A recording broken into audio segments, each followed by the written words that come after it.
Hey, welcome back to Métropole Grid. My name is Andre. Thanks so much for tuning in. It is April 29th, 2025. It's a Tuesday afternoon. This is our regular streaming time. It's kind of weird how it is, huh? Only 2 more days of daily content. I'm gonna miss it. Sorry, Warlock. We might come back at some point to do something like this, but glad you've been enjoying it. We'll be back tomorrow. We'll be back on Thursday. Thursday is going to be streaming at the regular evening time, though, so maybe a bit less good for European folk. But it looks like Paul will be in. We'll be playing some Paper Netrunner, some elevation stuff on Thursday. But tomorrow will be also starting around noon 15, to wrap up some of our elevation week-long stream aganza. How's everyone doing? Daojen, hello, y'all. Y'all, you coming out tonight to play? Tuesday nights are the local meetups in Montreal. I haven't been going to them for a while. A bit of that is because the meta is, you know, rotated. But now that Elevation is out and everyone, I think a lot of people in Montreal have their Elevation packs. I definitely want to go out and play some games, so excited to do that. Joel, how's it going? Funky Man Dan, how you doing? Hey, all. Hope everyone's day is going well. It's been going good so far. It's just, you know, halfway through the day, we got a lot more in front of us. Today, we're going to be playing mostly, I think, NBN. It feels like I'm avoiding the stuff that is like straightforward good. So like I haven't been playing Musli Hat. I haven't played Nebula. We're going to start today with Synapse, which like mixed feelings about it, but we'll dive into it. I think something that I've been really realizing over the last couple days playing Elevation is I've been consistently surprised, and in a good way. Like I feel like everything that I've tried, barring one thing, and you can guess what the one thing is, has actually been like kind of fun. Where it's like, I don't think this would be good. I don't think I'll enjoy it. And then I kind of actually end up enjoying it, right? Like Dewi, mind you, pronunciation guide isn't out yet. Dewi, probably not a competitive thing you do, but I think it's actually one of the most fun runner identities in the whole game right now. It seems fantastic. Like just a little puzzle for you to do if you're kind of a puzzle Netrunner player and you want to kind of give yourself a little treat, a little challenge, do your little Sudoku while playing Netrunner. This actually lined up really well for me. I enjoyed it. Oko for being like, you know, Jinteki assets, that's just going to absolutely ruin you. I haven't played against it, so I don't think it's miserable yet, but like had a good time doing it. I played like Sisyphus and had a good time doing it. Another pause, previous Andre Viat to join the new live. Hey, Ren, it's a Sisyphean task. Gonna have so much confused catching up next week. Yeah, it doesn't make sense. None of it's in order. The narrative is falling apart. Hopefully you're doing well. Congrats on recent Canadian politics. Yeah, we had our election last night and everything got added up and totaled up and counted. We went out and voted yesterday and the results were like the surprising results if you asked as of like a couple months ago. There's some pretty big results here in Canada with a liberal minority. The leader of the Conservative Party lost his riding. And so two of the major leaders, both of the Conservative Party, Pierre Pilev and Yagmit, the NDP leader, both stepped down, losing their ridings. Like very, very interesting. But very, very different the way things looked a couple months ago, which is like a lot of that is just American politics bleeding up to Canada and Canada saying, no, no, thank you. And it's wild. NDP losing status is not ideal. Yeah, Zebek, how's it going? More neoliberalism, I guess. Yes, for what it's worth, like, again, I'm not really politics corner, but I do think a lot of this you have to take as not so much an endorsement of the Liberal Party, but kind of a non-endorsement of some of the other options. I do think a lot of people that classically voted NDP have shifted their vote in, you know, a targeted way specifically so that you wouldn't divide the vote between the Liberal and the NDP, and then the Conservatives could have, you know, their way. So yeah, I don't know. We'll see how it goes, but like this seemed to be the worst of evils, the less of evils. But again, I'm not too plugged into that. Yeah, for sure. Yeah, no, it is how it is. Still like in this area, there's a lot of NDP voting. There's still a lot of areas, but yeah, NDP lost a heck of a lot of seats for sure. So that's definitely an interesting party at I don't know, Jack Layden era. Hey Paul, how's it going? Played Ryu into 2 Oku decks, absolutely ran over them. Ryu's ability does so much work into Jinteki. Dan, it's so damn weird that they came out with Ryu and they were like, okay, Ryu is what, Banner Girl? So like, or sorry, Banhar Girl? I guess Banner Girl too. And it's like, okay, run everything with Banner, get Ryu's ability to fire. And then they have Oko, which is also like, if you're playing Banner, they draw 17 cards because it fires for every single individual subroutine, they get a power counter. And I don't know how that matchup works out. I think there's a chance. I honestly am pretty high on Ryu. I think Ryu is really irritating, especially if you're a deck that runs just a little bit of ice, because just a little bit of ice gets run over by Ryu. As much as I do think that Jinteki deck doesn't mind disrupting, like it doesn't mind throwing their cards out into archives. But getting the free credit to help trash assets, like it's kind of nice. I feel like Phoenix is going to struggle against the decks that run a lot of ice where you can't fire your ability too consistently. So I want to try more of it, but it's, yeah, Phoenix is definitely something I want to play more of. And I don't know how cursed the matchup is. I think I've killed every Ryu I've played against as Jinteki. Seems swingy. Yeah, that's the other side. It's like if they're bannering through everything and like you hit a Saisentan, you lose the game. But also if you don't have cards in hand, you can lose the game. I don't know. It seems volatile. To me, the Banhar versus Oko matchup feels a bit like the Essa versus Thule matchup. Can't be stealing Canadian politics corner from the Shadow Net. I wonder if they're going to do another post-elevation episode to talk about Canadian politics and all that. Yeah, we'll see. It'll be fine. You got missed on chat. Elwin, greetings, programs. How's it going? Also, Z-Bag, as I said hi. Also, Garrett, good morning, good. How you doing? Welcome to the stream. Yeah, I don't know. I need to play more of it. I'm wondering if people are going to do other Oko stuff. I think everything I've seen from Oko has been that sort of like acid spam, damage acid spam. I don't know what else you can do with this identity ability, because clearly you care about doing consistent pings of damage. Like, for what it's worth, Personal Evolution did support many different playstyles, and I think it might be a while before we see other playstyles, just because the immediate acid playstyle is like very, very consistent. And doesn't seem that hard to put together. Like we built an Oko deck that seemed relatively okay, and it was like our first attempt at it. You've done Rush. Interesting, in Oko. Just to get more cards, I guess. Yeah, it's weird how PT is also in that same spot, huh? It's actually pretty fun. I simply focus on trashing my own cards. Yeah, so I guess you play like Hansei and Anemone, I guess. I'm not sure what else you do. I guess you can play like the Bird Barbecue card. Oko Glacier with Sisyphus seems good. Oh, that's kind of fun that you trash with Sisyphus and then you get cards back. Yeah, I guess there could be something to that for sure. Yeah, maybe you want to draw cards there. Cohort? Yeah, Cohort's really, really good. Who's speaking? Where's that voice coming from? Aaron, how you doing? Where's my YouTube? Why aren't you on YouTube? What are you doing over there on Twitch? How's it been going? Hopefully you've been well. Congratulations on the narratives and the launch and stuff. I feel like Ryu's going to be really good as long as corp lists are still being explored. Feels like the aggro is the new meta thing. Yeah, I think aggro is really good because people a lot of corp decks are half-baked in some obvious ways. Like a lot of people put together decks in the early elevation meta and they just have like too little standards. They have too little economy. They have too little fundamentals. And it's just like, oh, these are the 17 kind of cards that I want to put in the deck that are new. It's just like the Anarch decks that are playing, Charm Offensive. It's like, yeah, that card, you want to try it because it's good, or you're playing 3 copies of Shred, but like eventually you'll cut them because they're not actually doing anything, and you have to realize that. But I do think corps get punished by that a bit harder, where it's like, oh, you have to play 3 regular mining licenses. It's not something that people are excited about, but I think there is a chance of that. Banner nicely feeds AU. It feeds it so well. Moonpool's good in Rush, especially Oko. Yeah, Moonpool's really, really good in Oko. I just don't know if Rush wants to score at like blank 3/2s, but I guess you can do slightly better than that. Pronouncing Oko like Oko is sending me. I've heard that before, the Magic the Gathering players. I don't know how else to say it though. So I think we have to say Oko until we get a pronunciation guide. I'm good. Finally finished a massive editing project. I've got the Damoclesian sword gone from above me. Hey, congrats, I guess. Yo, Pat was telling me that you're to think about the Oko theme. And I think that is just like the coolest combination of theme and flavor and what the building is and the kind of Jinteki naming stuff. It's really, really clever. I like it a heck of a lot. Hey, Jai. Hey, Mr. Metropole. Did we get copyright struck or something? No, we're going to be doing some IP infringement on our own. We're going to send out some inappropriate, spurious DMCAs. You can say Gold Co or AU Co, which is how you read the alchemical symbol. I mean, yeah, you can.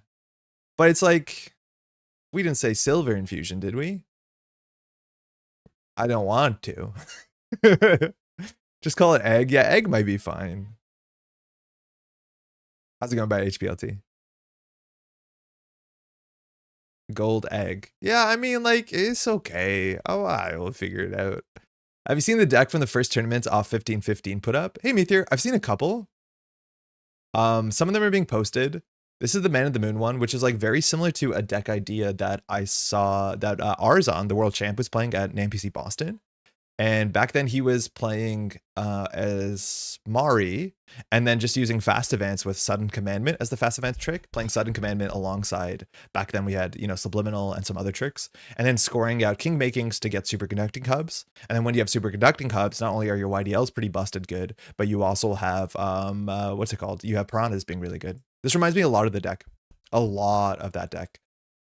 This obviously is Nebula, and Nebula is like pretty cracked. It has Moonpool red level clearance, which is another thing that deck did. And because you have a big hand size, you can Moonpool out. So I think I've seen the shell before.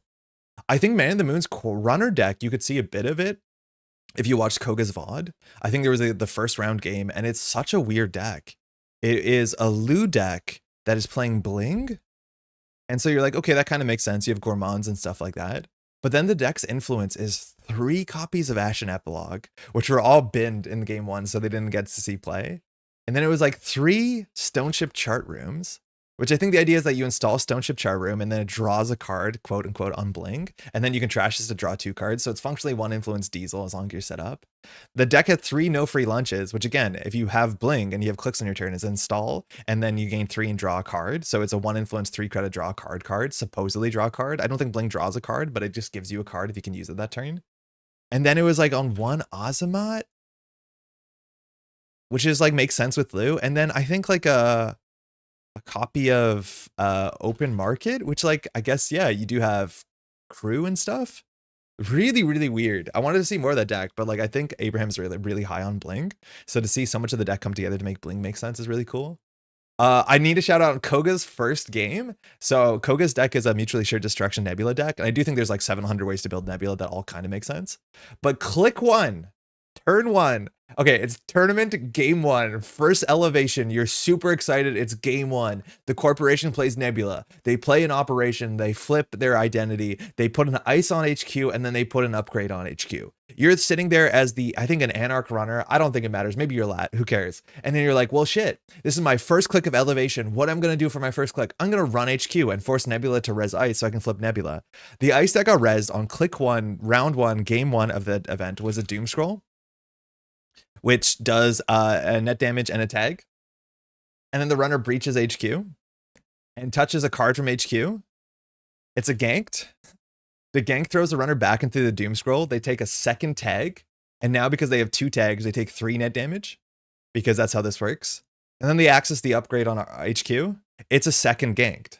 So they go back into the Doom Scroll and they take 3 net damage. So on click 1 of the game, running into NBN, they took 7 net damage. And that was click 1 of elevation for this player at the tournament. Oh my God. I have not seen that in such a long time. I've seen games lose on turn 1. I've had one of my first games coming out to play an organized play, somebody ran on HQ and died on turn 1. But just turn 1, elevation, run HQ, take 7 net damage in NBN is bizarre. It's so strange. And that's how Nebula's winning games. Anyways, you can check out the VOD. You can see some other decks. I don't think there's been that many other decks that have been published.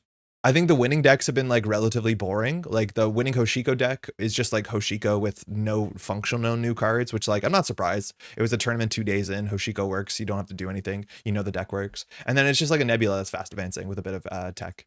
I wouldn't even be mad. I'd be mad. I'd be upset. I'd be pretty salty about it.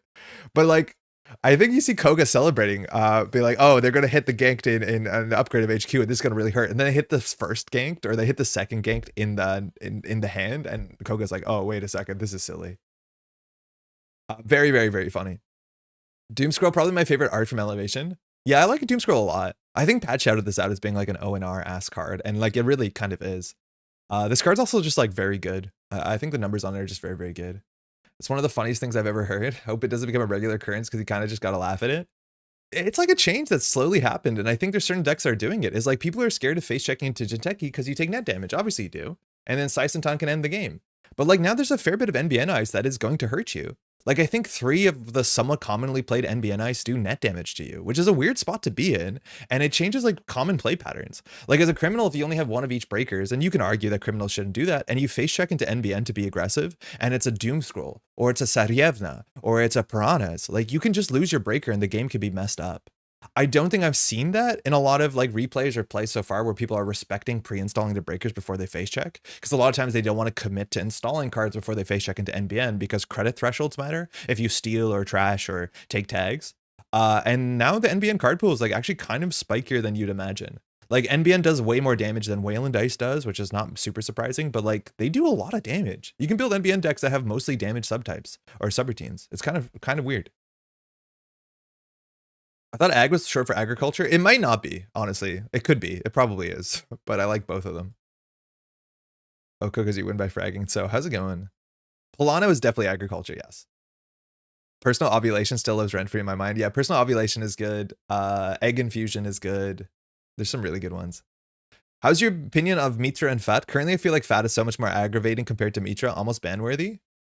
I don't doubt you. That's a good question. I haven't played it a lot. You can't search FUT because it doesn't work like that. I'll search Baotixita, I think. Baotixita? How do you spell it like that? I think Bautista is definitely like a must trash asset. To me, kind of lives in the same space as what's it called? Prana Condenser does. And like we dealt with that. I have no doubt there's going to be a lot of learning how to deal with this thing. I think it's a really fun card. But yeah, it is also interesting that you want to pre-res it so that if you want it to do the most damage, you have to show your hand. And I like that design a heck of a lot. I think it's definitely going to be powerful. I think if you play pinholes, it doesn't do that much, which is kind of cool, but it's a very powerful card. I do think the problem with Mitra, and I've said this before, and I haven't run into this issue, I was really excited to hear that Sokka falls into the same camp of thinking about this, is that the existence of Mitra just feels like it really, really ruins. It opens a part of the Netrunner puzzle that makes the picture or the problem space a bit too large for me to be happy about. The idea is that in theory now at all ports of the game, okay, so like I look at Netrunner like a puzzle, right? So if there's a res dice on the remote server and there's something in the remote server, my calculations are, okay, I know what the ice is, now what's in the remote server? And now the existence of Mitra makes that calculation nearly impossible. It's now like, okay, well that ice also can be any ice in the game at instant speed and I can't jack out. I just don't like that. I find that to be like kind of paralyzing in how big the decision space is now. I feel like the amount of Mitra we're going to see versus the potential problem of what Mitra is like not obviously congruous to the point that I should be really concerned about it. So far, I've seen no Mitra decks. I think the most Mitra I've seen in any single deck is actually in Leo construction, which likes it a heck of a lot. But I just don't like the idea that on any board state, I'm playing against NBN and I run the remote server, they could, in theory, there could be a Mitra. And so my calculation model has to be like, oh, well, the card in the remote server, technically it doesn't matter. And it could be any ice in the game plus 3 credits. I don't think that's a real problem case. I just don't like it. I think that opens the problem space way too much. It kind of reminds me of Ganked to some extent. Like nobody plays around Ganked. And so because nobody plays around it, it does blow people up. And when it blows you up, I'm not excited. I'm not happy. I feel bad when I do it to other people. And it feels in the same kind of space. We're in ambush that doesn't feel fair or warranted. And it's just impossible to play around. Like so many people will, you know, face check aggressively into Jinteki because that's probably a good thing to do. And if the card in the remote server is a gank, they lose the game. I don't like it at all. I'm worried that we're going to see more Mitra in like Oko and RH, and you're going to do gross things with it. And if it makes it to the point that you can't run until you have all your breakers down, I don't think that makes the game better. I don't know. This is my Mitra rant. It's probably overblown. I haven't seen this be an issue yet. I just think what this card can suggest for 2 influence blows open the entire construction of what I think, or the sort of calculations I make when I face check into ice. And I don't think it feels like there's any way for the runner to counterplay this. Again, probably won't be a problem. That's just the way I think about it. I don't like what this card does. There's a lot of other cards, mind you, in the game that have fallen into the same camp that have proven not to be that big of an issue. So when Marcus Batty came out, the same sort of thing. It's like, wait, I can just 2 out of 3 times you resolve a subroutine, then you trash one of my programs, and then I run into the killer that trashes my programs. That sucks. And for what it's worth, yeah, that did suck. It didn't ruin Netrunner, but there was a subsection of decks where they were Marcus Batty decks. And if you just lost the side game, you lost the game. And do I like that? No, it was tilting on both sides of the table. And this just feels like that, where like the game is not going to fall apart. It's just like, I kind of wish this wasn't here. Do you pay the res costs? Yes, you pay the res costs. You don't pay the install costs, but you go plus 3 credits. Which going plus 3 credits on Mitra, right? A trap that gives you plus 3 credits if the runner runs, like you can just res this and gain 3 credits. It's like not the worst slot. It's clumsy. Like, let me be clear that there's like downsides to this. You either have to hold ice in hand, which is not unreasonable. You're doing that with Tattoo Bola. Or if you're playing like Oko or RH, you can trash your ice. And I haven't seen an enemy recursion with this, which is probably a legitimate way to use it, especially in Oko, because then you get cards back. The thing is, if you swap a card in archives, you're not up in ice. I think when I first saw this, when I thought swap, you added this to hand and the archives ice to the table. No, you swap archives to archives, table to table, or the other way around, excuse me. Which makes it a lot less overbearing when it comes to recursion. But no, I don't like this. Not for me. The ag parallel is really funny. It's really good. Ag being silver makes less sense than agriculture, but what about they're infusing the plants with silver? Been having a ton of fun actively making the Madani mag list Whiteblade posted horse. I just want Hushik to work. The 2-cost synergy package makes sense. I just think Hushik's too expensive and not impactful enough. Especially when you can play deep dive in the meta, right? Shout out to my very good Doom boy. Phil, how's it going? I don't know. Oh, Doom Scroll, excuse me. I'm behind on chat. That's one of the funniest things I've heard. I read that's, hey, how's it going, Safer? On a side note, I got sent the draft art for my ICC likeness. It cooks so hard. Can't wait to show it off. Jack, can you say which artist is working on your likeness? And did you have a say in that? Were you like, oh, I don't think they can capture my charm? What's like the funniest artist to pick for like a portraiture? It's like, I guess actually, no. Ominga does do people portraits, but it's really funny to want your likeness in like abstract digital cyberspace art. Must trash because I hate his stupid face so much. He's really smug. Hey Veronica, how are you holding up? Made it through Shintekiya all right? Yeah, I had a great time, honestly. Shintekiya was kind of sick. It's really, really fun. Sounds like it is just pouring rain all of a sudden. Yeah, it's raining really hard. Uh-oh. Does Mitra not pay for the difference? Can you just pop-ups for Archangels for free? No, you have to re-res, because the swap card always comes in face down. Again, unresed, yeah. Very, very important. You still have to res for Mitra, yeah. But the 3 cost like makes it a lot easier. Also, like, just the fact that it gives you +3 means that you don't have to, like, math is wrong. Like, I can face check when they have 4 credits, and then suddenly they can be +3 credits, and they res like I don't know what the worst face check in the format is right now. Empiricist isn't that bad. But, like, I can face check when they're on 2 credits, and then suddenly, oops, like, Sice and Taunt. That's another part of this calculation, to be like, they have an immediate, on-res, no advanced trap that I don't have to play around. That I have to play around. It's like, they have this, I run it, oops, they res a Sice and Taunt, I lose the game. Like, that's not going to happen often, but it's another thing about this that I don't like. Like, there's no good way to play around it. There's no good way to see it coming. It just happens to you. I'm conflicted because you make some really good points for Mitra, but the Jinteki Sicko me still wants to play it, not just against it. Conrad, how's it going? And I like this, the argument between like Brandon, the king, and Sokka. Sokka was like explaining kind of the points that I'm explaining, as much as I don't want to put words in his mouth. And then Brandon was like, this card is so important, Sokka, so people can beat you. Along those lines, to be like, the problem is you play too fair mathematical Netrunner, and like people need this sort of card to just blow you out 1 in every 10 times. And I think Sokka's response to that is my same response, be like, I don't like to be blown out. Please, I would not like to be blown out in this game that I'm winning. Like, it just, what am I meant to do about it? Just suddenly I lose? Like, I don't know. I don't know. And an enemy recursion was the thing I was most worried about. Yeah, or even ping or blade of recursion can be pretty rude. But the thing is, if they recur an enemy from bin, they lose 1 of their ice. So they still go down, but that means if they trash that an enemy, the next Mitra gets an enemy and you can grind it out. The duality of Netrunner players. Yeah, it is a duality of Netrunner players. And like, maybe if Cerebral Overrider came out in this set, what would I say about it? Would I have nice things to say if Cerebral Overrider was released in Elevation? No, I probably wouldn't. I would also be like, I don't like this. This is not the sort of Netrunner I play. So keep that in mind. A lot of people, this is their favorite card, and this is how they enjoy Netrunner. And advanceable bluffing traps is the most important part of Netrunner. There's nothing wrong with that. But that's exactly the sort of Netrunner I don't like playing, where it's like, and the entirety of the nuance of the game is just kind of reduced to, do you run it or do you not run it? The game is so interesting and complex. You can talk about it for hours, about how do you mulligan and where do you face check and your aggression and how you manage your economy. But at the end of the day, you can make the whole game into like, do you run it or do you not run it? Is it an overrider or is it a clearinghouse? And like, yeah, I guess power to you that you can reduce the game to that. And that's a very powerful knife that you can both, either player can fall on every once in a while. But like, I think this one's worse. Somehow I think this is worse. And that's because I can play Hermes. This feels bad to Pinhole. This is also cost 3. This costs 3 to trash. Flip switching Baz just eats the card alive though. It does, but if you pre-boomerang the ice, it also gets ruined. So yeah, but like Baz is gonna eat everything. Baz with flip switch, like there's no ice that's a problem in the game besides an enemy recursion. But yeah, the funny thing is also if you pre-boomerang the ice or you put a Trojan on it and run, you'll get blown out. And maybe there's a chance that in a world with Madani and Baz, like this sort of blowout of instant res ice is gonna be less problematic and more palatable. I can't tell. But I don't know. There's just like parts of this really, really blow up in the design space or the problem space of what Netrunner is. And I don't think they blow it up in a way that's that interesting. That's worth the sort of constant consternation, which probably not actually gonna be a real issue. Because it's not as good. You need to have the ice there, and Mitra could not have an ice instead. There's a tempo loss. There's no tempo loss if you just switch cards, right? Like you're already playing Jinteki. You're playing with Tattoo Bulla in mind. You're having ice in hand. And the idea is even on turn 1, you can put Mitra in the remote server and an ice. And if they face check it, you put in whatever garbage in front of them and you have options. Let alone with Oko now, it's like if you have Mitra, you just discard your ice. And you're like, I don't care. I have like 3 Mitras on the deck. I'm going to get my ice back when I need it. A lot of the times you'll actually be credit neutral when you like change an enemy. It also allows you to flip your stuff, right? Like now you can use the Mitra to return the Fly Swatter to hand. And then you have a new Fly Swatter and then you put in a new Byroid in Leo. So you can end the run suddenly out of nowhere. Like the utility of moving, re-resing, de-resing your ice is easily understated. And there's a lot of ice in this game that has on-res effects that are very, very potent. I don't know. Flip Switch beats this, but then it's just a click for 3 credits, which is fine.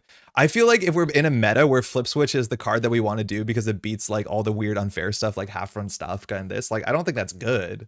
Like Flip Switch, for what it's worth, is a pretty toxic Netrunner card. It's just like it doesn't really matter. Having someone pay 8 credits for an ice and then you just jack out is like totally not fun. Like I don't think this is a card we should stand as like, oh, it's okay, Flip Switch exists. Speaking of which, Baz Farm's Tattoo Bowl is so hard, it's unreal. Yeah, it's like one of the only reasons I'd be excited to play Fran Sophia Ward is that there's Tattoo Bowl. There's a lot of cool interactions for Baz for sure. Hey Gyro.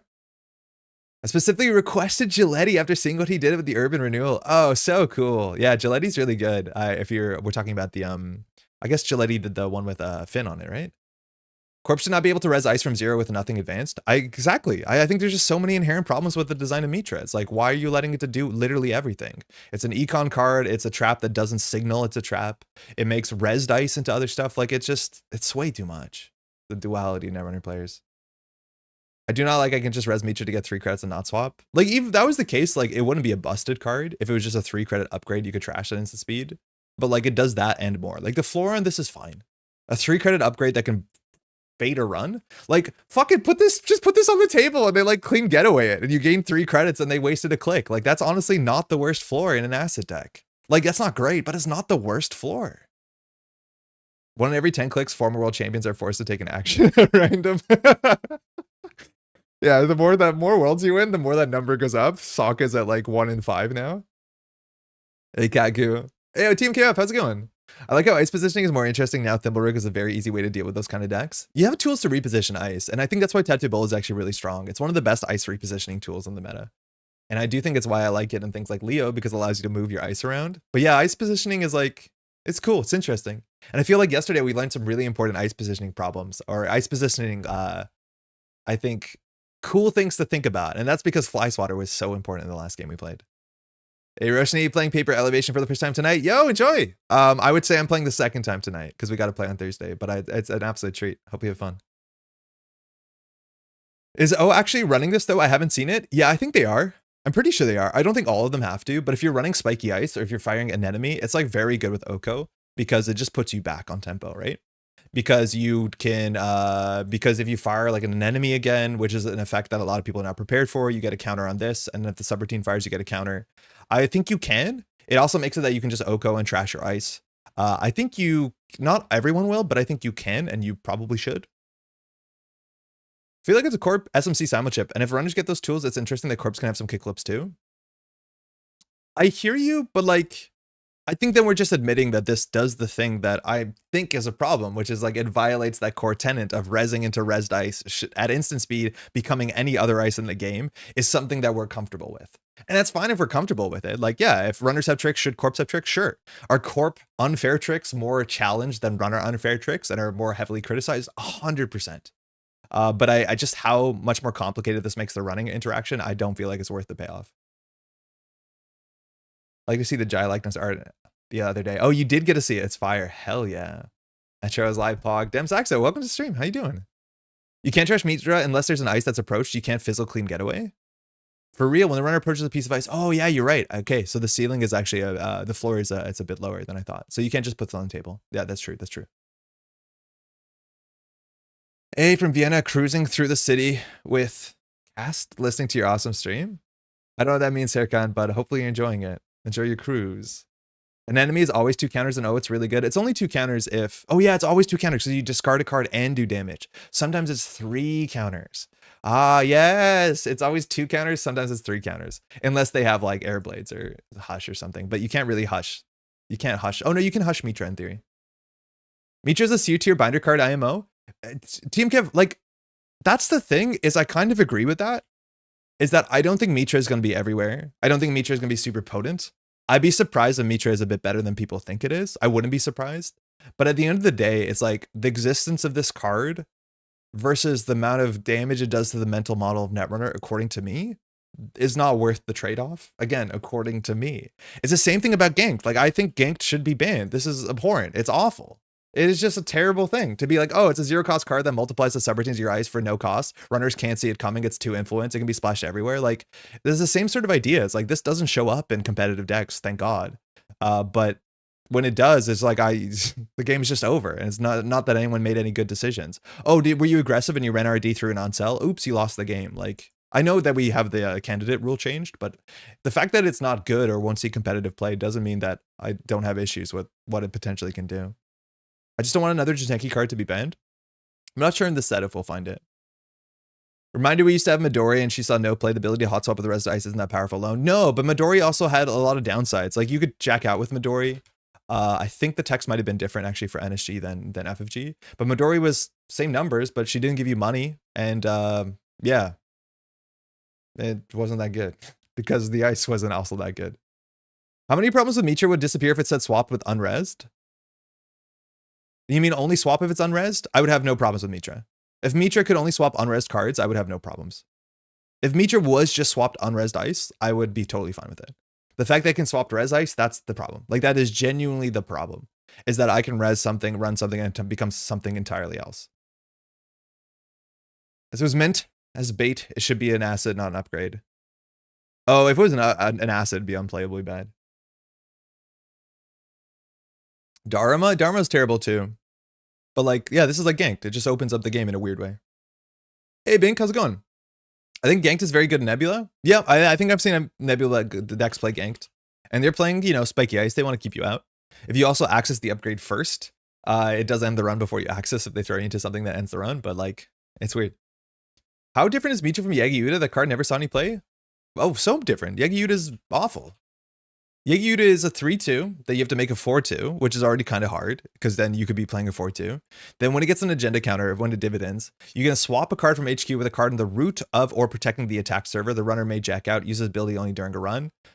So it's only from HQ. You don't make money. You swap. They can jack out. You can't easily put it in front of them, I'm pretty sure, because you can't. I guess you can now swap. The fact that you put something in the root of the server, they can always jack out if they want to. You need a target for this. This is like, it's a 4-2. You need to score out for it to do something, which you can just compare that to obviously the Nisei Mark II or Proprietary Negation. And this is a card that gives you 3 credits that you can pre-install. Hey Zoe, I found in my O code that Mitra plus Bladderwort allowing you to stay low in credits while being able to res ice is pretty egregious. Oh, like you be aggressive, so you use Mitra to dump your credits to bigger ice? Because I don't think I've played an Oko with ice that's more expensive than like 3 or 4 credits. That's really interesting though. Because you can't fire this unless the runner's running, so you need to force the runner to run. Yeah, it's weird. Gaining 3 is not insignificant. No, gaining 3 is really good. It's like install advanced NGO front. The first advance is the good one, and that is basically gain 4, except you're taking 2 clicks, right? Like, this is kind of comparable to gain 3, and Mitra is just gain 3 with like no conditional ability to it.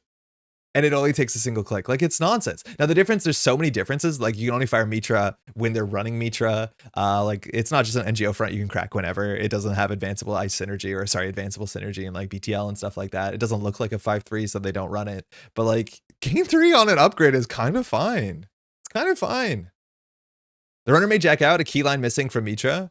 Do you think the runner may jack out, which shows up on a bunch of the other cards, like Midori and the other one, are because of the differences in the timing structures of NSG and FFG? Because you notice if you read the FFG copy, it says once per round when the runner approaches a piece of ice protecting the server, you may swap that ice with a piece of ice. The new ice is unresed.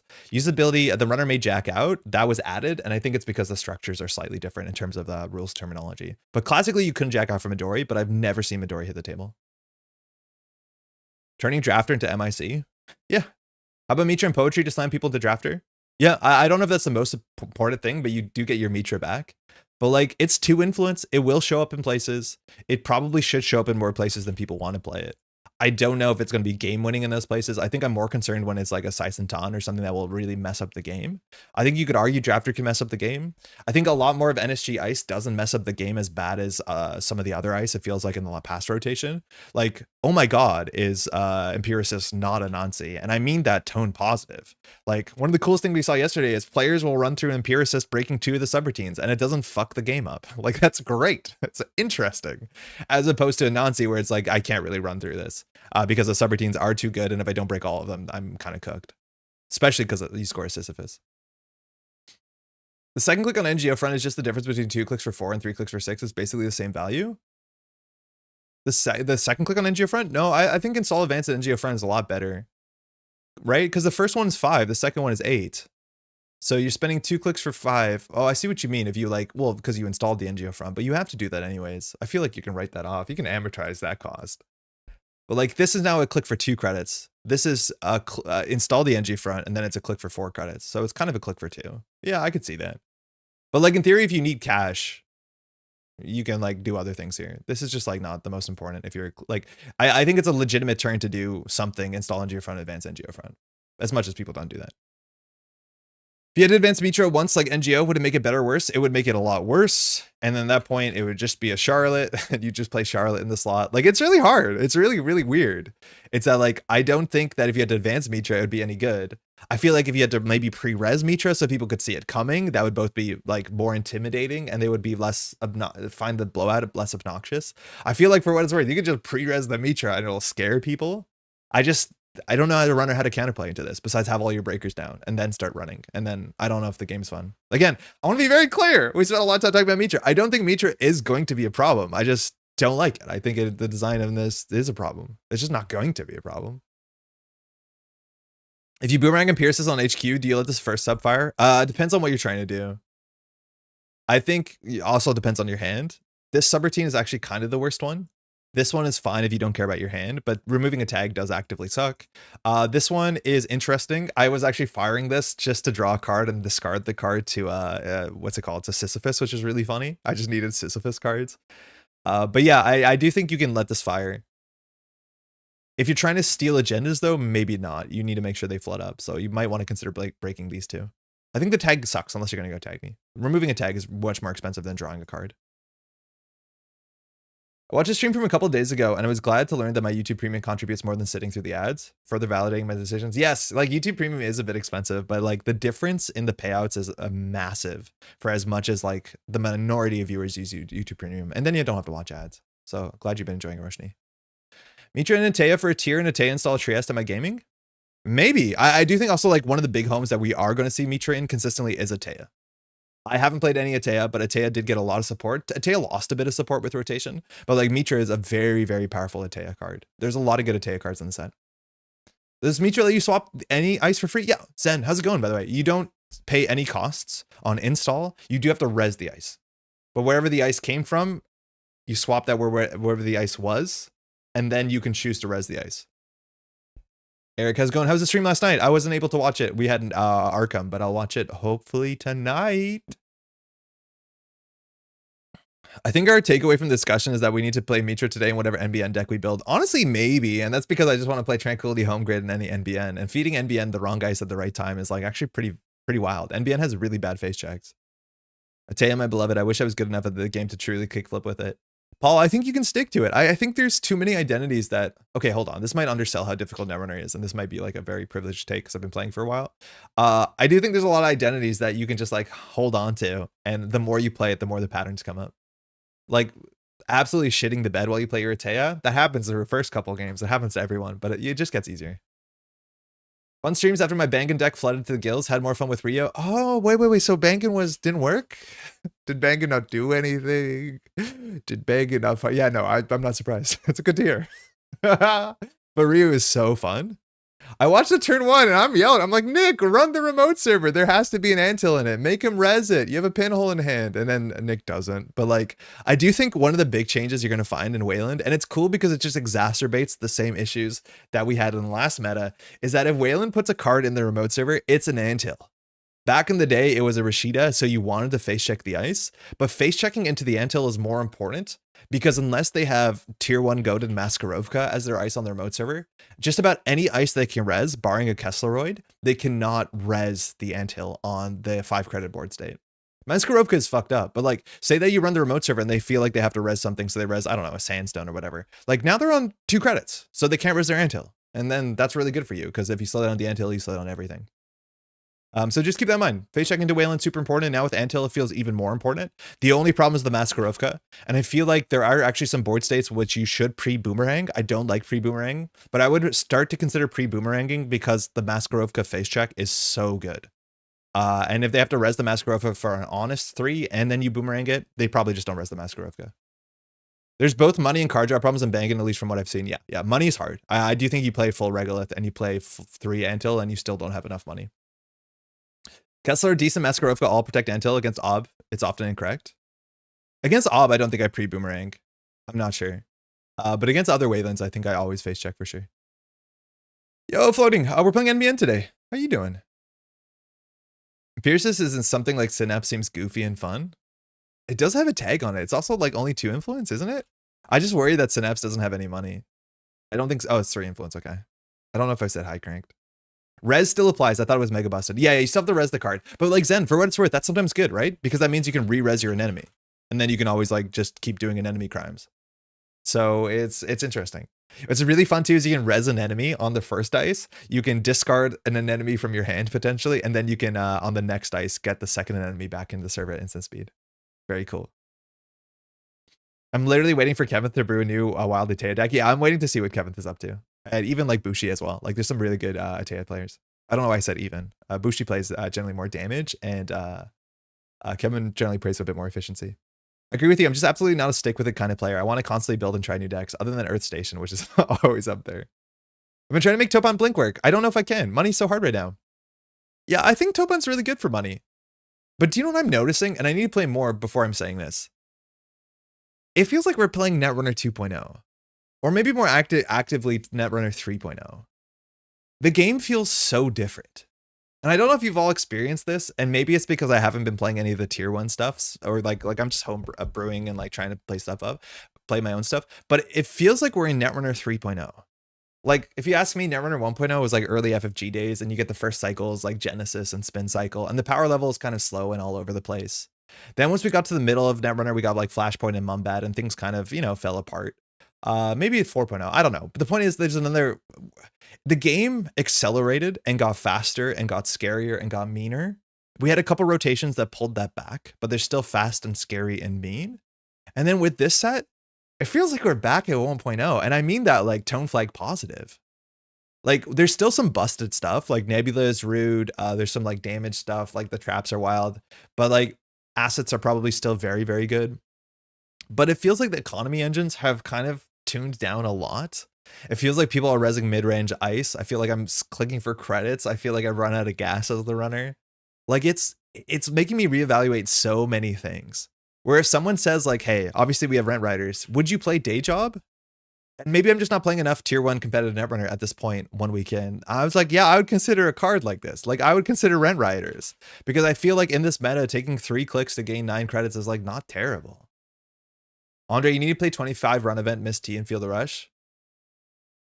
Yeah, no, I hear that. I haven't played Muslihad once for what it's worth, but I played Baz. But even the Baz decks I'm playing, if I'm playing too aggressive, I run out of money. Like I'm actually bankrupt. I feel like the game has slowed down to a bit. That is like kind of cool. The game got way slower and that's not a bad thing. Yeah, I'm kind of liking it. I don't know. I love the vibe of post-elevation Netrunner. It feels so much like a game that is fair and allows for creativity, less must-play stuff like Rashida. Yeah, it feels like there's more creativity on both sides, that you have the time to do your bad stuff. Like this was a really big boon of Netrunner many, many moons ago, especially when Netrunner was like at its most popular when FFG rebooted it, is that the speed of the game, unless you're playing the most competitive stuff, and even then some of those games were long, is that you were allowed to do bad stuff. You were allowed to play poorly. You were allowed to play your jank Kaisa deck with your pawns and all that sort of stuff. Because at the end of the day, you had enough time that you could like goof up a couple clicks here and there and it was fine.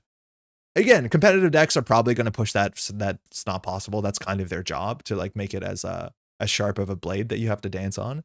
But it does feel like you're allowed to do a kind of a fair bit of nonsense and still get away with it. It's kind of cool. I miss Rent Riders and the Flooded Scoops. Yeah, it's like such a middling 1 influence card. If you have a bit of synergy, install a clickless for free. Like, yeah, I'll spend 3 clicks getting 9 credits. I don't care. It's fine. It's kind of fine, it seems. This might not be competitive Netrunner talking, but like, it's neat. It's kind of neat. Hey, David, how you doing? Just can't quite come to grips with the difference in required urgency between Bank and the Nebula. Yes, I agree. I agree. I do think the urgency that Nebula puts off is like kind of alarming. Hey, test name, the misery, every ice is an enemy. I haven't seen it yet, but I do think I haven't seen anyone try and build that deck. When you swap install, can you trash other ice in the server? I believe not, Kaku, but I'm not 100% sure. I don't believe you can. It's not an honest installation, it's a swap. It counts as install, but I don't think it does all the installation clause where you can trash ice. I'm pretty sure, but like only 80%. The game definitely feels different and the winning as a corp seems very difficult. Yeah, I've heard that. And maybe that's because everyone's playing Nebula and that seems powerful. But there's a chance that the corp win rate is low. I'm not sure. Generally, corp win rates are a bit higher when the set comes out. I've heard people say that runners are hard to win with. I can't tell. I don't have enough data. When you play Criminal, you see the game is exactly the same? I honestly don't know. Hey, Rahi, is Cyberfeeder holding all the new cards? It really is. I think great work. I think we have a lot of new players coming in. They were like, why is your JNet look so good? I'm like, let me tell you something. I think the only thing I have is I have a weird formatting thing with my archives. The parenthetical text like stacks in a strange way where it's like 0,0 and it folds. But I don't think I've seen any other issues at all. It's been perfect. Yeah, it's been really good. I think you might know that.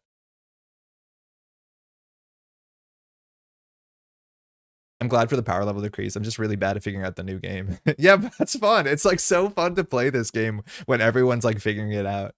It's like any game that comes out. It's like the early meta is the most fun because everyone's on the same page. Like you can just like do nonsense that works out. There's a chance like 2 months from now, 1 month from now even, when like there's a really good, you know, Oko acid deck and like Nebula is fast advancing out by turn 5. Everyone's like, okay, wait, hold on. But they'll deal with it. What is this pawn card? It promotes? It kind of promotes. It promotes it to a card draw. It doesn't promote to another Kaisa, but like such a fun idea.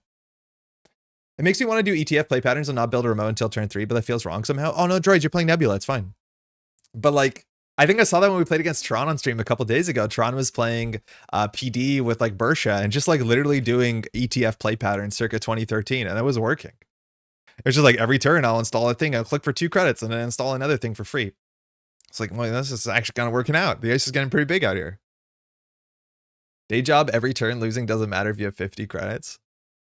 It's funny how clearly seemed Corp is going to suffer, but that hasn't seemed to happen. I do think some people do think it has happened so back. I do think Corp's like, I feel like I don't have enough economy options. I think it's lucky that corporations, a lot of the corporations got card draw built into their card pool. Like Zwicky can actually draw cards. But like Wayland right now, unless you're playing, I'm assuming Excavator, it doesn't feel like you have massive econ or consistent econ. It's like if your Antil doesn't survive, your game is cooked. I feel like that might not be healthy. I don't think Wayland is like, seems like the most widely playable faction. I think there's some PowerPoints. HB has a lot of weird tools and interesting tools. NBN, like the conversation's largely revolving around one identity that's super easy to build and is putting on a lot of pressure and has a lot of flexibility in the build pattern. Jinteki's doing a couple things. I think Oko assets are good, but like, I don't know. Kind of hard. So I'm finding it super hard to unlearn my play patterns. I'm pushing from turn 1. Yeah. That's a big thing, Jais. I'm learning I have to play slower turn 1. I'm like having that stress to be like, oh shit, if you don't win by now, you'll lose. And I'm actually kind of concerned that there's a chance that like the sort of late game shapers are going to put you back into that sort of position. This sort of deck does feel like you don't want to go to turn 18 with it. That's my guess. It does eventually run out of money. I can't believe it's not on environmental testing. Oh, I guess it's on Ashen. Never mind. Yeah, you're kind of cooked. But this is the sort of thing that like frightens me, that maybe you can't play long game. Can we have Luminol back now? Maybe. I'm not 100% sure. There's a chance. It's raining real hard outside, it sounds like. It's pleasant. Alternate format where you carry over your credit pool from game to game?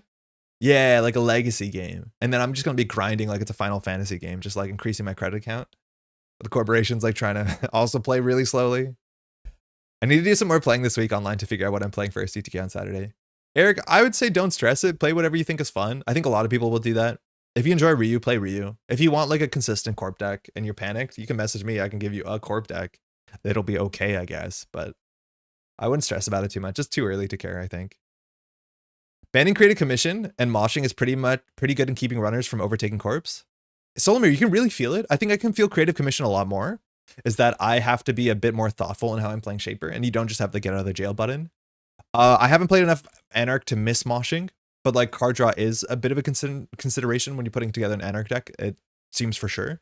It's rate limiting things like Topan and like Banhar, and I think that's kind of good, as much as like moshing doesn't exactly give you plus cards. It's neat. Runner being poor has made my Nasty Epiphany deck quite potent. Yeah, I do think assets, if people are not sufficiently prepared, and I do think they can sufficiently prepare for them, are very, very good. I think Epiphany is very, very strong. I don't think we're seeing a lot of it right now because people want to explore the new identities a bit more, but we'll see how it settles. I do think assets are like one of the obvious ways that corporations can be overtaken. Do you have a write-up of your cyber feeder settings? I have installed, but I don't see much difference. So Horden, how's it going? Court, I have some other things that are going to make it a bit difficult. So if I'm not mistaken, not only do I have cyber feeder, and I can show you the settings really quickly. So if I go here, what do I do again? Okay, here. These are my settings. So you can screen cap this as you will, but it's nothing particularly flashy. So that's one thing. If I go to my scripts, this is another thing. I think the problem that might make mine look a bit different is that I have custom CSS attached to my cyber feeder. Oh, actually, maybe I don't anymore. I used to on my old computer, but I had custom CSS stuff that I would add stylings that were given to me by NSG to make like streaming a bit more viewable. But if you follow this, it should look like mine. I don't think there's actually that much more custom CSS on top of it. Yeah, maybe that helps. Hopefully it does. Which tournament was the most competitive you attend? Like in the history of my life or like recently? Because recently I don't really play much competitively. I played at Worlds before. Canadian Nationals, I lost in the finals many years ago. That was like my best performance. Those were big events back in the day. I think it was like 80 players. They were really big. You can watch it on the channel, mind you. It's all recorded. I lose really bad. You can promote it to another Kaisa, but the typical use case is cycling another pawn into the board. Yeah. Rent Riders looks good with running hot. Yeah, Space, that's kind of interesting. I think people enjoyed, mind you, liberated accounts with running hot. I think that's not an awful idea. I'm just would be surprised if anyone's playing running hot that's not ESA. You can toggle them to see different immediately during game, and there's a view edit button that shows a bit more description. Oh, neat. Hey, Brennan. I don't see how this deck wins against damage, though. Which deck, Ma? I'm not panicked, but I'll be annoyed if I have the kind of experience I had with Bangan last night. I like my decks to be a bit more tuned from what I currently have brewed. Well, Eric, I would highly recommend not to play Bangan if you want to feel like you're in control of the narrative of the game. Like, it just does seem like the biggest stinker in the set so far. Maybe someone will find something out, but like, out of immediate play, it looks really, really kind of rough. And it is just not forcing the runner to play your game the way that almost every other identity forces the runner to play your game. They can just ignore the remote server. You do not have time to score to 7. Hard to play NBN and just not go Nebula. Yeah, that's what we're going to do right now, Cursor, and we'll see how bad it is. Just ban Ashen and we good. I haven't seen a single Ashen get played. I think I played one Ashen, actually. That's not right. All right, I'm going to show you. I'm not going to show you the NBN deck I made for the stream on Thursday because I didn't play it, the inappropriate DMCA. We're just going to rebuild it. And so we're going to play Synapse, which is not something I'm super excited about. I'm also not sure how good this ability is, but it's one of the new NBNs, so let's try and figure out what it does. So we're talking about 4515, big brain. It says the first time each turn a tag is removed, you may reveal and install a card from HQ ignoring all costs. Notably, ignoring all costs means that if it's ice, we don't pay install costs, and that actually gets more beneficial the later the game goes. Notably, the first time each turn a tag is removed, it doesn't matter which party is removing the tag. And while NBN has a whole bunch of cards and other factions have cards that say as additional cost to play this, remove a tag. More importantly, if the runner removes a tag, either by taking the basic action or by a bans or whatever ability they have, that also triggers. Now, I have played against this actually a fair bit. I played against Synapse. It feels like more than I played against Nebula on JNet this last week. And the one really cool about Synapse is that it is a bit of a puzzle where you need to plan your turn because you don't want to be stuck clearing a tag last click. Now, normally against NBN and against tags in general, you want to run early so that you can respond to the damage that's been done to you. So if you face check into an ice and it gives you tags, in theory, you want to remove the tag on click 2. Because the big downside to this ability, firstly, is it's first time each turn. So only on the first tag the runner removes can you do the ability. But secondly, you have to reveal the card, which is genuinely quite interesting. It obviously makes this so much worse. But I've played against players where they'll show me all their ice that they install on the table. And that's a huge downside. Knowing what the NBN ice is a real big problem. Face checking into an end the run ping that gives you a tag, or face checking into a Starlit Knight or a Doom Scroll. Like, those are very different experiences. Understanding that's a funhouse I can res to force you to pay 5 credits to end the run. Or if it's a Piranhas that I can beat by having more cards in hand. Like, giving information here actually kind of legitimately sucks. If there's an agenda in the remote server, you'll know. If they install an asset on the table, you don't have to spend a click checking what it is, you'll know. So while they can get inevitability by putting cards on the table faster than the 3 clicks a turn they're normally allowed, this does suck. Like, that is really, really bad for the corporation they have to reveal. But the first time it's the part of this that I've actually appreciated. As much as it is NBN, I want to give a tag every turn, and that's not a fun experience to clear tags constantly throughout a game, if you ask me. There is some nuance that you have to plan your turn, and you will be punished if you do not plan your turn out well. Synapse might be underrated as an assets ID IMO. Yeah, I think so. Like, I think Epiphany just does it better is my guess, because revealing the asset is actually like one of the big problems is that the mystery of assets is a lot of times the strength of the asset. Now, notably, you can have this click to remove a tag to gain 2 credits, and because you've removed a tag, it triggers this first time in turn. I don't think I've seen anyone actually use that button. Clearing a tag, if the runner's not clearing the tags and they're like 12 tags in, that's where this makes some sense, because at the 12 versus 11 tags has no breakpoint significantly. But that's kind of okay. That's what we're gonna do. Suggestion: play sync rerouting. I think I've seen sync rerouting and I haven't been impressed. I'll just like pay 4. I feel like paying 4 is totally fine. Like clearing a tag is a click and 2. And so if you just like play 4, I don't think it's that much worse. Well, maybe it's fine. I don't know. I think Public Access Plaza is a nutty card. It was the last card, excuse me, I cut from my Synapse deck. And that's because it is the least important card in the deck. Now, what your Synapse deck does, I think, is really important. And this is probably a really bad take that I can get roasted. But this is a pad campaign. It gives you a credit a turn. A credit a turn is not terrible. But I would argue that the runner probably doesn't need to trash this. And into the mid to late game, they probably shouldn't trash this at all. Which means it's an ugly card. It's not good on turn 1 because installing it and rezzing it is not great because the runner can trash it before threat 2.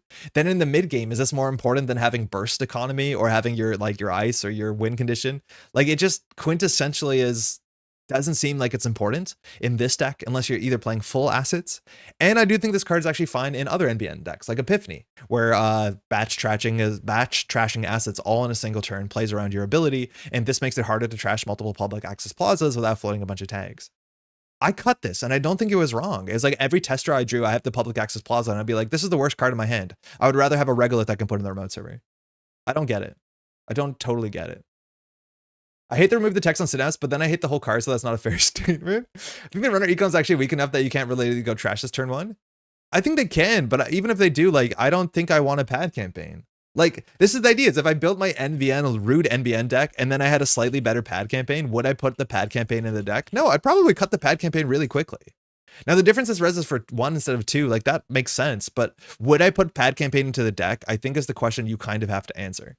I know it's pad campaign that can trigger your ability, but if they don't trigger your ability, congratulations, you have pad campaign. I don't like it. I think there's decks that play it, but I don't think the Synapse I'm building, which is not full assets, wants to play it. That's my take. If it was trash forward, would have been more playable. I think it's totally playable. The thing is, like, if you're not an assets deck, I don't think it works well with your game plan. I think it being 2 cost trashable lines up with the modern trash cost structure. The tag makes it functionally 4. It makes it worse than 4 because it's 2 plus a click and 2. Like, that's a lot. And Synapse fires.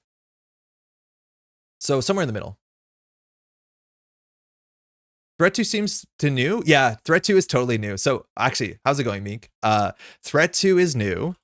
We've never seen it, but Threat is a new. Threat showed up in the last cycle, and it doesn't have reminder text here, which is kind of surprising considering the set has a lot of reminder text. It just means that this ability won't be active until a player has at least 2 or more agenda points in their score area. Either player, but threat text is only online once we've gotten into that part of the game. And it's not hard to get to threat 2. We've never seen threat 2. This is the lowest threat number we've ever seen. Normally we've only seen threat 3 and 4. There are threat 4 cards in the set technically. But yeah, threat 2 is technically new, but not threat. Threat is not new. I feel fine installing public access plaza clicklessly on the runner's turn when they remove a tag. Yeah, but like, why don't you just install an agenda in the remote server? Or an ice for, like, I don't get it. It just doesn't make a lot of sense. Oh, NPOD is threat 2? Oh, you're right. NPOD is threat 2. I totally forget about this card. It technically is threat 2, yeah. I don't think I like this card. I'm not sure I like this card. Threat 1 text unlocked when? Honestly, there's some board states where threat 1 text could matter, but functionally it's like the same as threat 2, so why not? Visatron, NPOD owns. Why does NPOD own? Convince me, sell me on NPOD. I feel like we did get a lot of Ed Mancinian art in the set, and like I'm a big Ed Mancinian stan. Silly good number scales up. Okay, let me sell you a Messam Chesvo. It costs 1 more. It is about the same problem. It ends the run and has a face check. Has ETRs in faction that just doesn't. Let me sell you a Messam Chesvo. It costs 1 more. It has a really bad face check. You can scale it up yourself. You think I wouldn't run both? Okay, so you're saying it is the second best Messam Chesvo. I would agree with that. I think it's the second best Messam Chesvo. If you want banker counters, just play Doomscroll. Yes, it's better into Banhar. It's slightly better to Botchos, but not in a way that makes sense. I don't know. I feel like Messam Chesvo is just such a cracked card that I don't know why I wouldn't play with it. But it's also Empot's like really bad into Ryu, but I don't know if you play Ryu, like if you're worried about it. 3 damage to Banhar? I mean, like, whatever. I'd be absolutely horrible for the game, but I really want to Threat 6 win the game card. That would be really quite bad. I don't know if that's that big of a deal. Is 2 damage versus 3 damage matter that much? Oof, an NBN day coming in. How's it going, BT? Mest is best in faction. Empot is still great, but has the NBN ice we're talking about. Bar is ankle high. I honestly don't mind the NBN ice. I think the NBN ice is pretty good. Okay, so we have some problems. We have to do one thing. We have to give tags, and then we have to remove tags. We're going to focus on removing tags, and we're just going to be playing 3 copies of IP Enforcement. Is this card good? Probably not, but if we're going to try it today, we're definitely going to give it the shot. This card is somewhat expensive. You have to remove at least 1 to 2 to 3 tags. Then we can grab an agenda from the runner's score area, install it on our side of the table. Excuse me, if the runner's still tagged, we get an advancement counter on that agenda, which means we can take their agendas and we can actually fast advance out. In theory, because this doesn't install from HQ, if we play some amount of Hollow Men, we can actually like score out a 5-3 from their score area. It's a bit expensive for sure, but you can do it, and that's a game-winning line. So I'm imagining we're going to be doing that little tightrope walk where we're losing, oops, we're winning. That's the goal here, is that we're going to do the tightrope, where things are going to be bad until hopefully we can swing it back and then win. Now, this is predicated on us having a lot of money, which might be a problem. I think money is actually the biggest problem with Synapse. We also have to give the runner a lot of tags. And I think there's only 2 good ways to give the runner a lot of tags in faction right now. One of them is Oppo Research, and welcome to problem 1. It's very expensive. We're going to need to be doing a threat 4 Oppo as much as possible. So that means, or sorry, a threat 3 Oppo, a 4 tag Oppo, which means we're going to be paying 7 credits. And after paying 7 credits, we're still going to have the liquidity to play IP Enforcement into the Hollow Men. Maybe this is why you play Public Access Plaza, I'm not sure, but I think we're going to need a lot of money relatively quickly because of all these combos we're going to do. So we need to play 3 Oppos is my guess. The other way that we can give tags is Amaze Amusements. I think this card can be beaten by Copulation. I think that's the only thing that beats it, and Pinhole Threading. But I think Amaze Amusements is just a really cheap way to give the runner a lot of tags, which for us is actually technically an economy card, so that we get Amaze Amusements. I think we generally play 3 of these. Every turn we have an Amaze Amusements in the remote server, and we just say we're going to push it forward. I think we have to do that because it's the only way that we can force the runner to get tags, because if all we have is Oppo Research, I feel like that's not going to be enough. Daily Quest Glacier, I think we have to be a bit more jammy than that we have to force the runner every turn to deal with our problems, that we might not be able to get away with Glacier, because if we get away with Glacier, the runner can do nothing. To me, my guess is the best way to make Oppo Research potent is to present a problem every single turn. If we sit back and just like, you know, get money with Daily Quest, they can just like treat it like, oh, it's not a Netrunner game. I can sit back here and also set up. And I think eventually when the runner sets up more than us, we do lose. The real question is, do we want to triple fork with kill combos? I don't think we can. How's it going, Dusty? I don't think we can do any kill combo stuff. I think we're going to try to win off of points, which there's a bunch of ways to do it. We can also play Shipment from Bladissa as a 1-of if we wanted to, but I don't think we're going to have any kill stuff. I think we're going to spend all our influence on giving us more threat and more lethality, or not lethality, more like, wow, exactly not lethality, more threat and more speed. So we'll talk about how that works. Oppo is anti-synergy with Synapse text because if you're on IP Enforcement, you don't have a choice. What do you mean? 3x mutually assured destruction or we riot? I don't think we're going to. Auto is a great Oppo enabler. Oppo, IPE, Hollow, 5-3, 16 credits. Oh yeah, it's a lot of money. Mind you, I don't think this is a consistent win condition, but we're going to try it. What do you mean has anti-synergy with Synapse text? I'm not sure. It feels like it works really well, because once they clear the first tag, you fork them and you put an agenda in their remote server. Synapse prefers single tags to maximum IDs procs. Sort of, but not really, right? Like, I think the cool thing with Oppo is that if you give the runner 4 tags, when they clear the first tag, that's when you put something in the remote server, like an agenda, and now they have to decide between clearing 3 more tags or 2 more tags or running the remote server. I think that is more potent. Like, just doing a single tag over and over again so we can install a card doesn't seem like a win condition. So, like, if we don't have Oppo, we can't IP Enforcement. If we don't have IP Enforcement, are we just, like, public trail into end of line? And then we're constantly like just removing 1 tag and that is our win condition. Like that feels also very, very difficult. I don't think you can make single tag into a win condition in the format unless your opponent really goofs it. Like single tags are really bad in the format unless you're like are doing retribution and stuff like that. And you can target out the runner deck in a single way. ID is too bad that the IPE 5.3 can't use the ID text. Yeah, when you do the IP Enforcement, you don't use your text. You don't use your text at all, which is like a bit of a bummer because as soon as you install a card from HQ, Hollow Man gets worse. But you can still like IP Enforcement for a Hollow Man off of a 4-2, I think. that technically does allow you to use Holloman. Like there are some benefits. You don't get the 2 advancements, but you still do get 2 advancements for a single click. Like it can matter. Value Public Trail is a better econ denial than econ denial ever was in Synapse. You think that we pay 4, they pay 8? I don't think they do. I think we pay 4 and they say clear the tag for me. Like this is expensive compared to Oppo. IP enforcement on Stoke the Embers is nice. Yeah, Heliopolis. I think it's really cool, but I don't think it makes the deck. This deck looks very expensive. So far it is, and we're gonna have to spend so much money fixing that problem.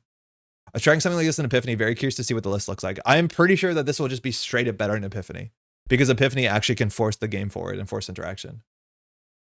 Public Trail into measured response. Take that. Yeah, they'd pay 8 and then we just like ruin them. I don't know. I'm not sure. I feel like the damage decks are probably gonna be better in assets than in Synapse, and I don't think we're playing Synapse assets. I had the glorious moment of playing Basilar 5-click mag and getting oppoed while poor. My turn was hit for meant to clear 4 tags. Oh, I can't clear the tags. Oh, wait. Super excited you decided to try this one instead of Nebula. Yeah, I feel like we're holding off Nebula for a while. I don't think Nebula's that interesting, but okay. So other things that I decided to put in the deck is that we want to force the runner forward. We want to force them to interact with us. And I thought there was 2 ways to force them to interact with us. One of them was more straightforward than the other. The first one was Idiosyncresis, which is kind of a cool card because it's the sort of damned if you do, damned if you don't problem. Issues, it doesn't work with Maze Amusements in the server, but if we just do install advanced events every turn, don't worry about the finances. We'll come back to that in a second. If they don't run, we make money, they lose money. If they do run, well, they lose money and we can maybe oppo them. We won't have money, which is a problem. And there's no card in the format that gives you credits for advancing, which is the expensive thing on this, if I'm not mistaken. But I wouldn't mind having a deck that just idiosyncresis turn after turn after turn and says like, what are you going to do about it? I do think this card needs more exploration because what it does is kind of mean. It does have some issues, unlike reversed accounts. You can only crack this at the start of turn, so it doesn't like combo well with Holloman and some gross other things you could have done, but kind of neat. Now the issue is, how do you afford to do this? And I think there's 2 interesting grids we can play. One of the options that we could play Makotolangi grid and make our Idiosyncresis 4 to trash. I think that's kind of cool. This does give us credits to res the ice, which is kind of an econ card, but not functionally because generally you res this credit neutral. But I think the card that I'm actually more likely to want to play is Tranquility Home Grid. And that's because our game plan is about installing something every turn. I think Tranquility Home Grid is also really good in Synapse because it gives you a way to install something in the remote server to gain the Tranquility trigger whenever the runner clears a tag on their turn, right? These abilities allow you to install on the runner's turn, like Poetry and Synapse, seems so good with a Tranquility Home Grid. And it is a very hard card to trash in the modern meta because 4 is really high and it is a trashable and it gives us money to jam. I like this a heck of a lot. Open the stream and see Tranquil Gaming. Hey, Aris, how's it going? Synapse deck, I'm hyper. Yeah, I'm a bit cold on this one, but we'll see how it goes. IDEO and Prov was fun to be blown out by. Yeah, I haven't played against Prov yet. I think that's going to be an issue. Now, the other thing that I think we can do is we can be jammy and we can be quick. And so we can play Tranquility Home Grid and we want to put something in the server basically every turn. And if that's the case, we want to be running a bit low to the ground and just like jamming out agenda into agenda into agenda into agenda. We want our Maze Amusements to be a threat. And so I think the other thing we can do is like maybe play 3 Seamless Launch. And this plays like some of the brawler decks from old NBN metas. And then we can play some of the 4-2 agendas that the runner doesn't interact with properly. They'll be punished. The idea is that every never advanced card can be a crypto crash into a seamless. That's a really big problem potentially. The runner suddenly won't have money. If they don't have money, the oppos hit harder. And this could be a way that we can force them to be in tag hell. We also could play Off-World Office if we just need more money. And by the way, we need more money. But this is another card that we can consider playing just to get more money into the deck. What about Moonpool? I have no real interest in Moonpool. I don't want to fast advance. This card's very expensive to use. It needs a lot of agendas. We're probably only going to be playing 9 agendas. I think Moonpool sees play consistently in certain subsections of decks, but your deck needs to either have like 10 plus agendas and or wants to fast advance. I don't think we need to do that. Regolith probably important here. Such an understatement. Regolith probably the entire deck here is more likely, yeah. But I think we can play Crypto Crash. I'm pretty sure we want to get to threat 3 as soon as possible, so we'll just play the next big thing. Because we're playing next big thing, I'm assuming that we'll probably play Your Digital Life sooner than we'll play Hedge Fund, but this makes a lot of sense. Notice we're doing all the 3 ofs deck building, which is not a great sign. This brings us to 15 agenda points, so we could play 21 points. We could also play a fewer next big thing, but I think next big thing is just such a good card to put us into the game to turn on Oppo. Why not Janina? I don't think Janina is a good card. I think Janina is just such a blowout. I think the click compression for this is kind of not the worst with Tranquility, that's for sure. But like, I don't want to have 3 credits on here and then it get pinholed. I think that's pretty bad. I think I need to explore Janina a bit, but like, I don't think this is it. I'm not sure if this is it. Load bearing Regolith. This is definitely not Regolith. Like, the difference with Regolith is we can get to like +9 credits on a single turn. Janina is like, well, I really hope that this thing survives for a couple turns. +1 to B1001. I don't think we can play B1001 because I don't think we're going to have another server. B1001 works with Synapse, that's for sure, but I don't think we can protect this because we're not going to build 2 servers. In Tranquility, she has 2 credits +3/+2. If she survives after you res her and you return her to hand, which is a click, she installs another card, which is kind of good. So we could maybe consider her, but like I can't get good money off of her. I can only get medium money off of her. The thing was with Regolith also fires Tranquility, so like every card fires Tranquility in the deck. But the idea that we install Janina, get Tranquility, okay. Then we res when our turn begins, we get 2 credits, we return this for a click to install a different card. It could be the same Janina. That is not great, it feels, when we could be installing other cards in the remote server. Public Access Plaza or Tier Sub or Janina. I think I'm going to play neither of those. I don't think we're going to do daily quests. We're in Tranquility. We just have to really push it every single turn. So I think we play 3 Regolith. I don't know how else we get money. I'm not sure how we get money. I don't know whether we have to play big picture. It is a hedge fund to turn? Sort of, but that's only if you're not firing Tranquility. Like, if you can fire Tranquility every turn anyways, why not? Bane, how's it going, Charlotte? I don't think we're going to play Charlotte. We don't want to pre-advance our cards. We're going to be playing Seamless Launch, so we can just never advance stuff. We want to play tomorrow's headline. I think here we can decide whether we want to play Stoke the Embers. It has some synergy with our package, so we could do like this. I do think we will have an incentive to get to threat 3 as soon as possible. I don't know whether we play 3/1s. Like, in theory, 3/1s actually work okay with the Maze Amusements. So we could also do like King Making into Superconducting Hub, as much as I don't really believe in that. I think Power Fantasy Janina is being able to leave her on the table for a turn. Exactly, yeah. I think leaving Janina on the table is what you want to do with Janina, and I don't think that's something we can do. If we clicklessly install her, yeah, well then it's better, but I think upgrades work better then too. All right, we actually only have like 10 slots left, and our deck does not have enough money. Oh no, we have more than 10 slots. We have 14 slots. So let's look at some ice. We have some interesting decisions on what we can do with ice. None of the new 3/2s. I don't think we need the new 3/2s. I think getting to 7 points is not what we want to do. I think that we want to just like swing big IP enforcements. Like, I don't think we want to slowly chip up towards 7. Slowly chipping up to 7 like makes some sense because they have to be more aggressive. But with Seamlesses, I think we want to be aggressive. I'm not sure if we want to Seamless out the new 3/2. I'm not even sure what it does. I think it puts an operation on top of the deck. Are you playing pre-rotation NBN? Tobias, what are you talking about? We got the IP enforcement. We got the Synapse. We got the next big thing. Our ice suite's going to be a lot different. Integrate with Synapse fans, call it a ganglion. I bet. You have Trent Grid, which is like the best possible situation for Janina since you also make 2 credits on the reinstall. Look, I'll try it. I'll try it. Obviously, Trank is like the best way that Janina can work. I don't believe in this. I don't think this does enough. We'll try it. I think that's fair. I don't know why we shouldn't try it. It costs us nothing. Okay. Ice that we want to play. Capacitor, maybe. Now, we're definitely playing Ping because it fires our ability, and we just need to give the run enough tags. I'm pretty sure that we want to play Funhouse, and Funhouse on the remote server just forces the issue no matter what. Issues, I don't know whether we can afford to play 3 Funhouse, but I think Funhouse is overperforming in the meta. People are not often playing Phaserum, and that's the only way you can beat this, barring also playing, what's it called, the Air Blades. But I think Funhouse is really good. The problem is Funhouse is expensive. Capacitor only worked in Acme. That is true, but I think a 3 strength barrier is actually just like a good spot to be in modernly. Like, 3 strength barriers are just expensive. Kurapira breaks us for 4.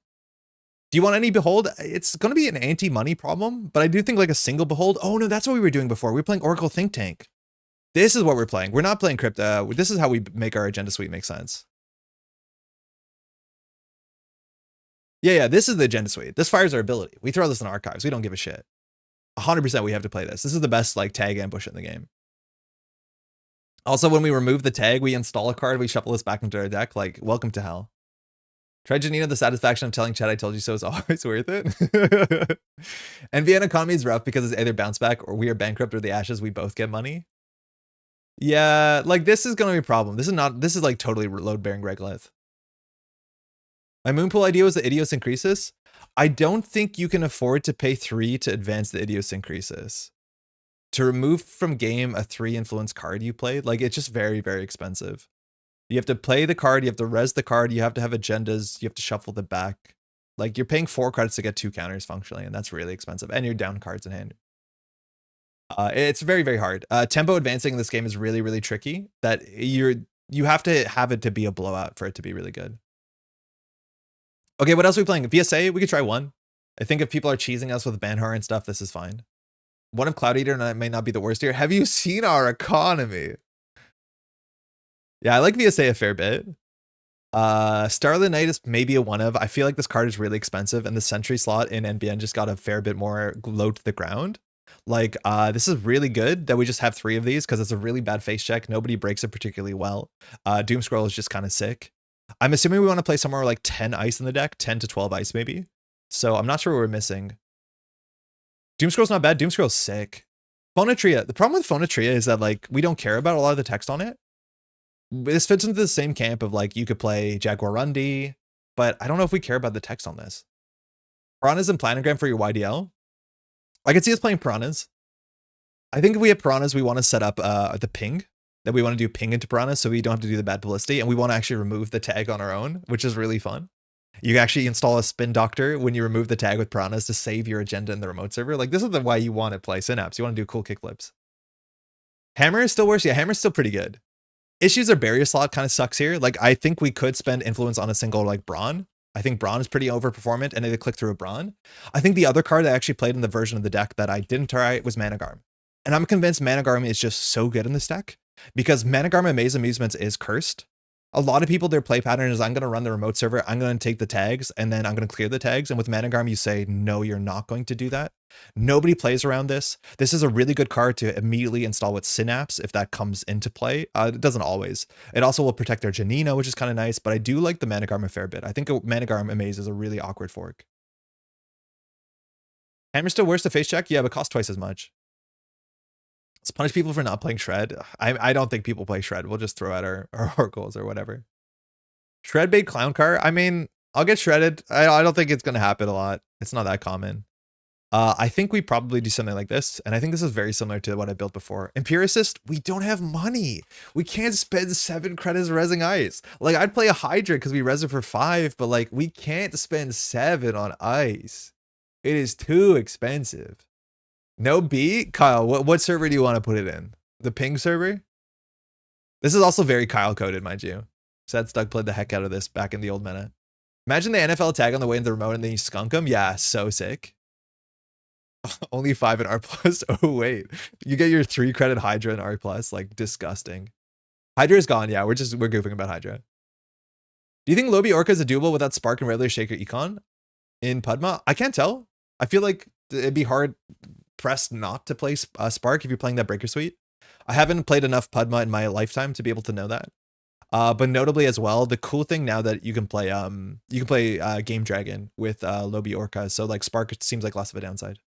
When in doubt, import Tattoo Bullet. It might not be the worst idea, but I do think this is like reasonable. The problem is money. I think there's a chance we can also play like 1 or 2 copies of Predictive Planogram. I do think some people might float a single tag, and this is really good, both as a way to get money, but also to get cards in hand, which is kind of important. Mitra for economy. How's it going? A splash for Hansei? I don't think we can. Shlo, how's it going? I feel like I like our cards in hand. It's like kind of anti-synergistic with YDL. I'm not a big Hansei believer. The Spark into Coalescence for money instead. I mean, it's a card draw card, right? Yeah, I think also we could consider cutting the VSA potentially for like a Messney and just have 1 hard end the run. Because the issue is if the runner goes tag me, none of our shit ends the run. I think that's a problem. We're not playing the tag campaign. We're not. Because like, look at this list and tell me which card the tag campaign is better than. And don't say Janina because it'll upset chat. It's just like not an important card. It's like, here's our Glacier Rush deck. Do you want to play pad campaign? And the answer is no, I don't want to play pad campaign in the Rush tempo deck. It just doesn't make sense. It's obviously a Synapse card, but they should just leave it on the table. Like, I don't fully get it. Do you know what card only costs 4 and says ETR? Yeah, but do you know what card costs 5 and says lose 3 credits? Wage workers over seamless? No shot. This is cheap. This is money. Is Starlit Knight too expensive? I think so. I think Starlit Knight is pretty expensive. Only IP enforcement for tag removal. A bigger picture might help with the econ. I think you could play a bigger picture. I'm not 100% sure if you want to. I don't know where the slot comes from. Like, that's the biggest issue is where does the slot come from? The thing is, if we're removing the runner's tags to get their money, like that's really good. I do think I've seen a lot of Synapse decks that like really struggle until they fire 1 bigger picture and then the game is okay. I just don't know what slot we play for it. Glacier deck with 10 ice? We're not Glacier, we're Rush. Like, check out this draws, right? Starlight gets eaten by crew on site. Every ice in the game gets eaten by crew on site. Like they play Double Charm. I feel like 2-cost dice is like, yeah, 3-cost is a bit better, that's for sure. But say this is our hand. Like, what do we do with this? Okay, so we draw this. We just do like, I don't know, we probably YDL. But this is where you just do like ping a maze crypto crash and say go. And then see what happens. Like, I don't know. Like, that seems maybe okay. We have the cheap Oppo. If they run it, it's pretty bad for them. They get 2 tags. We got it installs. That's not the best start. This is kind of more what we want. Like, I would just say Doom Scroll Regolith pass. I'll click for credit. I'd probably put this here. And then just if we get the Regolith, we have a game. If not, we don't. I think 3 and IP enforcement is going to feel bad in the early game. I do think it's going to feel bad in the early game. I think there's a chance that we could play 2 and get a slot back. I think that's probably correct. The issue is I want to make sure we always have this when it's a legitimate play. I just don't know when it's going to be a legitimate play. I think we could convince ourselves to play 2. But we just have to keep in mind anytime that we find one and we wanted one, we'll know that we didn't have one. But like it's more so to test the card than it does make sense for the structure of the deck. With that hand, I might put a maze on HQ and do some other setup. Yeah, I'm just worried that they'll run it, trash the maze, and not hit an agenda. Like, this is what we want. We just want to do Tranquility, ping. We'll put a mess in chest on whatever central is pressured. Next turn, we'll like start with a Spin Doctor. Okay, we'll just jam a maze and maybe Think Tank. We would probably just put the next big thing in the remote server, and we don't care what happens. Either way, they get 2 tags and they have this, or we get to threat 3 and we draw 4 cards and then we fix the YDL. Okay, well now we drew the Regolith. We want to jam the Regolith on the next big thing, and we can just do that. We're allowed to do that. And then we just have this on there. We empty the Regolith, and then if they run Archives, we can give them 3 points and we set up Oppo. That's the idea. Like, I don't think this is great, but I think there's some, it's very hard to make this work. P with agendas that can't FA easily and few ETRs is the issue too? I don't think so. I'm not convinced. I think like Holloman is how we win. But even if we IP enforcement back, like we can just start fighting each other. I don't know. I think there's going to be problems. I think economy is going to be the biggest problem. BSA over Piranhas because we have so many states where resing Piranhas is bad for us. I'm not sure if we do. Feels weird not to run Lamplighter here. We can't really put Lamplighter on any server because every server is going to have agendas in them. I think Lamplighter is a very strange. Sticking Holloman sounds like a big ask. It might be. We'll see. I don't know. Maybe we need 3 IP enforcement because we just need to fire IP enforcement as many times as possible. Do you need more ice? I don't think so. I think a funhouse is like so annoying on its own. If we flood, we just like jam on a maze. I'm not sure. I'm not convinced we do. I feel like, so if you compare this to some of the other decks that look like this, right? Like, so say that we go to search other NBN decks. We'll search Asmari. Hold on. We'll search Asmari and Seamless maybe. And find like Brawler decks, Laura Asmari, stuff like that. Now that deck was 40 cards, so the Ice Suite was a bit more spread forward. Piss meta. This is kill. Is this? No. But this is the same sort of idea of a deck, right? Managarma Maze. This has this kill package. We're on a different worse kill package. But this deck is on 13 ice, which I think is the same as us, but it is a 44 card deck. I think that's the big difference. Is that we're on... Oh no, we're on a fair bit less ice. That's because we're playing Janina. Sorry. Yeah, I don't know. We'll find out. There's a chance that we have a bit too little ice. I think that's a reasonable concern. That Decade Gatekeeper? Mm-hmm. Synapse. 10 does not equal 13? No, but we also have like more Amaze. We have more like Trappery. I think this deck is on Crypto Crash. Oh, sorry, not Crypto Crash. It's not on the 3-1, which we're on the 3-1. This also is a BCP deck, so like forcing out Breakers was a bit more of its plan. It also didn't need the big money we did because it's not an Oppo deck, so we have to put more slots for economy. The slots have to come from somewhere. Arguably, the problem might be we're running too many upgrades. Like maybe we could play 2 Tranquility, but I think the deck doesn't have enough money. So it's obviously somewhere between the two.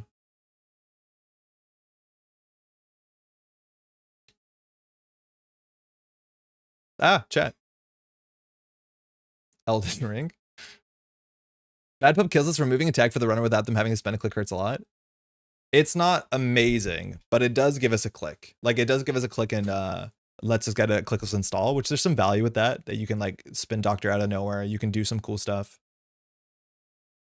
But I'm not saying it's perfect. I'm just saying we're testing this. What about card draw? We have Spin Doctor. We could play 1 Planogram for sure. I think the Planogram might be better than the bigger picture. Is this Arya? It might be. Okay, Musliad. This is going to be hard because we're going to have Central's pressure. Thanks, you too.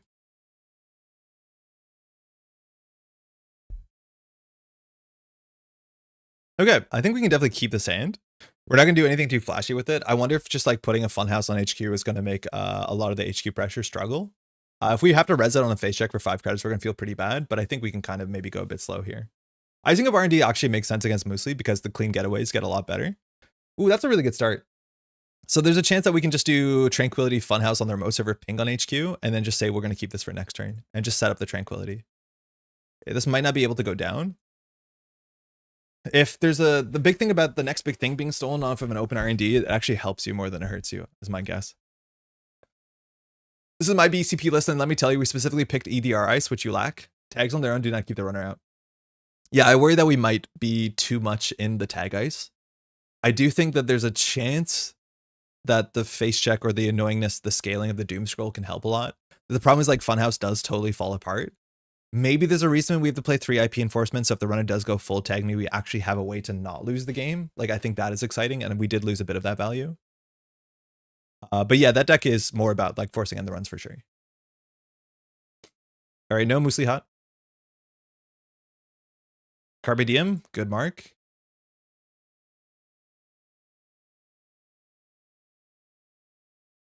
Jaden seems to be slightly laggy. Did they mulled, okay. Yeah, there you go. This is actually pretty good for us. Allows us to fix our hand, and it gives us an early YDL potentially, and it puts us on threat 3 immediately. Getaway going back. Once they're tagged, you need to pre-res the Trank 100%. It's really weird that we need to pre-res the Trank as soon as they take a tag. I would love to see if they hit, best case scenario is that they hit Oracle Think Tank here. Okay, nothing. Okay. No face check, we have a YDL. So I think we'll start with a Spin Doctor. We're not going to put on the Trank because we're going to put something else. You built the Corp version of an Ian deck, you think?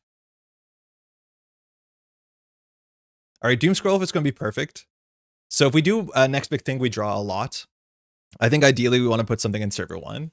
So we need to ice up R&D. They play 2 run events, 3 cards in hand. We don't have an Oppo.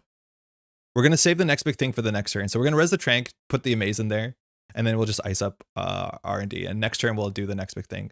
We're only going to have 3 cards in hand here.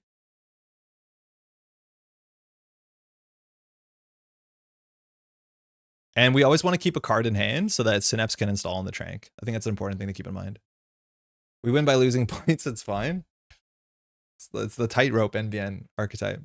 All right, crew appears in hand. Okay, our ping is looking not as good.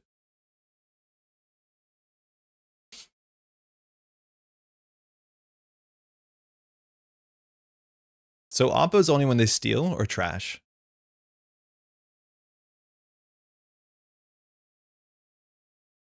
Cool. They took a setup turn. We're cool with that. A Crypto Crash in their remote server with Seamless is like pretty risky. I don't know if every Moosely Hot deck is playing Boomerang. I think some of them are. And so here I think we just want to set up with a YDL and ideally put something in the Trank server. Lag does not seem good.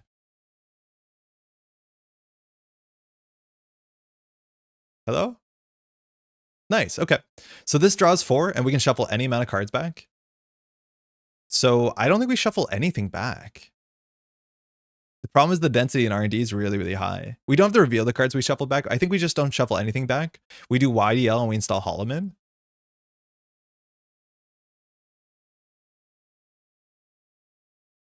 So we fire Trank every turn, which is good. I think the worst card in our hand is actually the bigger picture. There's no shot that they take a tag last click, which is where this is like a bit sus to me. We can sort of afford an Oppo, not really, but we need to hit a big Oppo sooner than later. Maybe we have to keep this and throw out a Seamless. I think that's reasonable too. Spin Doctor gets pressured, we probably let them trash it because then they have to spend 2 and turn on Oppo. And again, Oppo is just an econ card for us. I don't like that we don't have it installed with Synapse this turn if they take the ping click. That's actually really ugly. We really want it installable here.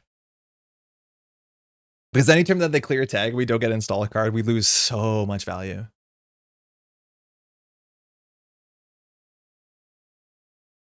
All right, they're just setting up. Debbie. Okay, they have the whole run engine. Do we actually play game over in the meta? I think there's a chance he played game over. Twinning, okay. So their money's not good. We really need to find something to jam here. That is a really good jam. We'll draw for another ice. This is fine. And I think we'll put this on R&D. We also could just keep it in hand. And then next turn we can either wheel tomorrow's headline and probably trash the twinning. Yeah, game over is just an absolute blowout and no one's playing around it, especially with like rigs like this. Oppo clear Trankfire is going to give R plus flashbacks. Yes. Yeah, it's going to be really, really powerful. Considering running game over and Roughnecks and Bangin, I think Roughnecks, like if the meta is slow enough and then the bad publicity, the illicit ice actually gets a home, is like really, really quite good. So here, I think we want to top deck an agenda. I think we let them trash it. With Fencer's 1 credit, but then we're forked with Oppo. So maybe we just use the Spin Doctor. I don't think we want the Oppo fork on this turn. It might make sense. The best thing we can top deck here is an agenda. Yeah, we probably could have let them trash it, but we're going to score out the Holloman here. Draw installable. Sick. So Holloman.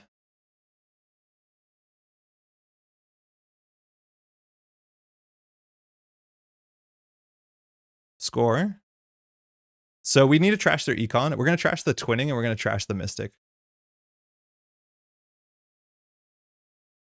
We also could like bigger picture here to make them lose 5 credits, but they don't have money. If they had more money, we play the bigger picture. But like removing their money, giving us money, installing the Regolith would be really, really sick. But I think we just need to slow them down. We're going to discard the bigger picture, I think. If they clear the tag, we just jam Regolith and Tranquility. This is where like you have to keep a card in hand. They got a clean getaway. My breakerless Shiko would suffer against game over. How's it going, Void? I was playing the listed ice in Nuveng pre-rotation alongside increased drop rates and it was decent. Not sure what it would look like. Increased drop rates like feels like it's a Synapse card, but I don't think it is. It doesn't actually do anything.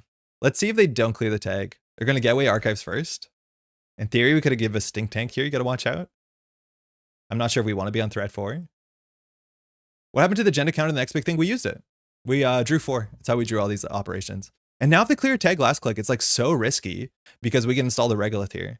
I wonder if they sing the bigger picture, they don't clear the tag. If they don't clear the tag, we should have kept the bigger picture. But this is like the worst time to clear the tag. They have to do it because of the clean getaway. But this gives us like an agenda we can score on the table. We could seamless, we could hollow in. We just don't have the agenda. But this is such a blowout. If we had, say, imagine a crypto crash. I will take the money. Move? No.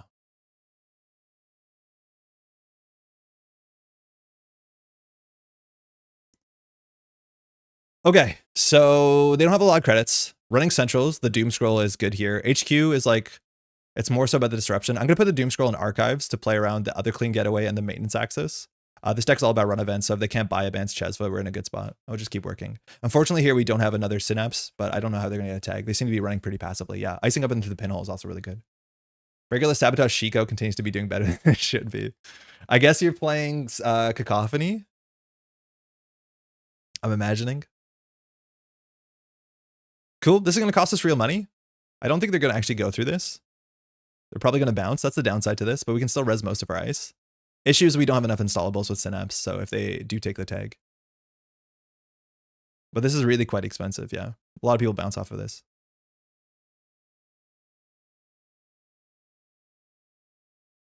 Pinhole.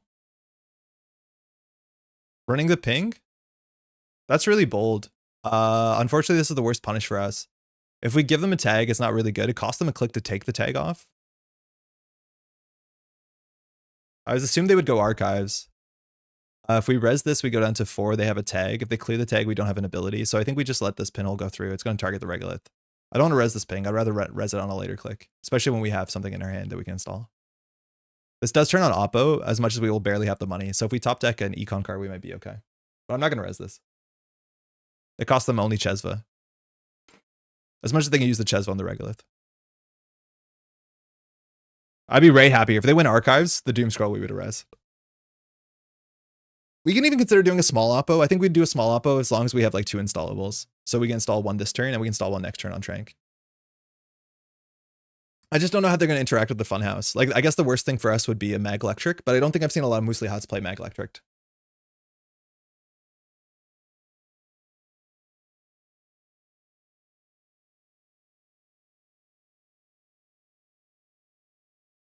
If you had installable here, we'd res, right? Yeah, I think so. Not necessarily. Depends what it is. I might trash the Trank instead of the Regolith. I think Trank is like more powerful for Synapse, but us having the upfront money, I think the Regolith is going to go. Yeah, the Hollow Mint's also very important, but if we don't have money, Hollow Mint doesn't do anything. So I kind of get it. But yeah, I do think the Trank is actually kind of worth it. They didn't use the Chesva credits. I'm not sure why. Oh, because of Fencer. Yeah, that's fair. Think Res would have been the play if you trashed and have no money to clear the tag? I'm not sure. Because they have money to trash with Chesva and Fencer. So here we can res the ping to deny. It doesn't deny anything. It just gives them a tag when they're in 6. I don't mind about the axis. Yeah, this hasn't been bad. We've had a bit of a weird draw. Okay, this is trashable, but they don't have the cash. They'll be on what, 7? Debbie's scary. We have to watch out for the market, but like Siphon's not as good into us when they clear the tag. The thing is, like, we need installables. Maybe we need more card draw. Let's just see what happens. No matter what, this should be okay for us. If they don't have money, they don't have money. If they run this to take a maze, they don't have money, we oppo them.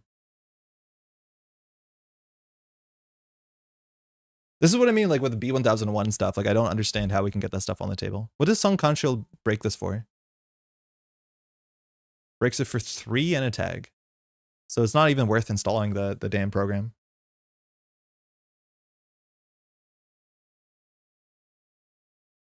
And we're getting to the point where, like, if we keep Holloman enough money, we do oppo into enforcement. Like, we score crypto, we score headline, and we just steal the next big thing and we can win.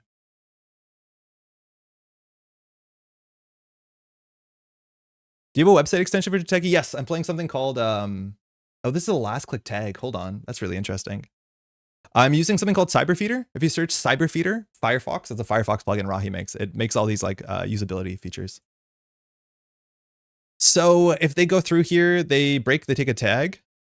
If we have a tag, we can trash Debbie. The crypto crash isn't that good when they're on 3 credits, but trashing Debbie is okay. This is really, really aggressive. If we resist, they take a tag. If they have a tag, what do we do? I think we just trash Debbie and then click for credits.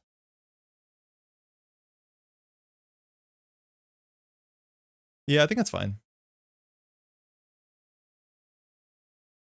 This is where, like, having, again, one of these bigger pictures would be good. Trash Mystic. Mystic without 1, with 1 credit on it, I'm not sure. Mystic with more credits on it, for sure. Seamless. Oh, oppo. Ooh. Floated tag. Move Holloman.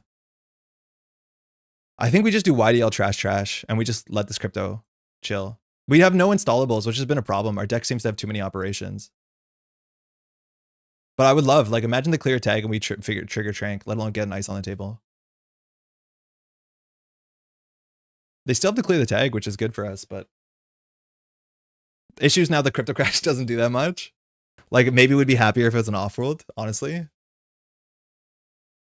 But like the considerations of when you clear tags and what you risk with Synapse is kind of interesting. Okay, this gives another tag. This is honestly fine because we don't need that many. We need 2 credits to score this out. And then if they have money, so let's see if they double clear the tag. Stall, was he say PAP? Like maybe, I just don't see the slots for it. Hit the oppo, they're on 9. I wonder if they're gonna clear 2 tags. They know that we're on IP enforcement, which needs 3 tags.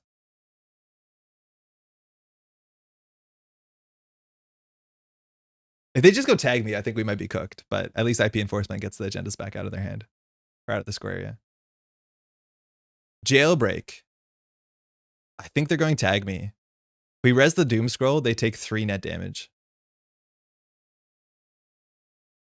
I kind of like that idea. We'll never financially recover from this, but they take 3 net damage. I mean, probably worth. They clear with buy and clear last click. Yeah, I think they're going to clear the tags. Which means they're probably not going to have the money to crypto crash. Yeah, we'll res this. Got res here, yeah. So this is Doom Scroll. 3 net damage is not something you're expecting in NBN. Yeah, if they go remote, like they'll just go tag me and then our game is kind of goofy.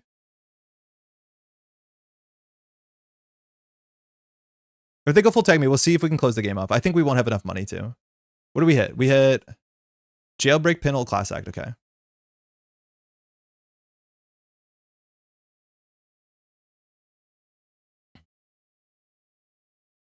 The funny thing is with IP enforcement, we actually can make money. No, well, with Trank, we get our money back. But we need 3 credits to play this. Yeah, maybe we should play Planogram as well. I don't know how often people will float 1 tag. It seems like resources are really important in the meta. This is what I mean, though. Like, if we had a Regolith, I feel like we'd be way happier than Janina. They clear tag? No installables. That really sucks. A ganked would kill them? Yeah, gank would be a flylight. Well, no, actually, no. They draw with Baya. They draw with Baya. They didn't install? What did they do? They did draw 2 and remove a tag, but of course. It's a maze. Trashing with Fueno? That actually costs a real credit? Yeah. Oh, no, Ches as well. That's not bad. All right. Welcome to credit hell. If we click for credits, the problem is they can take our credits away. Luckily, we can duck 1 credit with a maze. Top deck YDL. Oh, top deck IP enforcement.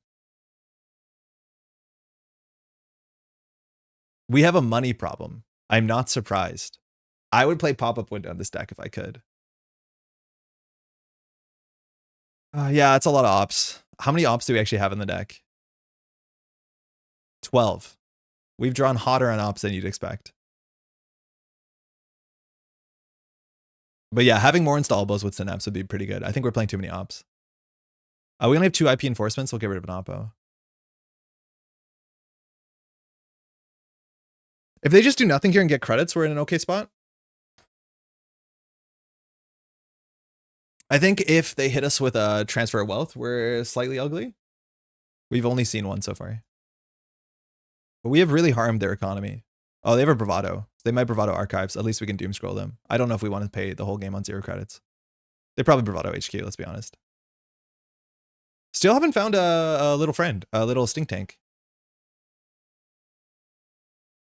Do we bottom out to score the crypto crash? Yeah, I think so. But we don't bottom out. We go down to 1 credit. So like sort of. But like if we top deck an installable, we'll do seamless jam. Just because we need to fire Trank every turn.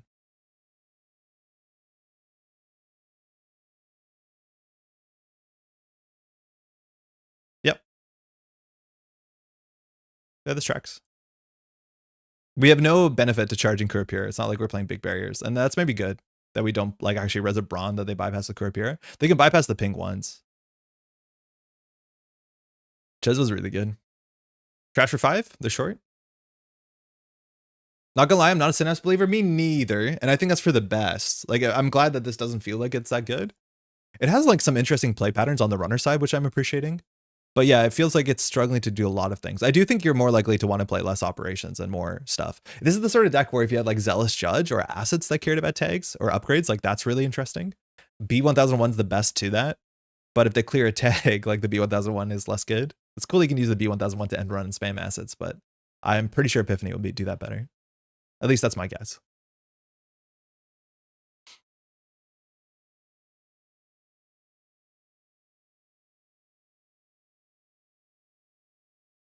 What's the verdict on Janina? Never seen her.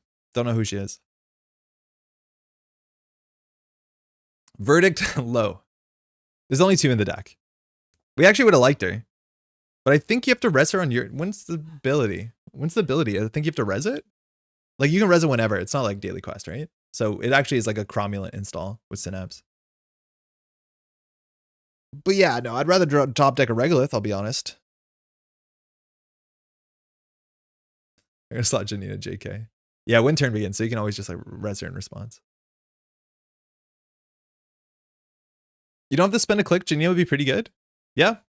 All right, this is where the game gets kind of weird. Unfortunately, our ability is blank. This is really good, and now we're going to lose on Centrals. It's not a run event, so they're just going to take the tag or pay 4. They installed the Sunken Shield. Not sure why. Maybe VSA. This is really good into VSA. Damn. Well, they're on 4 tags. They can't really clear those. We can actually IP enforcement the crypto crash back and fire the tranquility if they don't trash the tranquility.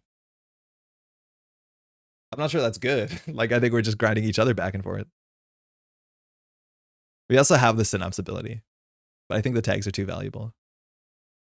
All right, Holloman was a start. Then they looked at the unadvanced card. It's a crypto. Fencer now gets a counter on it, which is kind of fun. Let's see if they just give up on these. I think Tranquility is the most important card in their whole damn deck.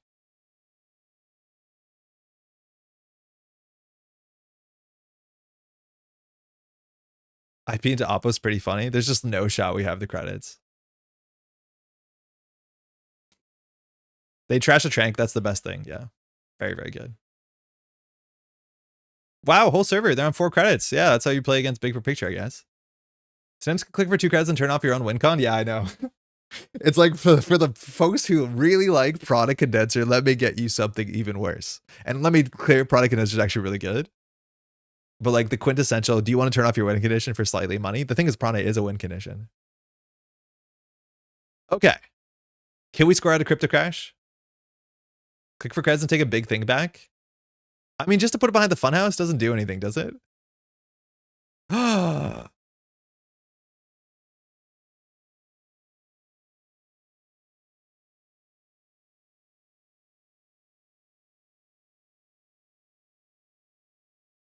We might want to hold this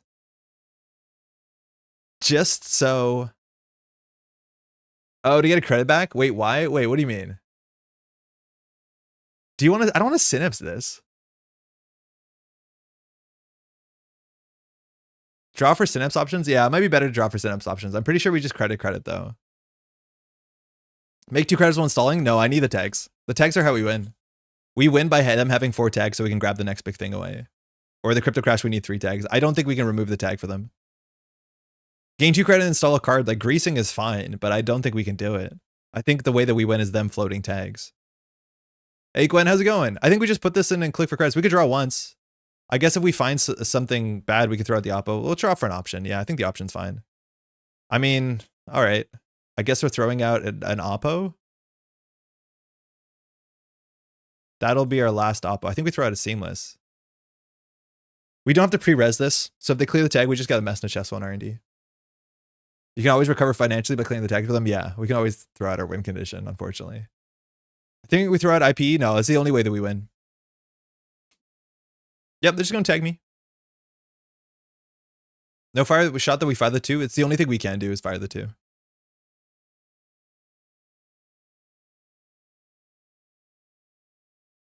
This would be much better if we had bigger picture than this. This, I feel like res trank. We'll definitely res trank the duck, but we don't have to res trank to threaten our ability because we don't have anything installable. This also shows them as a trank. Don't you throw out the 5-cost Kogate? You're never resing that? We're not never resing that. We're installing it for free to clear tag with Synapse. I think we just need to hold on to it installable. They also don't know what it is. Now they're on 0 credits, but like it just allows us to do some Synapse text. But I'm pretty sure they're going to tag me. I think they generally should trash the Tranquility here and just run through the funhouse and say, I don't care.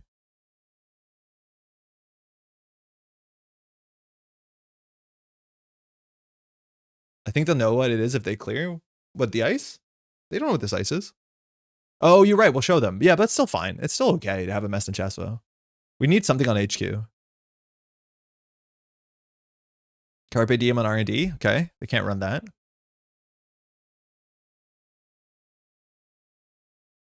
If we had slightly more credits, we actually could like fast advance. Can we have fast advance? We install it. We have an advancement. No, we can't even score at the Crypto Crash from their score area. Wait, what the hell? Yeah, like this is the play. Just ignore everything and then we lose. It's a blank card unless you get to 5 credits though. Yeah, but we will eventually. Finally finished yesterday VOD just to catch you live for once again. Ludmilla, how's it going? We're in a bad spot here. Running through Funhouse might be too painful. No, there's no shot. They're just gonna float all the tags in the world. They can't trash it though. I think they messed up. They have to click for a credit. Oh, they're breaking the Funhouse? Why?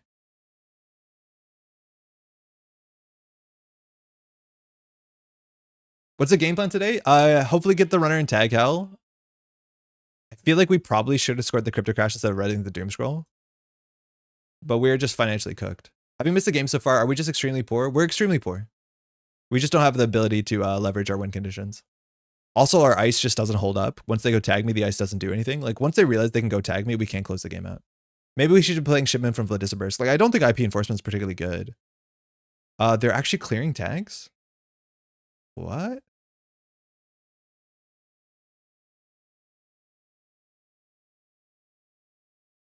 I mean, I guess. That was the last transfer? No, it wasn't. There's one more transfer. So if we click for 3, it looks pretty silly. Are you running shipment? No, Kato. We're focusing on IP enforcement. So like we can IP enforcement away the next big thing. That doesn't seem great. We can also just remove tags. We can just get money. Do we have a holoman? Jeff, we have 2. We tried that. One of them was trashed. But they're at 6 tags and we have nothing to do besides click for credits.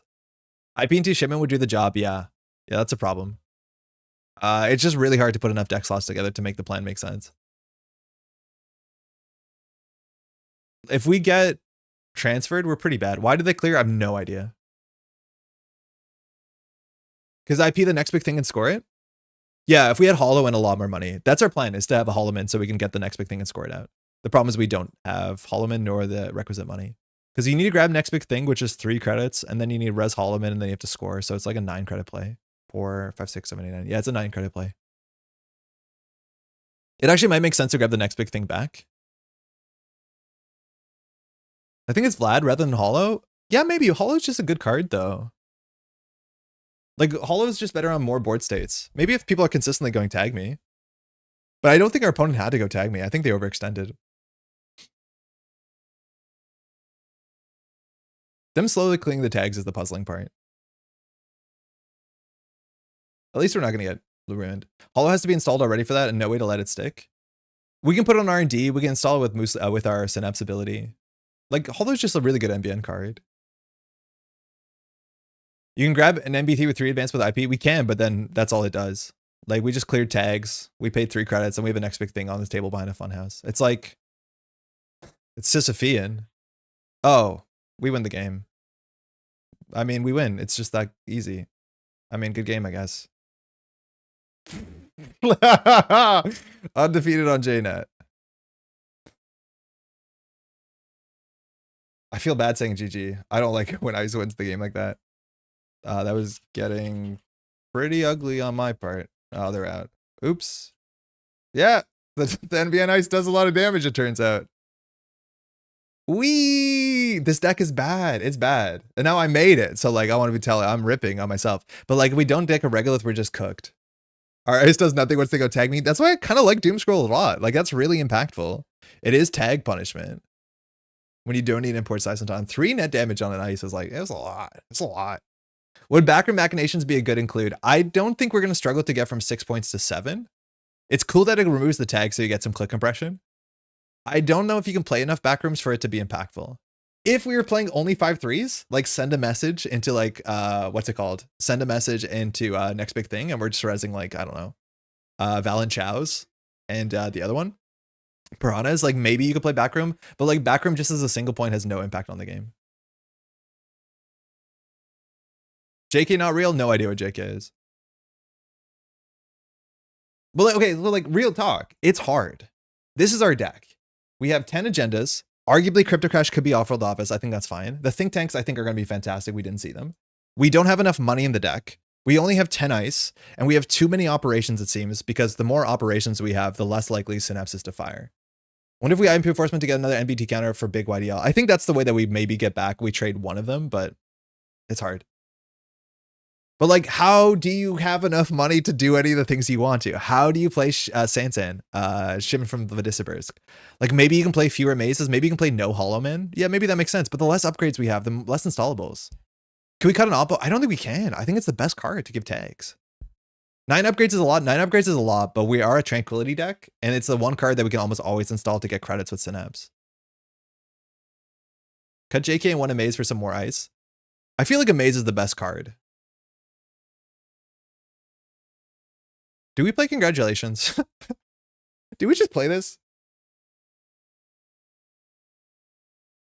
I would ditch Seamless. I think Seamless is just so good with our Crypto Crashes. And merely it's only good with the Crypto Crashes. What else could we play? I think cutting JK is totally fine, but then people are upset I didn't try out JK on Tranquility. Best card to tag a runner says, but if you fired 0 oppos a game, they still wouldn't tag me. We need Planogram. Yeah, I like Planogram a lot.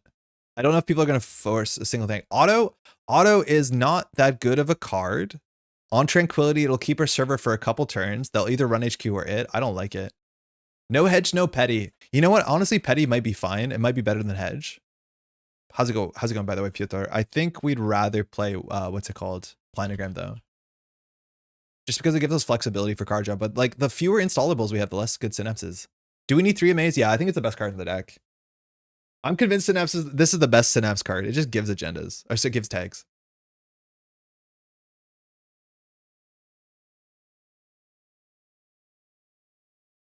Keep corping. We need more corp-only players. There are no corp-only players. Wait, what are you talking about? What do you mean? How's it going, by the way? Does Crypto Crash do anything? Silly question. Maybe? The idea is that like the never-end threat with the Seamless like just ruins their economy, and if they ruin their economy, they can't interact with our other stuff. The problem is if they don't have money, they can still deal with a lot of our ice. I'm gonna laugh when someone Helianthropus my petty cash. It's more likely that someone will compilation your petty cash. There's almost no tag kill anymore. What's punishment look like now after rotation? Ludmilla, there's a whole bunch of decks, NBN decks in the last meta that were kill decks, straight up kill decks. They're running generally like Mindscaping to do 1 or 2 damage and to end the line. I think those decks are still really good. You just probably play them out of Epiphany because NEH is dead, but this was like a tier 1 deck. It's just harder because it's multi-card combo, but you generally do this into that. Bigger picture, we cut bigger pictures. The bigger problem we're running into is we need installables. We need installables for Synapse to fire. I think it's very easy for us to put more operations in here. We had bigger picture. We just added planogram. Like we need more cards to install. And I think that's a problem we're running into. Maybe that means we just play the bad pad campaign. Maybe let's just play the bad campaign. I don't mean to call it bad, but we'll try it. I just don't think this is like a legitimately thing. Play the Plaza? Yeah, maybe. We'll play 3 Plaza. That feels like too much. Feels like a bad card to draw. We'll try cutting 1 Amaze. Don't love it. Would Superiority be better than Crypto Crash? I don't think it's going to do much, right? Like if we give them a tag, it's for a 4-2, that's pretty rough. Plaza isn't great with Trank. No, we just put it on the table. That's the thing. I don't believe this. Maxi, we just cut Janina. I don't think it's great. We'll try it with Trank. It's fine. I just feel like we added less installables in the deck. We added another operation. Janina. Mitra to kill with Doomscroll? I mean, that's ambitious. Petty confuses the heck out of me. Play if you haven't finished an action. How can I play this yet? Well, you haven't finished an action. You're taking an action. I miss Tag Hell Psycho Beal. I'm excited to see how NBN adapts to changing meta. So Ludmilla, the one that we have is shipment from the Disabirsk, which just says 2 tags as 4 advancements, which is better in some ways than Psychographics, but Psycho Beal doesn't exist for a couple reasons. Got here 50 minutes ago. No worries. I just cut it. It wasn't doing anything. I do think there's a chance we don't have to play Seamless, but then we probably don't play Crypto Crash. We play the 3-2. Ugh. I like Amaze so much. It is just so cool. We can maybe cut a Holoman. We'll cut 2 Holomans. We have less installables, no stress. We'll play a shipment from Vladisabirsk. Doomscroll WinCon. Maybe we should play Ganked. I mean, let's get another data point in here. I don't think we made the deck that much better, though. Maybe Planogram's card draw will give us more options to install. Is Idiosyncresis too expensive and slow? I think it is. I was considering Idiosyncresis. Install Advance is a bit expensive. It's a nice fork. It doesn't work with Amaze well. That's like a downside, is that it flushes the Amaze server without Amaze being relevant. It also doesn't work with Seamless if they think we're a never advanced deck, but Idiosyncresis is like kind of real. Starlit Knight, I don't know if we need another card like this. It's expensive. The face check is good, but like I think I think Doomscroll is doing a good Starlit Knight impersonation. Like it doesn't end the run, but 3 net damage is a lot if they go tag me. I think Idio can be okay in decks, but they're Oppo research decks. I think you need a very specific deck to be annoying with Idiosyncresis. I think there's a chance Idiosyncresis you want to play Makoto Langit to make it hard. How does Piranhas feel? I don't know. We haven't rezzed it. It's only a 1 of. I think there's a chance we'll try and remove the tag for some flexibility if we put it behind a ping, but I haven't rezzed it. I wonder if bad publicity is going to be a problem for us. A lot of our ice taxes in different ways than credits. Oh, Dayweave. That's going to be fun. All right. Stinky hand, but intentionally stinky. I think we're going to mulligan to some of our temple plays. Hey, Veronica. Best of luck. We have Starlight at home. I think that the way I see it, Doom Scroll is much more consistent than Starlight. I think there are some end games where Starlight is more interesting, but I think the more consistency and being cheaper is better overall for what most NBN decks are doing. If you're going to tag me, is FOI better than Crypto Crash? It's an option. The problem is I had FOI in the deck first, Matt, and then I realized we had no place. Like for the beginning of the game, we had literally no place to make because we wanted to score 0 out of our agendas. I think freedom of information makes a lot of sense. So actually does interestingly stoke the embers with the IP enforcement. But the issue is that like it made no sense in terms of we didn't want to play it. We had a hand of agendas like we don't want to score next big thing. We didn't want to score FOI. We didn't want to score think tank. So it put us in a situation where we had literally no agendas that we wanted to score, which is kind of weird. Funny thing about Starlight is IP enforcement is a bit of a nombo. Yeah, that too. Okay, so weird hand. Scoring out a Crypto Crash early would be good. Dewi generally wants to run. We have a YDL here, which is just, what is it? A 3-credit card. We could set up for the Piranhas with the YDL, which is fine. We could do YDL into Crypto Crash into Tranquility, but we can't res all of it. I think that's reasonable, and we just like blow out the turn. If we lose the next big thing, that's how we get back into the game. So let's just be aggro. The problem is like the Piranhas on low hand size is like not particularly compelling. But like if we can land a Crypto Crash on turn 1, I don't care what it does. This is aggressive. Why don't you want to score next big thing? I think it was hard. Like we didn't have the money to tempo it out. I think we'd want to tempo out an off-world. Like I'm very happy giving the first next big thing to our opponent and just fixing our hand. It feels like an ideal agenda score. I think it was too expensive. It's a good card. Like don't get me wrong. No res on the Trank. No, it doesn't do anything on the first turn because it was the first card you installed. No, the Trank doesn't do anything on turn 1. It's unintuitive, but the first card you installed was the Trank, so it eats the Trank. Very funny. Veronica is going to learn a lesson here that if you're playing around Artificial Crypto Crash, you want to keep the credits on the Coalescence. If she kept the credits on the Coalescence, the value of this turn is way different. You have no reason to take this because NBN cannot bounce your cards anymore. You actually want to leave the credits. Very weird.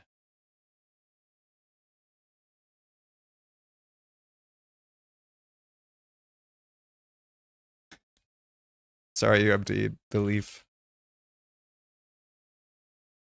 All right, we're obviously bankrupt, but Tranquility is going to be hard to trash on both sides. Told you to take that out. I feel like Off-World Office would be comparable here. Ideally, we lose the next big thing or we jam the next big thing and don't care. NBN can still bounce with F2P. Yeah, but that's only if Veronica runs, which last click, obviously, she's not going to do. Best draw here would be the 3-1, the Stink Tank. And we would just Tranquility on the next big thing. Knick-Knack Flicker. Knick-Knack is already triggered. She's back in the money, which is good. Stink Tank would be huge. Spin Doctor for 2, okay. Good old-fashioned sub 5 credit knife fight. Yeah, I know. It's going to be rough. She has a good running engine, though. Hasn't flipped Dewi. She knows we have a Regolith. I think we just empty the Regolith. Oh, no, she doesn't know. She saw spin and she trashed it. So I'm just going to empty this. We're going to have a Piranhas issue. It's not going to be fantastic because Dewi's going to draw a card with Knick-Knack. Bravado? I think giving bad publicity to Madani Dewi is going to be an issue. 3 cards can we lose the Regolith? If we res the Piranhas, you may draw a card, do 1 that damage, and the run if there are more cards on HQ than grip. I think we res this just to have ice. Bad pub is going to be a problem to Madani, though. So this is actually going to fire because the hands swap. It's kind of awkward. Dewi's run engine is based on Knick-Knack, but that makes it hard to flip the first time. Yeah, it's really awkward. Try to get you to cut that if memory serves. A Mess and Chessa would also be sick here. Let's hit something good. Yeah, we'll draw for sure. We hit a Madani. That's really good. That's our bad publicity problem solved. Yeah, I've been really enjoying Dewi for what it's worth. Just had a great time playing as both sides. But this is the sort of what I expect this to be. Scrappy. Very scrappy.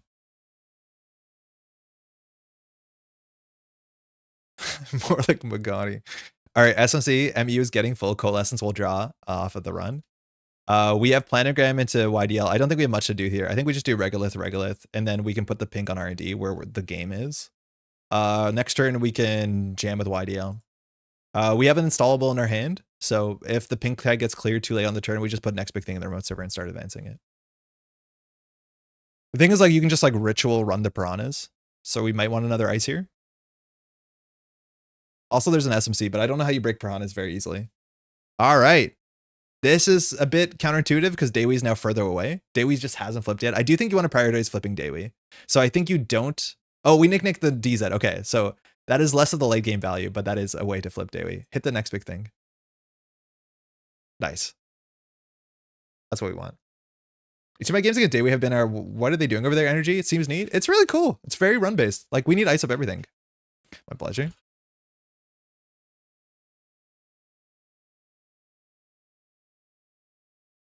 So now we really need to draw an Oppo because Oppo is online.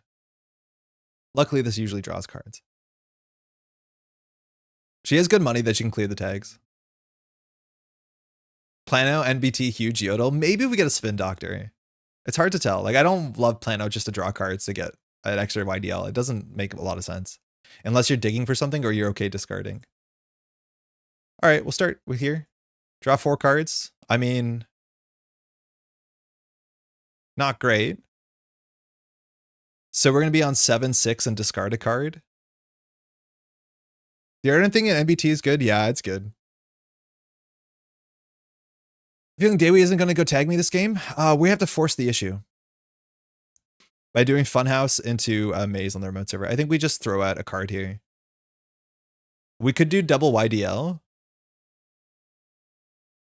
I think all YDL decks are okay discarding. Yeah, usually. It's better than shuffling a card back. So we'll definitely YDL to start. This ping will get run down. Dewey wants to trash a card with Knick-Knack Coalescence. This engine's really good. If we can stop the runs making sense, like getting an ice on Archives would make sense and on HQ would make sense. The problem is, like, I don't care to ice HQ. So I think we just fire the Trank here. We get to trash the Regolith. I'd rather just like get this in the server gain too. I think Trank is less like necessary here. Why discard? Because we only have so many clicks. I don't want to shuffle back. We lose a credit on the YDL. You mentioned Madani to install Trank, and I've been wondering on that sort of thing right now. Is Hosh Mulch like a thing? The reject to grab the Trank back?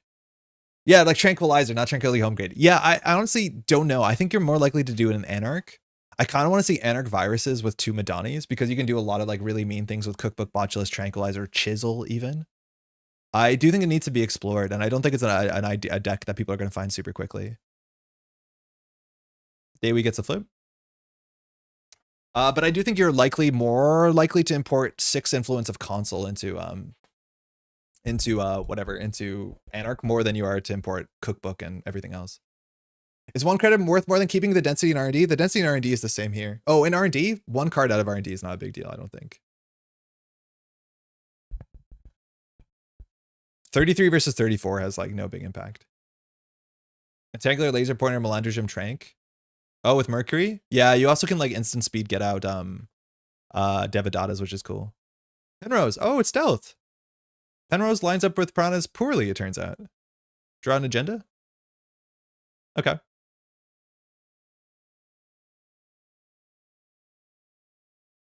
Ooh, ugly. Not good. Dewey's full. I don't think we can ice up HQ.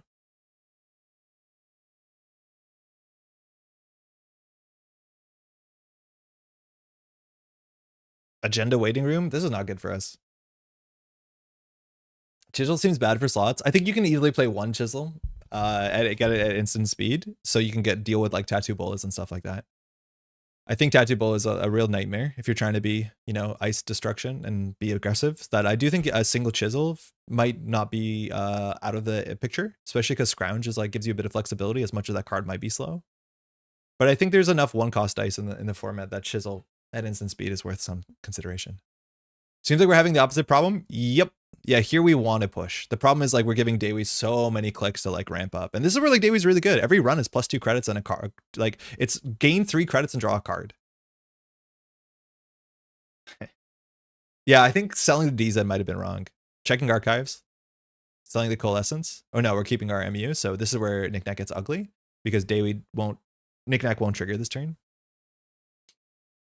I'm assuming Echelon is going to be installed if Veronica's calling that out. But I think Funhouse into Piranhas into a maze should be a good enough server as long as we have an Oppo in hand. And if not, if we have 2 agendas in hand, one gets put into server 1 after you clear the tag, and then you have to run the server twice. Day we flip? Day was so fun. After image? Okay, that's fine. We have no stealth credits, so actually we really need a push here. I guess we're playing Mantle, so MU is going to be tough. No, you good. Okay. With bad publicity, I don't know if you're going to use all these credits.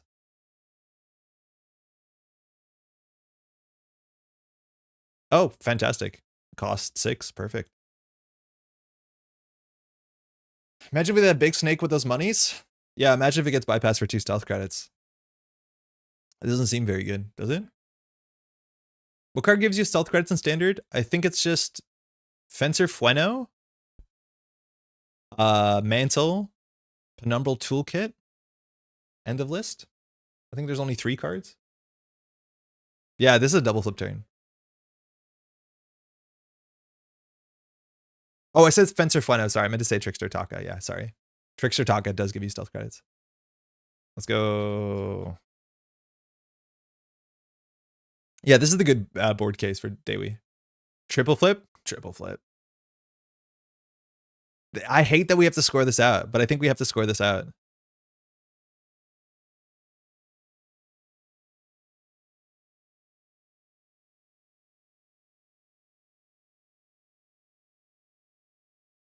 This is what Lat wishes Lat could do. No stealth credits though, so I don't know how you deal with this. Does Taka Turk with MU move Safecracker? Yeah, totally. Move Safecracker just wants you to spend. Oh wait, no. Taka says for only for programs. I don't think you should consider move Safecracker, but Taka I think says only for programs. Yeah, so you can't use it. So the only ways you can fire move Safecracker, Mantle, and a Penumbral Toolkit. Side hustle Game Dragon. 3 strength after image, so you just need 1 credit to break most of a Doom Scroll. That being said, this remote server is still kind of cracked. We pre-advanced this Oracle so we can advance and jam into it. We have a pink here, which kind of stinks that we don't actually have a good install. Veronica has a click left. We might not res this because I don't think it's actually worth it.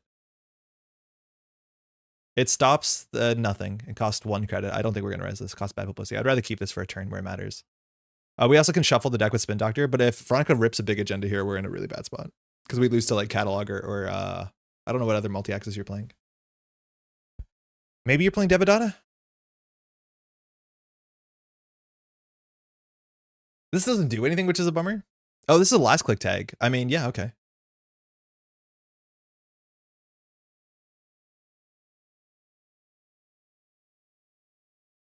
Oh, we trashed a Rego, so we're going to see a new card. Okay, so Veronica has a tag. We don't have single tag punishment besides our Synapse ability.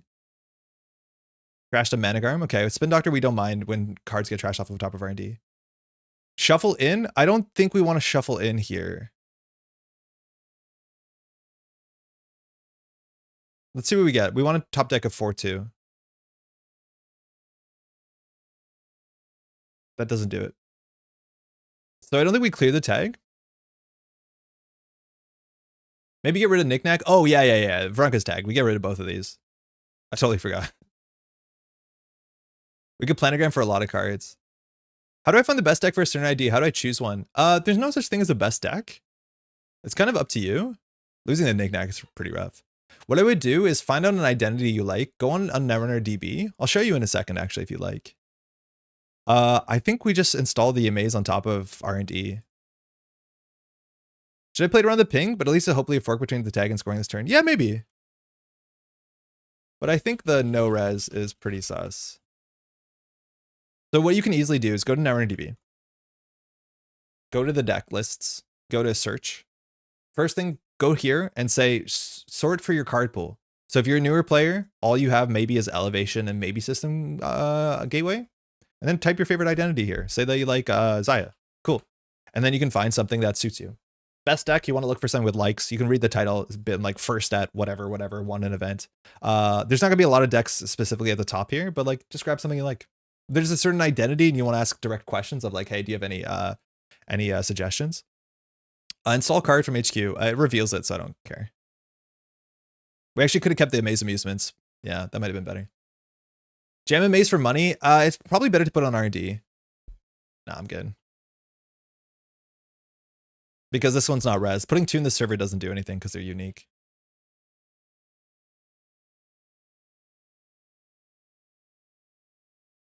There's a DZ Muse. The best deck is a deck that you enjoy. That is kind of it. As long as you have fun playing it, how's it not the best deck? If you want to also see tournament winning decks, which is different, you can go to Always Be Running. This is also risky because this risks hitting Behold and Oracle Think Tank. Is go to alwaysberunning.net and you can see that people do tournament results and you can go through the results tab and a lot of people will claim their decks. So you can go through reg results and be like, oh, who won at this event? And you can click through. So you can click here. Oh, who won this deck? Oh, this is the observer's decks. You can click through them and it'll link you to an RNDB. So that's also an option. Top deck of 4-2, please. The density in R&D is scaring me. Stop it. This is what I mean. We don't want to score these. Firefox is an amazing plugin. Yeah. Why use Firefox over Chrome? I like Firefox more than I like Google, just in terms of like big corp, but also Cyberfeeder is sick. I just use Firefox my whole life.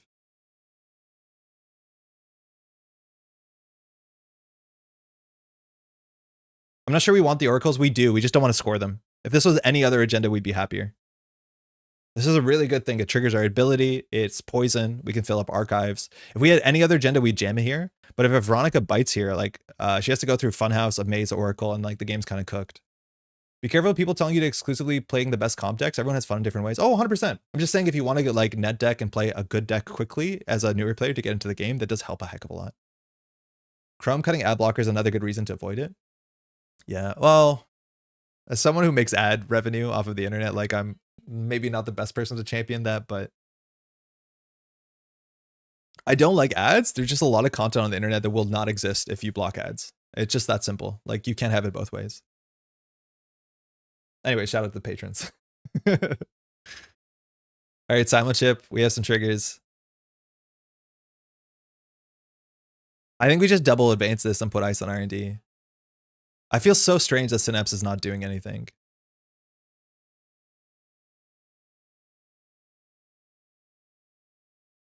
Look at our monies. We're just not doing anything. We're not progressing the game forward. Our ability is contingent on the runner interacting with us.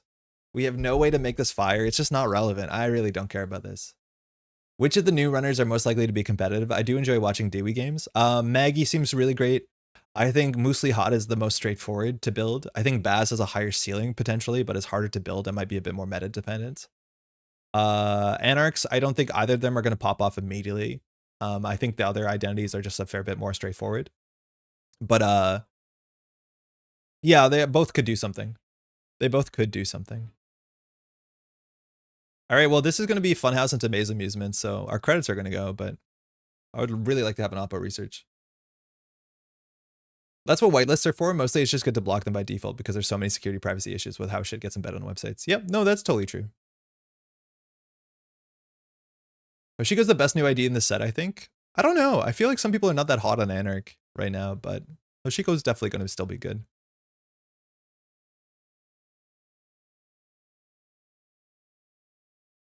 So we don't have a Synapse trigger.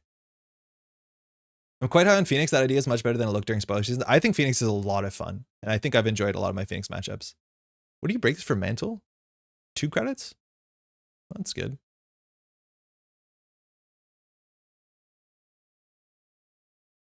I was going to sign up for Patreon after dropping Solidify, but I made my account. It had some error on the payment screen. Told me to refresh and lock my account, so that's fun. Oh, sorry, Supernob. Also, thank you.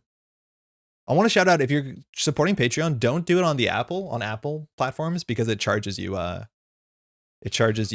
percentage. I've been thinking about Thunderbolt again, so that's bad. I think there's a chance that we can reevaluate Thunderbolt. I do think there's a big reason to modernly play, unfortunately, Stegadon. I'm not going to shuffle cards back. I want to see an agenda. Because that's going to be a lot of tags for Veronica. We can IP enforcement, the next big thing. No agenda steal. Bummer. Still has a tag. We don't have a Synapse trigger. Yeah, Mitra and Thunderbolt seems good too. Yeah, I think that's a good inclusion. There's also a lot of good ice that's like AP or Destroyer. Gotta take off, gotta help my stepdad with some tax stuff, but I've been mega stoked to have so many VODs to go through. Thanks for all your hard work and happy humping. Ludmilla, enjoy. Glad that you can make it and drop by. Hopefully you're enjoying trying to get back into the game and seeing what new stuff looks like. Veronica's floating a tag. All right, we might planogram. Dewey is flipping a lot. I'm not paying attention. Trank stays.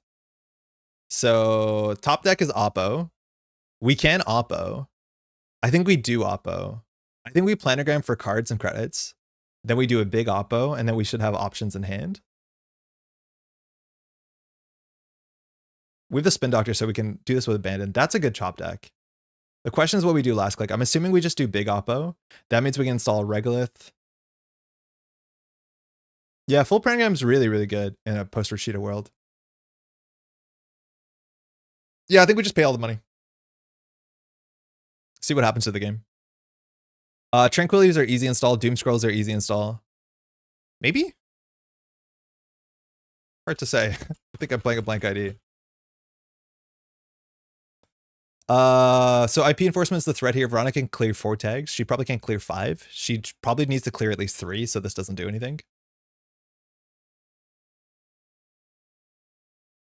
This think tank again is something we don't want to score. If it was an Idiosyncresis, would we have ripped it? Yeah, we would have ripped it. It would have been sick. Maybe we should play Idiosyncresis Tranquility, install advance every turn. And just force people through fun houses. Got more cards and cards at Dewey at least? Yeah, that's been great. Yeah, that's been looking fun. Penrose, 3 strength. I don't think that hits any breakpoints. Oh, it does. It hits the piranhas. That's sick. Yeah, that was super important. Yeah, Knick-Knack is one of the big enablers here because it's hard to trash your own stuff. So now we have to empty MU, which means either you have to install an MU card, which means there's one more DZ in the list probably. I think this deck would be straight up better if you switched IDs for Nebula. Honestly, yeah. And that's the Nebula problem. It's just good. It's just good. No matter what you do. It's like, oh, do you want to get a click this turn? Do you want to get extra credits? Like, yeah, I'm good. Cool. I think she's going full tag me. We consider shuffling back with Spin Doctor. The density on R&D is relatively high.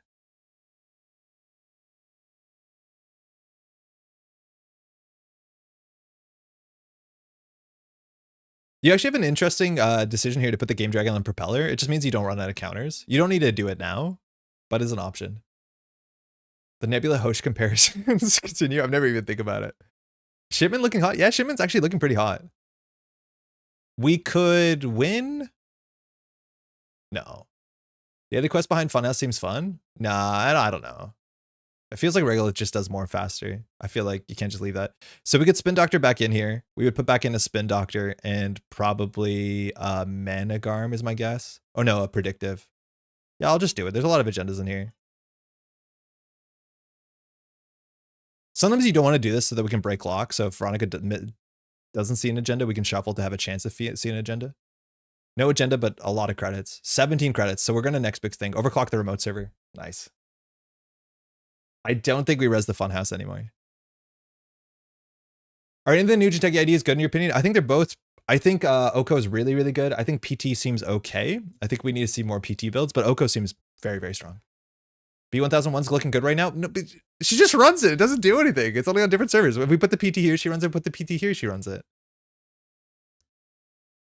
Like, I like B1001, but you need to be presenting a lot of different problems, not just one server. Can you win if you IP enforcement, shipment, score Oracle? Yeah, actually, we can score the next big thing. We're in a not bad spot. This going sucks. I will res the Maze Amusements because it costs a credit. No, I don't think that's... Yeah, it's worth it. Having more tags is worth it. The Tranquility actually would be the worst loss for us here.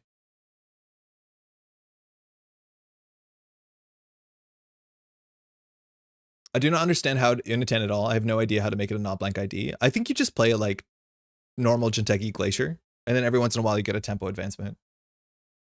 Yeah, losing Oracle here is actually really bad. That being said, we can just shuffle into our deck, which is fine. But I think now we do the trick. IP enforcement. We'll do 3 tags. Kingdom for Psychographic Spiel. Oh, it's worse. It might be worse. Hey, that belongs to me. We'll install that in server 1. Reveal and install a card from HQ. Oh, I forgot we can do that. Wait, that's sick. Wait, that's incredible. We'll put that in server 1. So the next big thing is now ours. We'll put it into a new remote server. It comes with an advancement counter. This does how many? 4 advancements? Okay.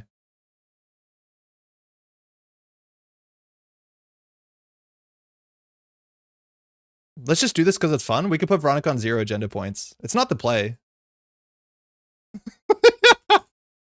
Going from 4 points to 0 is like kind of what you want to do with IP enforcement. Hitting the regolith would arguably be better for obvious reasons, but like that is what you're meant to do. That's actually, yeah, Vladislavsky gets so much better for that plan. But yeah, Veronica went from 4 points to 0, and now it's just going to try and win off of tags. That's the goal. The problem is, was that good or consistent? I can't tell. And we still have this big button. So like in theory, now we need to find a spin doctor and shuffle the Vlad back. How many Vladislavsky do we have? I think this is not the real version. Oh, we fixed on JNet, right? Not in DB. Do you have another shipment? I'm checking. I'm scared. No, we don't. So no further questions. Thank you. I think, yeah, the regolith we might have wanted to hit once. Our agendas, yeah. 7-point swing, it's massive. And every Oracle think tank has an aura.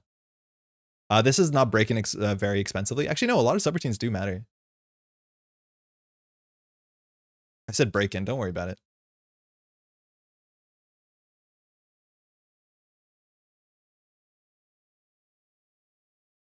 Can't hit that. No bigger picture? Last click? No. Yeah, like I don't know what you do. Maybe we do just play like public trails and like just do tempo stuff. But I don't know what it is. Like public trail retribution is really expensive. The side hustle could pop next turn. I think we just keep jamming behind this. We'll start with the next big thing for YDL or planogram or something. All right, IP enforcement. We need another win con. Her clearing this rego is rough since all her tags are your econ. Yeah, it's really rough. We have to remember that we can clear tags for her. And we probably do clear her tags for her. Certainly now you push the ID button. Justin, yeah, we pushed it a couple times. I don't think we pushed it that much though. Notably, if she puts the Game Dragon on after image, she can't deal with piranhas into something else. We shuffle things back. I think we shuffle back. Man, we need a spin doctor. I really hope IP enforcement control won't become the new tier 1 thing. No, I don't think it is. It's like you just clear a couple tags. Thinking. This is interesting. Push button to install Mesny on the remote, jam crypto. We want to, in theory, install Mesny with this because it ignores install costs. So we should hide crypto, install Mesny. So we keep those. I think we let R&D open. Yeah, we can just discard a card. You know, I was feeling a lot better about my chance when I still have 4 points. That's funny. Yeah, that is. I think Game Dragon lives on Penrose now, right? Any sentry bypass all the moment with 2 mantles. Yeah, but Veronica needs credits to deal with piranhas because Penrose needs stealth credits. So unless she can drum up a 3rd stealth credit, she can't deal with piranhas. Mesny she can deal with. So we'll Synapse, get a Mesny. She knows this is here. If we Reza, we're bankrupt, but whatever. A free install is pretty good. That can actually do something for us in the late game. If she steals this, we're fine with it. And then we have to discard a card here. We'll get rid of the Trashable.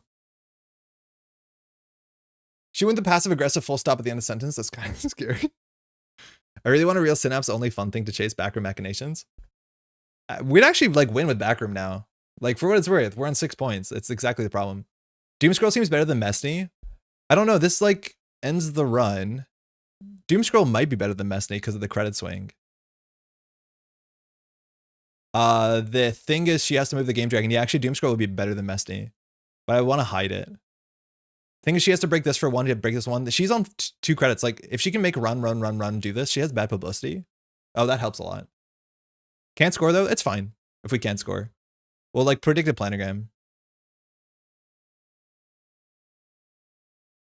Dewi gets a credit.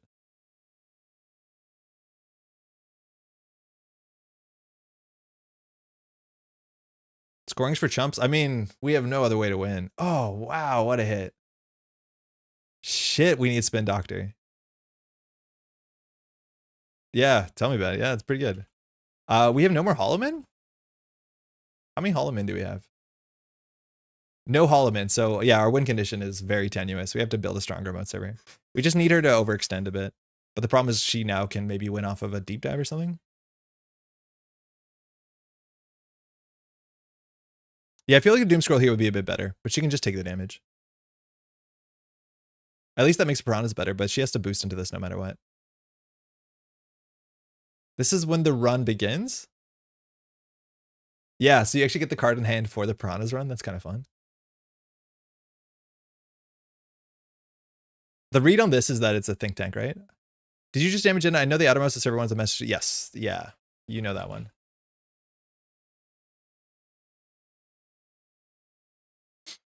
I don't know if she's seen a Seamless. If she's seen a Seamless that gets a bit more aggressive.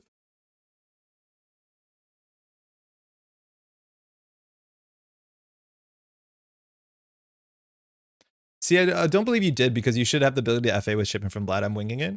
Yeah, that's a fair read. If she sees a Seamless, that might change her mind, though. So I hope she doesn't see it. That's good. Can you not AP enforcement? We can, but if we get the next big thing in the remote server, we can't score it. Because the most we can do is a couple agendas, a couple advancements. Right? Because this only puts one advancement, and then we have to figure out how to do 4 more. So if we're playing 3 2s, we could get it, but yeah, that's game. She might be upset with the way that this goes.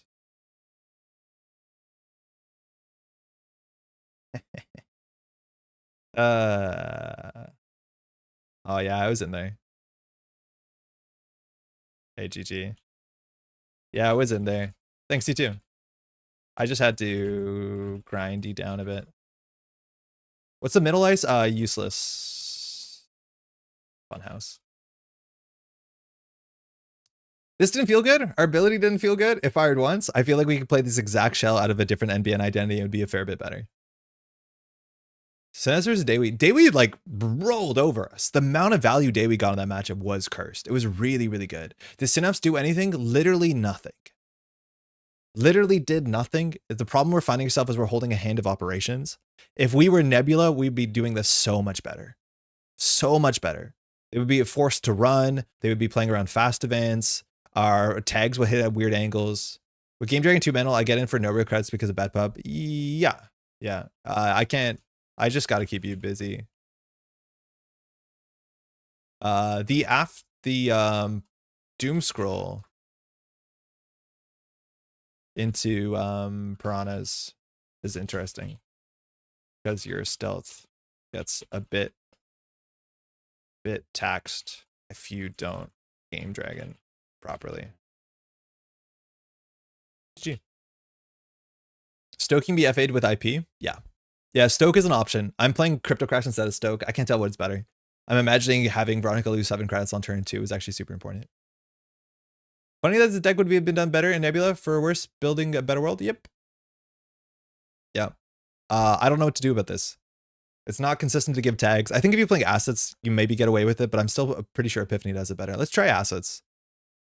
There's no way. Wait, why would assets do anything? Putting another asset on the table, isn't that what Epiphany does? Losing 7 credits on turn 2 is basically irrelevant. Good game, Veronica. Yeah, I do think you keep your credits on the what's it called? If you're worried about that sort of play. Like that does have a big impact and I might not score out. It slows you down a bit. But yeah, I don't know. I don't know what this ID does. I do think it's more interesting on the other side of the table because you have to figure out when to aggress. Oh my god, we still have Janina in this deck. Synapse gets more assets per click. Yeah, but you tell them what the assets are. Which, like, I don't think that's a good spot to be in. Synapse assets at least makes the things a lot harder about what to click to remove tags. Yeah, well, honestly, I don't think that's the case, Crank. Because what about, say that you run turn 1, you get a tag, click 2, you remove the tag, and then I put an agenda in the Glacier remote server. Like, that's scarier. They know what our ice is, but we installed the ice for free. Like, it's somewhere in the middle. I had a moment where we were thinking I was being a bit unlucky, but finally managed to get my way to victory as a runner. It only took me 31 unique card access out of archives. That's unlucky, David. Sorry about that. Hey, you managed it. I think Nebula could do some sort of asset spam. Yes. Nebula is so flexible. Like, I don't think you have to do ice up centrals. You can build a remote. You can build multiple remotes. Because at the end of the day, your value is just fine. The only problem is if you're playing assets, you're probably not playing enough operations to make Nebula relevant. But saying there's problems on the table, but also problems in centrals, like for Nebula, is legitimate. Yeah, maybe false lead makes sense in this. It's just like, if you false lead, are you going for a kill? And if you're going for a kill, are there any assets you can install? Like maybe you do something where you do Synapse, and then if they clear a tag, you clicklessly install like a Reaper function. That's, I think, the only asset on the table that does damage. And then you have some convoluted combo where you can like Reaper function them. I don't know. Runners will clear tags last click quite frequently. They should make Synapse installs a bit better. I think runners, when playing against Synapse should not clear tags last click. I think you should be running click 1 and 2 and clearing tags 2 and 3. You ideally should not be running click 3 and taking a tag. I think Synapse needs more reaction tags, bite and behold. I think that's going to blow out some players, but I do think players are going to respect that sort of thing. The way that I respect Oracle Think Tank, that it's hard to have those while still having enough money and while having deck slots to do anything else. I've run R plus Tower Reaper function spam and Synapse, and it's perfectly fine. I'm pretty convinced it's better in Epiphany. Let's try it. I believe in this less than the deck that we built, but we'll try playing assets Synapse. But I believe in it less. I want to be very obvious. Like I think it has, like, Epiphany is fine. Epiphany is good click compression to get more problems on the table. This, you need assets in hand, and I don't know why you're holding assets in hand in an asset spam deck. So let's try this. So we can play Public Access Plaza. Good. We need to run agendas. So we learn 3 copies of tomorrow's headline, I'm guessing. We run 3 Oracle Think Tanks. We run 3 copies of Next Big Thing, because it's just kind of cracked. And then we have some slots left. I'm not sure what we play. I think we just maybe play the 3-2. Does false lead help with compressing the runner's turn on which they can run remote tags? If they try to dump a tag on 2, you get the install. I think theory it makes sense like academically, but at the end of the day, the question is, what are you installing that it's worth trading a 2-1? 2 false, 2 embedded. Like, what are you doing with the false lead? Like, are we playing end of the line? Because if we're playing end of the line, yeah, we play 3 false lead. Are we trying to make Synapse work still? Yes, yeah. We're going to spend today trying to make Synapse work. Orbital, I don't think Orbital does anything. Like, in theory, IP enforcement, Orbital does 4 me damage. I'm not sure if that's a convincing win condition. Which Synapse is missing is some repeatable tag effect. It's dying for something like Ares or BCP, yeah, or Drago. I don't think false lead is worth unless you kill the runner. Yeah, I don't think tempo false lead makes sense. I think false lead has to end the game on the spot. Orbital can do something Thule says, yeah, but like in context, Thule, you have a hand size attack. We don't have that inherently. Like, we could play FOI. FOI is like busted good, and we don't want to score it out. I feel like having none of our agendas that we want to score out is probably not healthy. But FOI into freedom of information is, or into IP enforcement is like kind of a combo. Like, the problem is like none of these agendas do we actively want to score out, but maybe that makes sense for assets. It's hard to tell. So dual threat Reaper, end of line threat that no longer needs to play Mindscaping because it has touch-ups. Yeah, if you have advanced ball on the table, touch-ups is pretty cool. It could whiff. But yeah, touch-ups in the kill combo is like worth something. Vera, yeah, Vera is also really good as like as an actual like tech to do damage scores. I think Vera can make sense. So maybe we do play end the line. Maybe we do. Maybe we do play Vera false lead. I just think Epiphany will do this much better.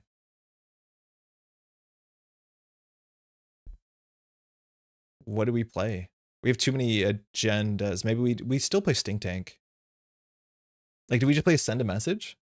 We play 2 FOIs, 1 fewer Think Tank. Stoke the Embers kind of works. It does totally work with IP enforcement. It's actually pretty good. The problem is, like, I don't think we're an IP enforcement deck anymore. I think we're a kill deck. Maybe that's why we don't play this and we play crypto instead. Or just play embedded. I can't tell. Embedded is pretty good because you put your operation on top of the deck.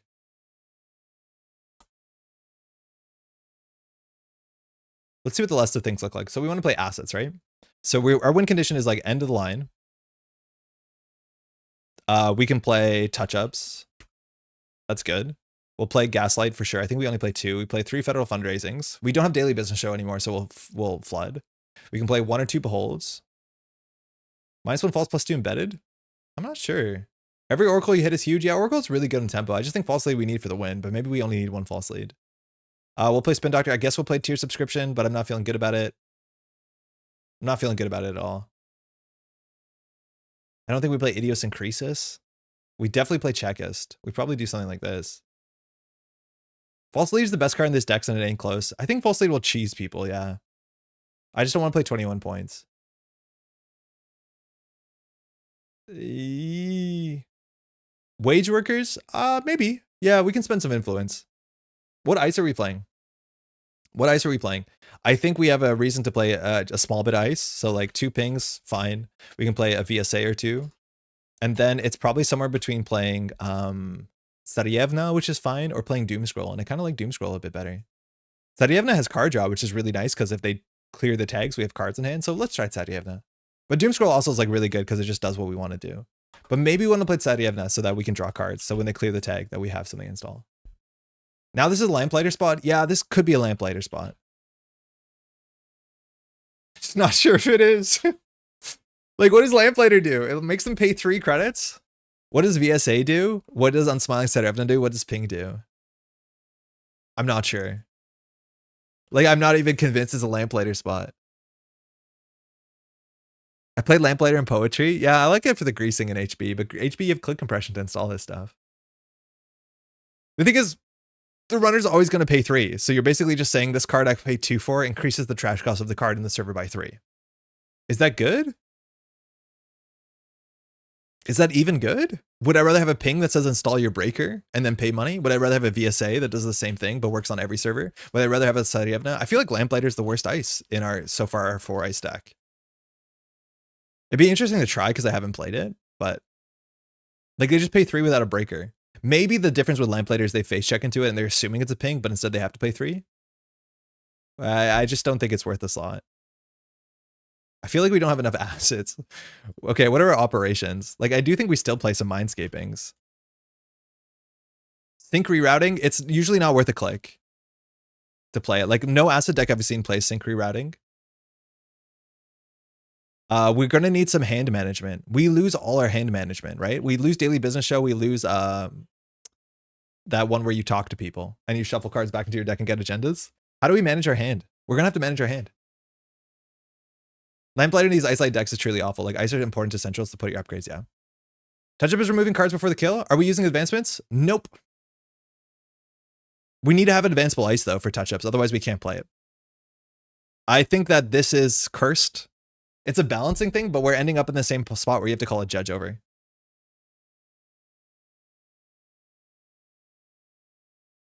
Lamplighter specifically to be annoying to protecting other assets? No, for sure, I get it. And maybe if they go tag me, this does something. Like, that's kind of cool. Actually, that's the cooler thing about this. If they go tag me, this is an end the run sentry on 3 cost. That's actually worth something. Oh, you can advance Checkist, yeah. So they have a reason to trash Checkist. So we have to play Oppo. I think we need YDL because we are playing this. I think we need more things on the table that they have to do. You can decline to advance anything? No. Wait, you can just play this on any board state? I was told that you need to have an advanceable card. Do you not need an advanceable card to play this? PGB might be fun with variant touch-ups. What's PGB? What's PGB?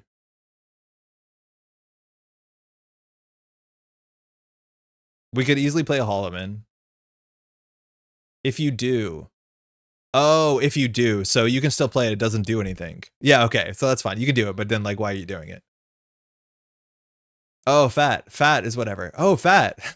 FUD is like what? 3 or 4 influence? 4 influence. Kind of interesting. You don't get to return cards if you don't advance, but then why do you play the card to do nothing? To enjoy N6. This is a double, right? Of course it is.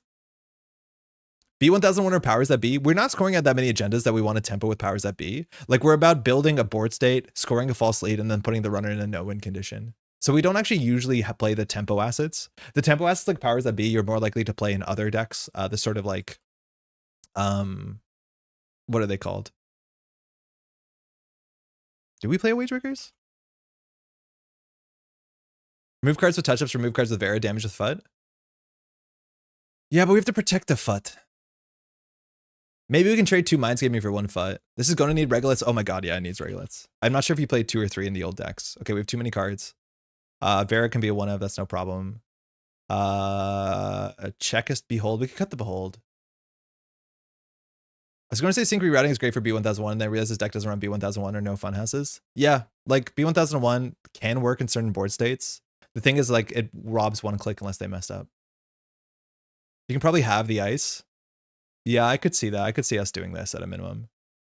I like the early pings. I think I've been blown out by ping pretty constantly in this deck. Just forcing a fractor is like kind of a big tax. Pap and tiered probably fight for slots. Yeah, this might be too much. I just like these cards because they're like very easy installs with Synapse and they don't betray a lot of information, but 21 assets might be a bit much. What are you going to do with the money? And YDL probably bad in assets. YDL is actually relatively good because they're going to score a next big thing. You're going to draw 4, you're going to YDL. You might not want to play 2. You also can play Planogram, but I do think you need this. And I think we need a way to manage agendas. How do you shuffle back agendas in this game anymore?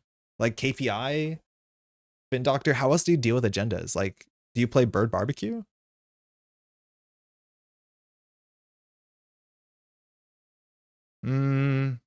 Yeah, Sprint, but like, ew. Maybe we play Sprint? Maybe? Because we do flood up. We're going to draw less like than NEH though. What's that? Bird Barbecue? It's the card where they're like carting, Jinteki card where they're carting birds into the bin. Sim reset, that's the name. Simulation reset, yeah. Okay. We have 2 card slots to cut. Let's see what this draws like. See how this is going to be a bad Epiphany deck. Yeah, this is a bad Epiphany deck. I don't understand Wage Breakers here. I don't know if you play Working Prototype over that. The problem with Prototype is they'll trash it. I think Wage Workers trashes for 4, which is nice. Wage Workers works with Regolith. Wage Workers works with Triple Draw sometimes. It's like not necessary, but 4 is a lot to trash. This Ice Sweet is sus. Yeah. Like Prototype will just get trashed. Reception will just get trashed. Next big thing is pseudo hand management.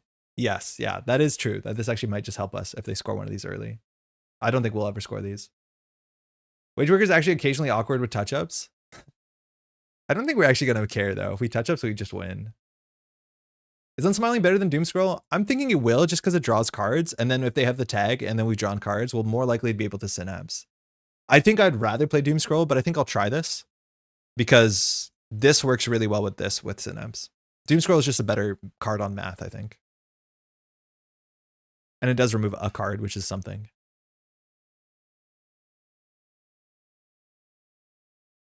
There has to be better inclusions in this deck. The FUT line is kind of interesting. I just think the FUT will go down.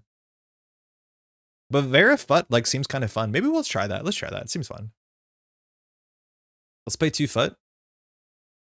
Do we want to play Makoto Langit? Oh, we can only play 1 FUT. We can't tutor this, no? Yeah, we're over MU. Over influence. 16.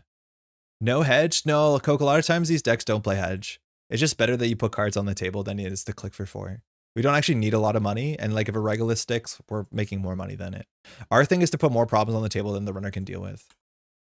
Yeah, not a 17 influence deck. That's kind of a problem. I miss you, NEH. All right, we can do this. And what else did we just cut? Wage Worker Sprint is fine. Do you think about hostile architecture? I think it's really expensive.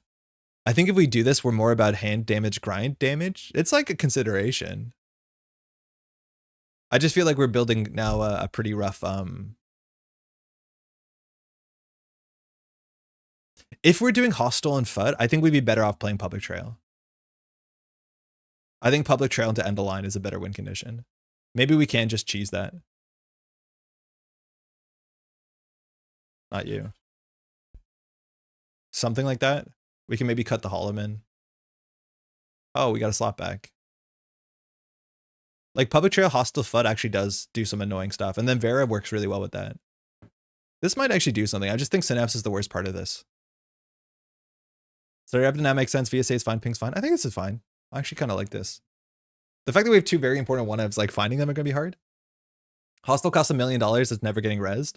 I think that the deck, if it's running Hostile too, we probably should be running Bladderworts too. I think people tilt the hell out into Bladderwort.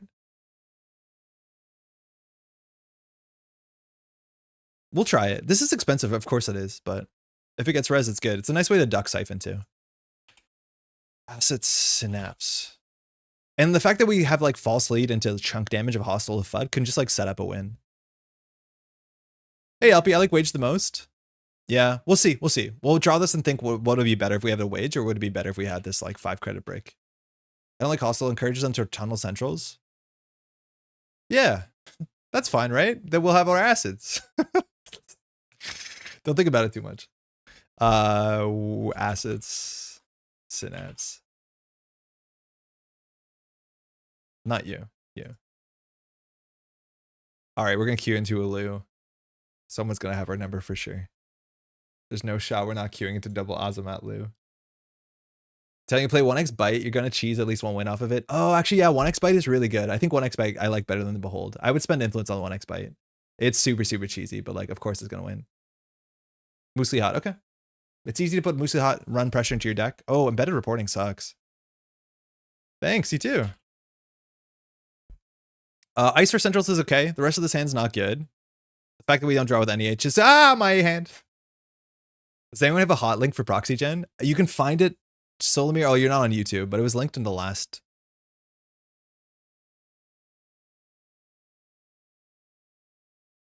I've misplaced my Seb ID. Yeah, you only get one of those in Modern League, don't you?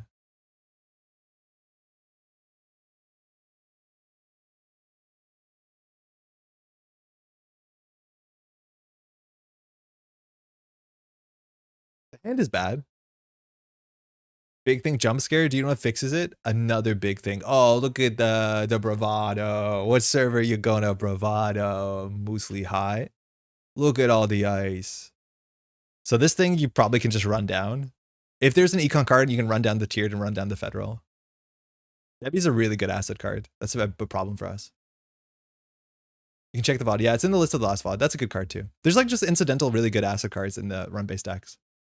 So we got 1 credit from the tiered. Again, if we were Epiphany, we would have text. We would actually do something. And we would do cool kickflips with like Holloman and the other stuff. But no, instead the tiered subscription is going to give us a blank identity. Is there any way to keep Nanook on the board? No, less than ever. Music, you used to have Imp in the last format, and Imp you could trash the agenda that you were going to steal, but now there's nothing. As soon as you uninstall it, it's gone. Epiphany text is so bad though. Cranked, I think without NEH, I think you're way too NEH pilled. I think now that NEH is gone, Epiphany is really good in terms of getting stuff on the table. It's the best you can ask for. All right, federal fundraising. So we get a look at the top 3. We can draw 2 of them. We can rearrange them. With a spin doctor, we have some flexibility. Embedded reporting, we don't want. Gaslight Sarievna. Notice how our hand stinks? We don't want to put the plaza down immediately. So we'll move the embedded to the bottom. We'll do Sarievna Gaslight. I don't actually want to install the Sarievna because there is a what's it called? Oh, Bravado got thrown out. So actually we might keep it. Okay, so Behold on the table is kind of acceptable. I think we ice HQ for obvious reasons.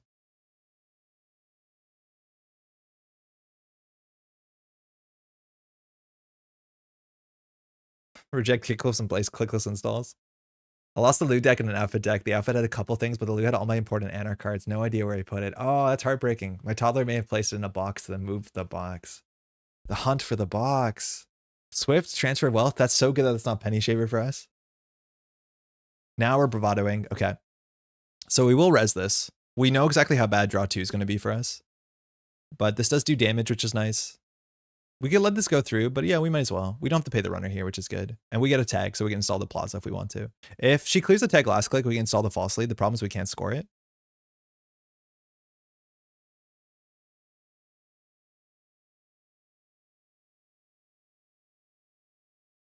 Fire. She lost a Hushuk. Wow. And a transfer of wealth. That's good. Draw 2, yeah. So we have an embedded in there. Please hit a next big thing. Nice. That saves us. Unfortunately, we didn't draw something that was worth installing, but getting the public access on the table is totally fine, especially now because Threat is online. Sure, Gamble. Click last tag. If we had more money, this would actually be scary. Because we could get an embedded or a false lead on the table. If we had 1 more credit, the false lead on the table is the play. But this is cool. Then we get this down. And we can res it, and Threat is online. I buy that Epiphany might be the best home for it, but for what it's worth, I don't think that yellow asset's a viable archetype. I'm convinced it is. We're going to be very glad for this? Yeah, we are. She has 1 card in hand. We can gaslight for nothing. It actually might be right to gaslight for your digital life here because we're going to next big thing. I think we do gaslight for your digital life because we're going to have so many cards in hand. I guess we do the federal fundraising first. We'll just take that. We'll do the federal fundraising first. No, because then we shuffle. I think we still do it first, and then we don't pop the gaslight. We don't need to. Touch-ups, headline, regolith. Okay. Move. Done. Draw. Oh, I did that wrong.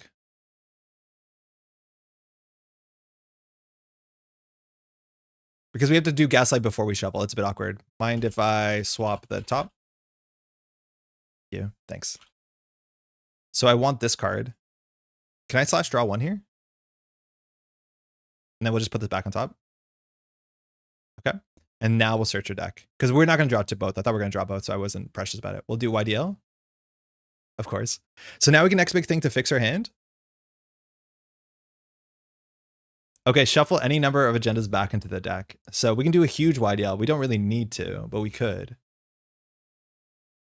Can't believe federal fundraising is the one that stacks the deck and balance coverage is the one that makes money. Yeah, I agree. It's weird. It's really, really weird. It's very, very strange. Let's go.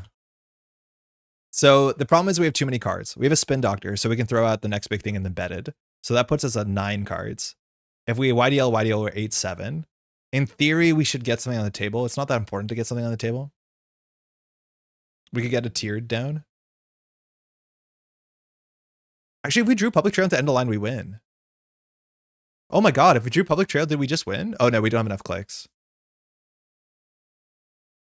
Okay, so we're going to empty 1 card, 2 cards. That'll put us at 9. We discard 8-7. So we should shuffle some cards back, unfortunately. I think you can raw install the false lead. Yeah, I think we can. I just don't think we can do it this turn. Actually, we probably just do 1 YDL install false lead. So we'll shuffle back. I don't think we have to be super greedy. So this will leave us a 10. We'll be a 9-8. We discard 7-6-5. That's fine. No, then we'll shuffle the rego back.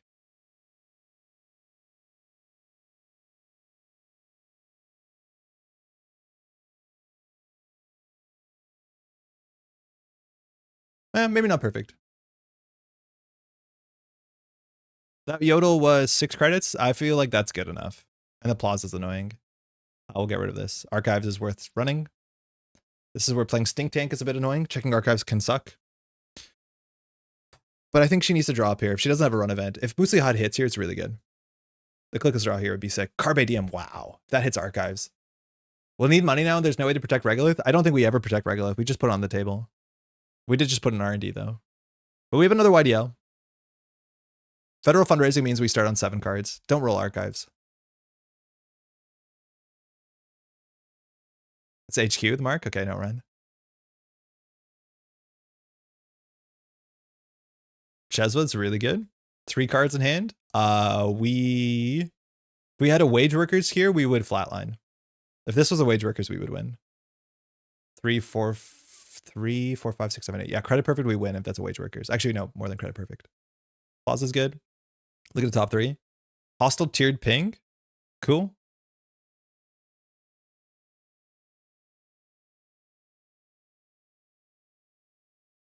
Done.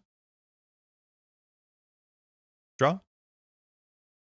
Oh, no, we weren't meant to draw. Piss. Okay, whatever. We're not scoring the false lead. I was meant to not draw so we can score out.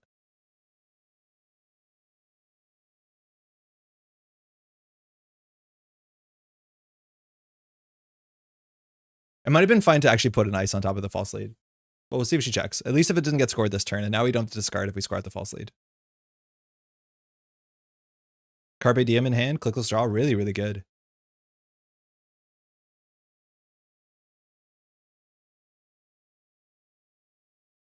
And we have touch-ups in the end of line. Like, we have a really scary thing.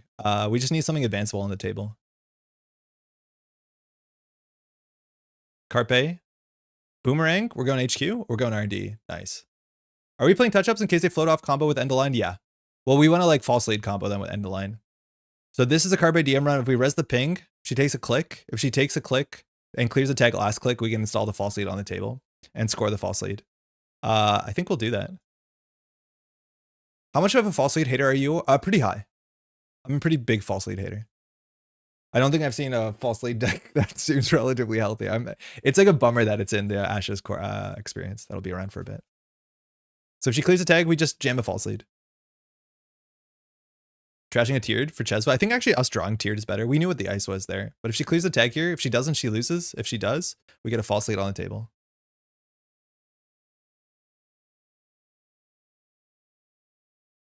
Public access is doing us work. Mandatory, we'll set up the top of the deck. We'll do public access for 1. Look at the top 3. So next big thing we'll put at the bottom. Then we'll do public trail. Oh, we just win. Oh no, she has 11 credits. We don't need a draw here. Look at RD. Yeah, it's fired twice, but like I don't think she wants to run third click. That's like unfortunately the worst time to run. That's Cradle. Okay. Also leads to a lot of bad feel bad situations. Yes, it builds really, really ugly board states in which interacting is like, gotta win in one turn, I guess. Like when we score 2 false leads, the game's messed up. Do you know what's really cool? What false lead is doing to the timing of lie low. So say that the runner is a criminal and they take 4 tags off of Oppo. They click 1, clear 1 tag. In theory, you need a false lead on this click. Because if you don't false lead, they can lie low and then suddenly they'll only be on 1 tag. Isn't that cool? I like gameplay wise, but the wait, hold on, don't action issue is annoying. Yeah, it is annoying. But yeah, the lie low interaction is really cool that you actually want to false lead after click 1 in case they lie low underneath you. Because as soon as they lie low, they're on last click and they can clear all the tags. I don't think we're seeing enough lie low for that to be a problem. We could have res the hostile there. Actually, might have been okay. This Debbie's going to do a lot of work. Yeah, sorry, I was getting too much into chat. Bye, bans. Shit.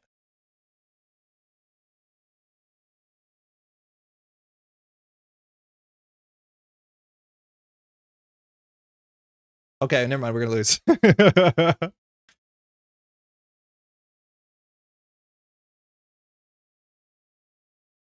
We don't have an advanceable card. If we had an advanceable card here, we could call event. We could also call program. We know that she has a Cat's Cradle. It's just more likely to have an event. But this is 4, 5, 6, 7, 8, 9. The only problem is we don't have an advanceable card on the table. If we had an advanceable card, we could win with touch-ups. Probably. All right.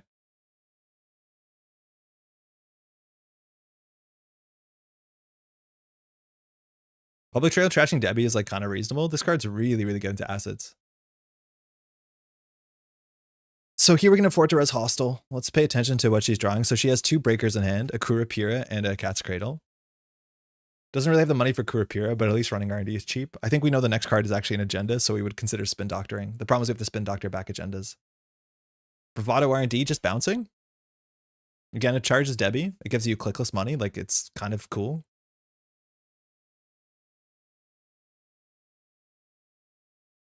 And if she ever goes to too few cards, she hasn't made a successful run, but we have to watch out for false lead.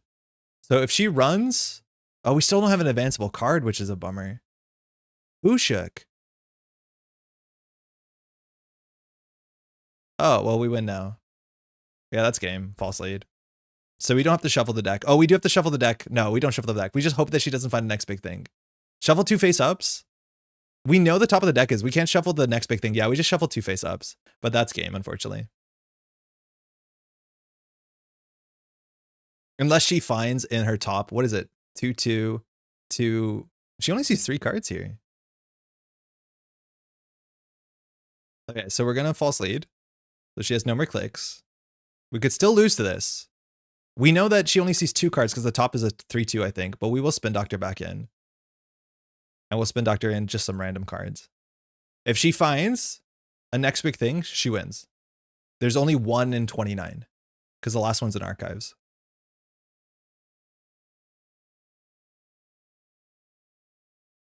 Oh, it reveals them. How exciting. Okay, so nothing. Oppo, spin doctor, touch-ups. I think this will try to work a bit so I'm not 100% tracking the board state and I appear like here, oh, we win, oh, we lose, oh, we win. Such is the excitement of being on 4 points.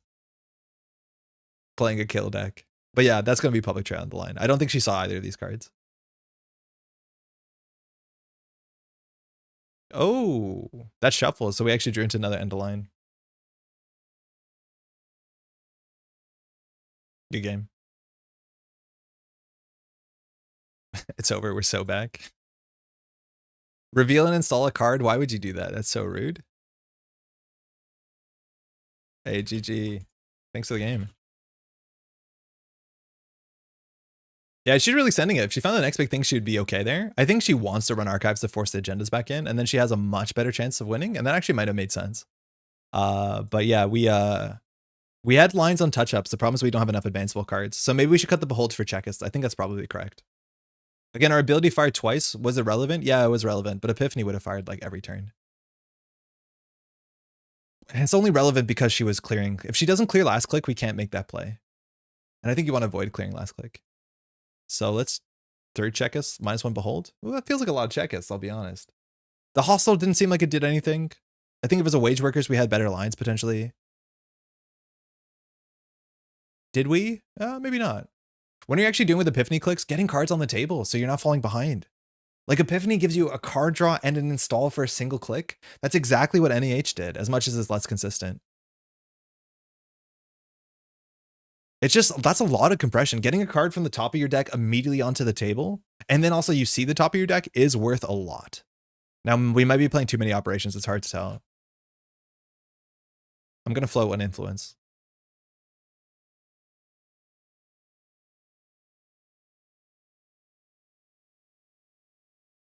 I think you see how good next big thing is. Like as soon as someone steals next big thing, we're back into the game.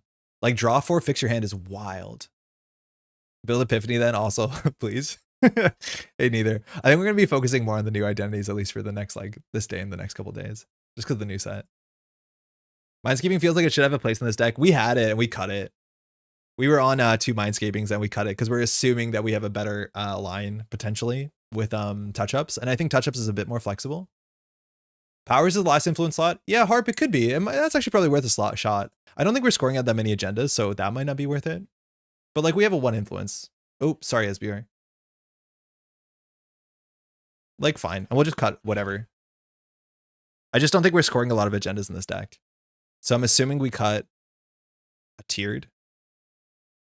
Funny enough, probably cut a checkist. Oh, hey. Oh, wait. I don't know what happened. Next week of streams every evening for testing new cards of old IDs, right? Honestly, yeah, probably. There's no way it wouldn't be, right? How's it going, Ba? I watched the tier list yesterday. I had a good time. Have you tried making core set decks? I'm pretty fun. You can much get interesting decks than Gateway. Unfortunately, some of the ideas make no sense though. Yeah, Mom, we'll definitely do it. We're going to do some like in-person play content for core because I think core is going to be like a really important thing for a lot of players. But it's something I haven't dealt with yet because like I need to prepare for the tier list video. Are you advancing checkouts outside of touch-ups? No, not often. Would it be okay to replace them with Mess and Chesso? I think it might be a bit too rich for our blood. We'll find out. If we're failing, yeah, we could consider it. Is core a new format? Core is the format that NSG calls System Gateway and Elevation. So a lot of people will just have that as the Netrunner core set, which is very highly tested and balanced from my understanding, or like at least tested. I'm assuming balanced. Hey, best of luck. Have fun. All right, Baz is going to struggle to do stuff, but if Baz is playing like Penny Shaver or what's it called, Hermes, then we're going to struggle to do stuff. But this might be like the peak, like Saryevna HQ, Regolith. Yeah, we're not going to like touch up tempo, the checkist. There are some board states in which pre-advancing checkist like makes sense because they are scared of it being back in the day when you had fly on the wall. Okay, that's not great. So one of these probably sticks. We'll see if it's just like turn 1 siphon. At least then we can duck most of it. Is the new remastered Gateway the same cards? Yes. The card back is different. Some of the formatting is slightly different, but it's totally the same experience. So no stress if you have the older or the newer. Some of their art is slightly, not like the card art, but like the formatting. I have both and I can't obviously tell you difference. I think a couple cards have extra flavor text. That might be like the main difference. All right, I'm just gonna take the money so that we can survive Baz, but not a great tempo turn. If you just need to touch up valid target, unres Mesny fulfills the same function while being sticky. Oh, for sure. But I think checkist will be sticky a lot of times. I think a lot of people won't trash the checkist. Maybe they will. I hear you, but like it's not the most obvious inclusion for a card. It's very expensive for our deck. So I think overall that part of the deck gets worse. And checkist is just good. Handful of cards have been updating subtypes. Oh yeah, all the Baotixitas, all the Trojans get Trojan text. Yeah, there's some minor stuff, but like mechanically it's the same set. If you have one, I don't think you have to rush out to get the new one. I only had the new one because Null Signal Games was kind enough to send me a copy. But I wouldn't have bought it. Okay, I think we can do public access federal regolith. Their money is like not entirely there. I just don't like the public access. It should be trashed, but they don't have that much trash money. I'm trying. Since I wrote my beginner archetype articles for core, I will say you can do most stuff in it, just not as well as to say asset spam. Yeah, that's not super surprising.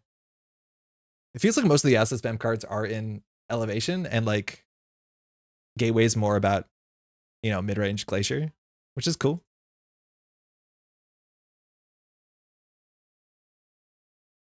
Struggling to build a banking deck in core. You don't have to say the whole sentence. I was struggling to build a banking deck. The last two words are like, it's nice that they're there for context. Yeah, I don't like banking at all. I'm happy if someone proves me wrong, and there's a chance there'll be like one banking deck that does something, but like it's not Argus, that's for sure. What is the worst connection they could install? That's really good. At least we can pay with Setievna. AU's much harder? Yeah, AU's probably much harder. You do need your card pool to like fire AU consistently.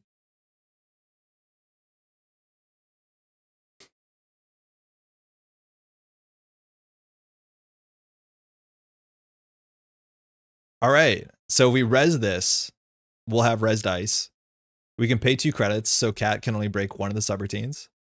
Baz can install something, so Boomerang doesn't really change much. Flip Switch doesn't change much. Installing a class act would be like the best thing. Is banging just another all my agendas are 1-pointers decks? I doubt it, because then you lose really hard on centrals. Like, I think getting an SDS or like something big in their remote server is worth something. I think a lot of people looked at Argus that way, and that was also not a winning condition. Like, that was not a great thing to do. Because the problem is you just don't have enough credits and clicks to advance all your 1-pointers to get to 7. I think it's more meant to be don't touch my clown card remote. Nobody does. You still lose on centrals. Or they do it when it makes sense. It's just like so hard to get to 5 points, and then the remote server actually matters. That's good. NFL, nice. So we'll pay the runner 2 so that you can't revolver through all of this. They have a click left, so if they clear a tag, we can get it embedded on the table and start scoring, which is kind of cool. They get credits though. Shred exists now too. Yeah, the thing is like that remote server doesn't end the run. Like the clown card and Bangan doesn't end the run. It just like goofs you up.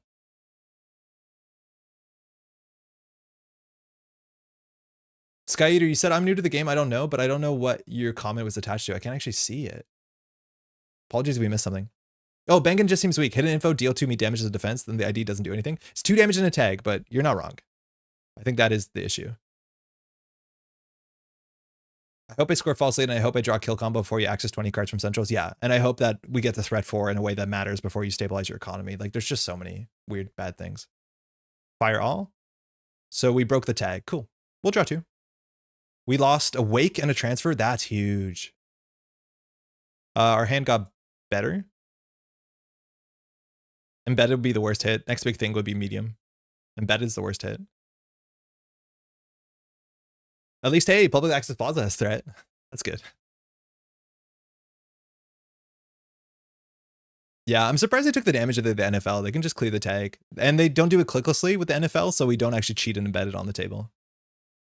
Funny enough, if they do it during the run, then we can get it out of HQ. JNet's slowing down. Vicky seems fun. I hope it's somewhat competitive. It seems cool. Yeah, I do think some of the play patterns are like you have to contest Spin Doctors because Slash and Burn is like the best Wayland Fast Advance card, but Vicky was actually kind of fun. It doesn't look incredibly competitive, but it looks like the sort of thing I'd be happy to bring to an event, like at casuals, excuse me. Trying to think of a good killer for Ryu. I have to use a non-Matryoshka Breaker Suite. I could face tank sentries, but sometimes you can also end the run or more break. I think you would try maybe Botulus, but I'm pretty sure, yeah, you just do Banhar and maybe Matryoshka. You'll have issues. Oh, wow. If you drew end of line, we win. Oh, never mind. No free lunch. Good for them.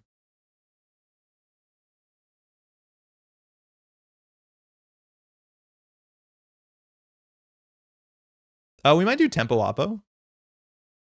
I could see us doing a Tempo Oppo here before we hit anything else. Then what do we install on the table with Tempo Oppo? That's a problem. I'm not sure. We don't have a better click though with Tempo Oppo. But if we do wage workers, like we just don't have a Synapse trigger. So we could do Regolith wage workers credit just to get Synapse, but to install a card, giving them the information feels bad. Do we YDL here with the next big thing? I don't think we YDL. I think we'll just Tempo Oppo. It's spiteful, and their economy is not incredibly robust. If they pop the NFL, we're happy.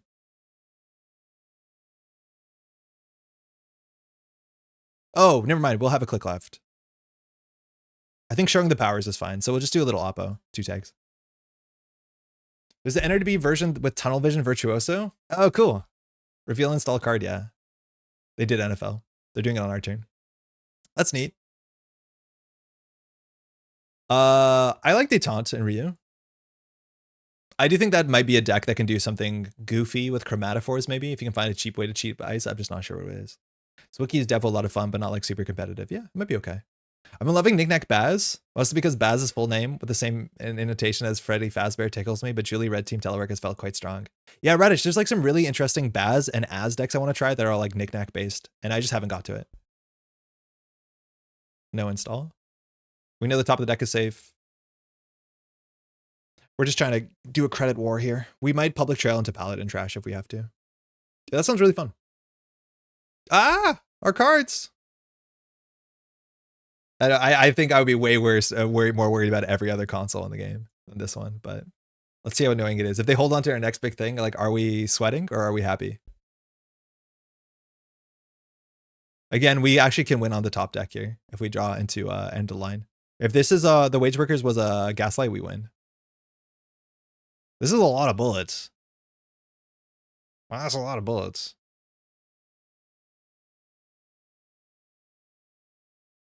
Detente, gonna grab a card, hold on to it. All right, took our touch-ups. Oh no, it took our YDL. Access our touch-up, that's fine. This actually turns our YDL on. Like we get to 5 cards, hit a click 2 button. YDL, we're on 8. We don't have to res any of these. We'll fight federal fundings for sure. If we top deck one of our 2 end lines, we win in the top 3. It's Ping, Public Trail. I think we just push Ping headline. This deck is definitely on 17 boomerangs. That's risky then, because we're on game point with the next big thing. But what else are we doing? They use the Paladin credits. They're going to be on 1 credit next turn. So they can do credit, run, boomerang, get the headline. We could do Wage Workers triple draw. That's not particularly great. Oh, this is ugly. I don't know what to do here. Like they have 1 good run back through this setting. No, we want to Spin Doctor on the table in case they dump Detente Run Archives. Public Trail. We could do Public Trail, clear out their money. It's actually kind of fine. It's just like we're so close to a kill combo.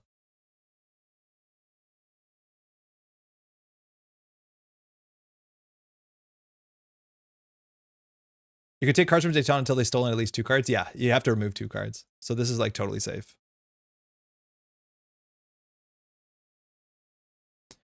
Okay, Public Trail. Trash Market, Trash Paladin. Install Ping. That costs us 4, 5, 6, 7, 8. We're on 5. But they're also bankrupt.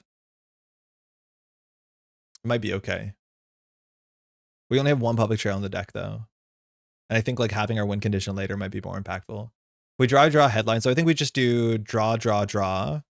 And then we Wage Workers install. So this is a new card. Okay, so now we can Wage Workers install and then install. Oh no, sorry, draw install. So I think we just install. I think they can't really afford to go to the Sarievna again. This ice seems more important though. We could draw once more, go to 7, install down to 6, discard a card. Yeah, that's fine. Okay, not important. So now we can install the Plaza, or we can install the Ping on HQ. I don't really care about this pressure, I don't think. If it actually detentes an agenda, it solves our issue, which is really funny. Having slightly more money doesn't matter. I think the Ping might be more important. Let's see what happens to the detente. I don't respect it. Felt very good when you can install Julia on your click card with Cheswa bucks, and he plays so well with Baz's ability to economically pressure. R&D single, we don't know what the top of the deck is. We have nothing to res here.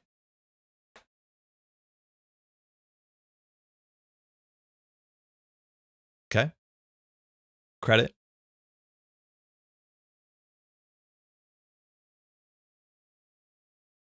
I feel like we're feeling better with the wage breakers here than the hostile if we had it. Go in HQ, okay. Detente. If it hits 2 cards, we're totally fine. They could throw the cards back. Let's see what happens here. We're not going to break all the subroutines. Stealing an agenda actually kind of matters, right? Because you get paladin credits. It does actually power you up. Now, this is the sort of board state where like Baz struggles sometimes if you don't res ice. So we pay 2 to boost. Breaking the tag, breaking the net damage so we can draw 2 cards. You know what we're going to do? We're going to draw 2 cards. Oh, never mind. We throw the gun at it. Sick. Never mind. We're not going to do anything. So touch the next big thing. Hit the public trail and hit the your digital life. So this draws 2 cards. Like we're going to have so many cards in hand after federal fundraising draws an mandatory draw that we don't actually need to do anything. We don't need to res this. We just will because we're going to do it anyways for cleanliness of the stream. Oh, apparently I'm stacking servers. I didn't realize I had that setting on. So for those watching, these are 2 different servers. That's not intuitive. Let me know. They died at top deck end of line. This is actually going to be actively good for us if I'm not mistaken. Like the chance of hitting is like a 1 in 4. What's the runner if the strategy what is the strategy the runner just decides to click for credits and not run anything that's not advanced? Then we put agendas on the table. We just like never advance stuff. That's why you probably should play Holloman for what it's worth. But you just start to get to points. But Holloman makes you able to do that. Next big thing, Spin Doctor, Gaslight. Okay, so we'll put this on top of the deck. Gaslight, it means we could win. Done. Draw. So we'll do Spin Doctor, Gaslight. I think we can do Spin Doctor, Ping, Gaslight. Sorry, tomorrow's headline, Ping. We need Gaslight for sure, because then if they run. And then Spin Doctor's important because the top of the deck is important. We can install another card. We need to keep our hand full because they could hit this button. We actually could lose to this button a couple times. So we could draw once more, but we know it's an agenda. So I think we just click for a credit here. If we do the 3rd install, we can draw. We actually probably should have detented first click because now detenting now is a bit worse. I think we should have detented first click and seen what happened. I always forget about the pistol whip. Yeah, if it doesn't work, you just throw it at them. Okay, still fine. What'll be awkward is if R&D gets pressured because then we have to res with the Spin Doctor. We want them to run though.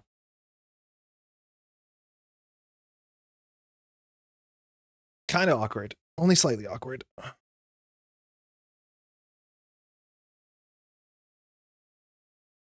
I think this is actually working out to be better than if this was a doom scroll here. If they're going back, we win the game. Feels like the revolver insinuates they're going back. Okay, so we win the game now.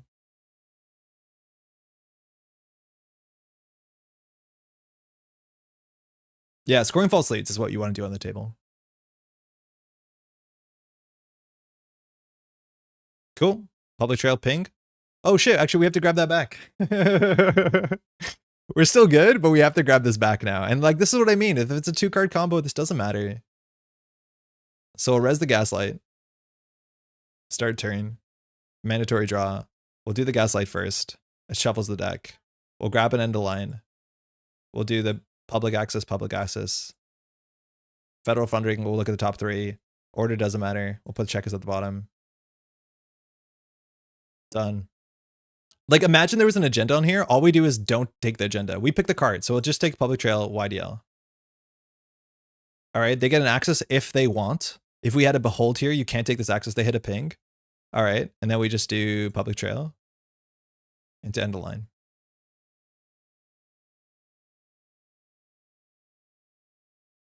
Like, if this was any other console, it would have done so much more. Yeah, good game. This just gives us so many abilities to play around it. It's like, unless you're really disruptive, you have to have a lot more disruption. Oh, we can install a card from hand. That's funny. For ordering, wouldn't it be better to have top 3 before Gaslight in case that had been one of our combo pieces? We know the top card, but we don't really care about a combo pieces. Thanks for the game. Sorry? Oh, yeah. Shows was trashed? So we knew the top deck was a 5-3. If it's a combo piece, we still win, so it's not like we have to preserve our combo pieces. I was just gonna show hand. Oh, right on. So the hand was no free lunch, stone ship, open market. Oh, damn. Yeah, that no free lunch would have been killer. The hand was entirely kill damage prevention. It was open market. It was snow free and stone ship. Could have survived it. Yeah, exactly. Yeah. Beans. And that's also the thing is like, I don't think Détente's particularly good unless you get a big benefit from running HQ. If it's just running HQ to get a card out of hand, like if you find an agenda, it's cursed for you. You could send it back, but if we keep our hand full because we're firing federal fundraising, it's not like good odds. Hey, thanks, you too. Yeah, there's problems with this. I do think in a disruptive deck, like something with sabotage, something like Rhea, this makes more sense. Yeah, Détente Phoenix, exactly. I like it in Phoenix a lot. I feel like in Criminal, it's active. It might be one of the worst consoles you can play. It's very, very hard to feel good about this because you have to be running HQ. Well, if there's a Awaken plan, like now we're talking. But if that's the case, right? Like what happens if you get the agendas? Do you send them back? And then what happens if you whiff when it's a 1 in 7? It's strange. It's really, really strange. Strange console. Détente seems like it would be a bit better if you keep a cup or gourmand ready when you corp click it. Yeah, it's a bit better. That's for sure. Because you can use the access ability. Notably, you can't use cup to like multi-access. You can't use any multi-access. If that card was an actual breach, the card would be pretty buck wild. But because it's not a breach, yeah, you'd have to like gourmand. But even then, it's like, that's so much effort. That's so much effort. And it's still like, Hermes does way more disruption than that does. Penny Shaver's way better in the matchup. Even Swift is like pretty good in the matchup. It's really hard to find a criminal deck where you want to play that.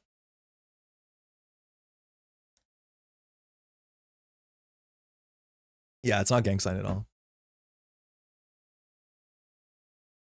And like, if you want that sort of disruption to take cards of the corpse hand, there's like a chance just naturally playing Copulation is just better.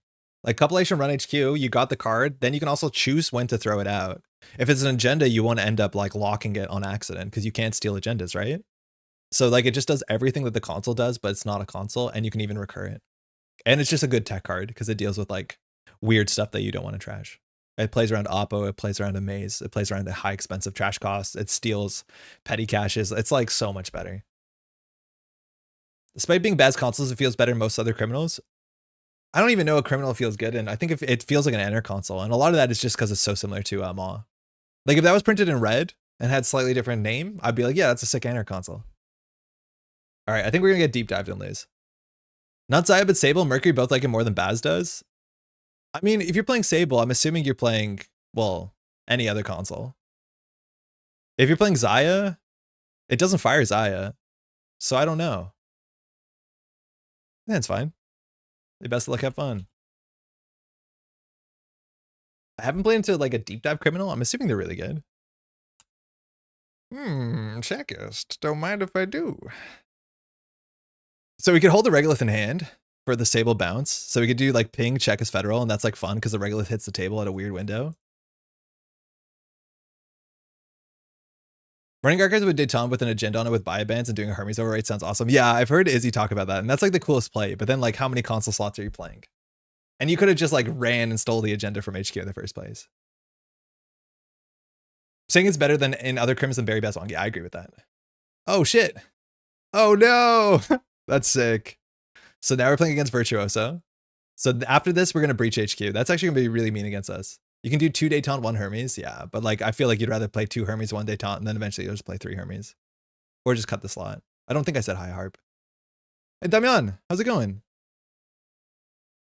Access end the line from HQ. Uh-oh. We are credit short, but we can threaten to kill. We need 7 credits. Bravado? Last click into ping? I mean, good game, I guess. This is pretty aggressive. This is how you lose the game on turn 1. After you find the end of the line, running into a tag is like, okay. Good game. GG. If that ice was literally any ice in the card pool besides like a code gate, that's the game. Yeah, I don't think you have to do that. Woof. Seeing the end of the line and then running last click into ice is like, yeah, that's gonna feel bad. All right, undefeated on JNet. Holy based console. The console showing you the card in hand and then like, yeah, that's unfortunate. Woof. There's a lot of NBA nights that'll tag you last click with no breakers. Like, it's hard to think of NB and Ice that you would play that wouldn't tag you, especially Synapse, right? Like, what are the NB and Ice that you see play that don't tag you? Like Mesney, Endpot, End of List. I don't think there's a lot. I think everything tags you. Flatline to Doomscroll? Yeah, you're right. Just straight up. No, it only does one. It only does one. Doomscroll only does 1 damage. I think they had 1 card in hand. Very silly Eternal. Password Eternal. Yeah, but it's definitely a pretty high risk line. Low reward line too, I think, unfortunately. Prove that Ice is an end pot.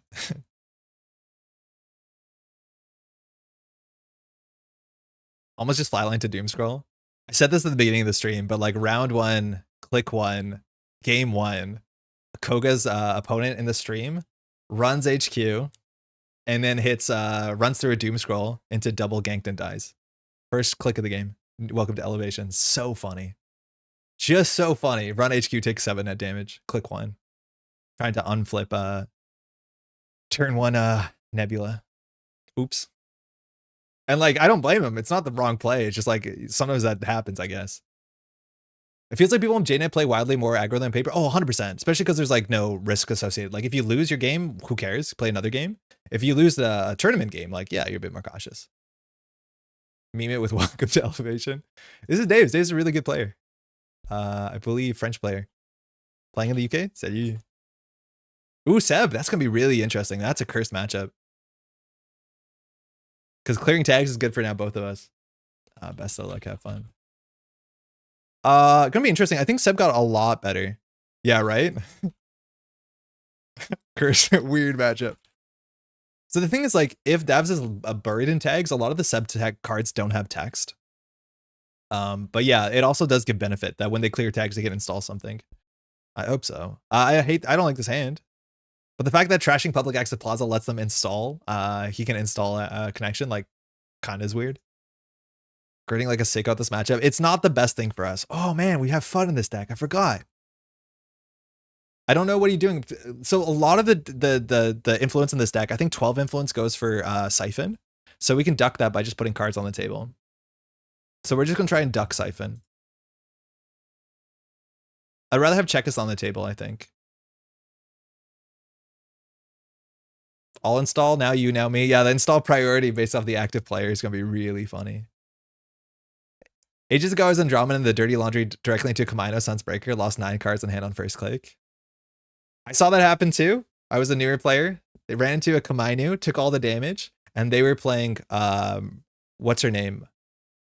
The exposed one, Silhouette. And then when you run HQ, you have to expose a card. And no, sorry, they ran HQ, had to expose a card. They had to expose a Psychic Field. When it exposed, trashes your whole hand. And then they touched a card in Person Evolution and died. It was click 1. Amanuensis Banhar. Okay, sick. This is going to be a weird game. I feel like I'm not mentally ready for it. I was shocked as this matchup isn't as bad as I thought it was. It was like the Reality plus Seb matchup was kind of interesting. And it was like the sort of 60-60 matchup. The issue that Seb ran into is that when you ran out of money, or sorry, when you got buried in tags, you end up in a weird, awkward board state in which your cards don't do anything because they just don't do anything. So last click Davs here will clear the tag. And if Davs clears the tag, which actually Amanuensis is going to clear the tag. Oh, that's awkward. This is a 9 credit swing that draws cards with Amanuensis. So, oh yeah, you get an access to 2 tags.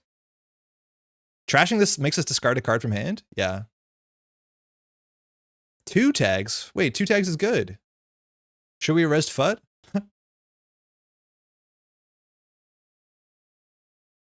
So we get a free install next turn, but it's on click 1. No, this is going to be a bad matchup for us. Because you want to clear tags clicklessly at the beginning of your turn, and that's the worst time to do Synapse. Needs more Gaslight. It's really hard. We're assuming there's Steel Skins in hand. Oh, there's 1 played already. Like, it's very hard for us to win on this board state. I wanted to install the Federal, but like, Davs is just not clearing the tags. We could do a mini Oppo. I think we do. I think we do draw Federal Oppo. Oh, that's bad. Yeah, the thing is, like, a lot of the Seb cards, like Eye for an Eye and Praxis, say you cannot play them when you're tagged. Also, Seb's ability is blank when Seb is tagged. It says when you take 1 more tags if you had no tags. And that's the frustration in this matchup, is if you fall behind in tags, the game is kind of cooked. Reveal and install. Oh shit, maybe we should install the Federal Fundraising. Shuffle in the think tank. Oh, fudge. Yeah, we'll do that. Good call. Yeah, that's really, really good. And we would have installed a thing. Solidarity badge is also really good. Yeah, we should have shuffled it in for 100% because it denied the manuensis. If Davs was on one tag, we will remove the tag for Davs. Do we discard a card at random? Trash the connection. The corp must trash a card. So if we have a spin doctor on the table, getting rid of the next big things will actually fix our hand.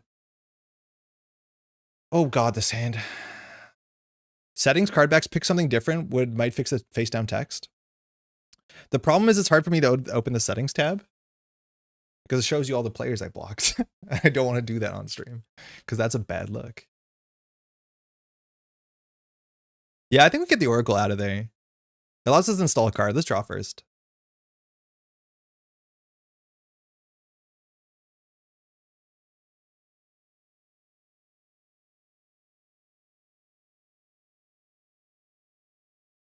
I don't like this. Did you block me? Well, it's only one way of telling.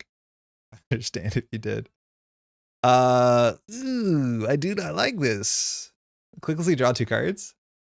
Can you check if you blocked me? Here's blocked Patrick. Like, this sucks. This actively is offensive. This is offensive. You can put a headline on the table, I think. And then res fut. That actually, oh, Lago draws a card, of course. End of line for value. No, we'll set up an end of line kill. The settings tab game doesn't show blocked players. You change what opponent card backs. Oh, in here. I thought you meant in the this settings. Wait, actually, can we change it? Display opponents. Oh, they're my choice. Oh, huge call. Thank you. Install a card from HQ. Now I'm good. Okay, I feel like I should have fixed that years ago.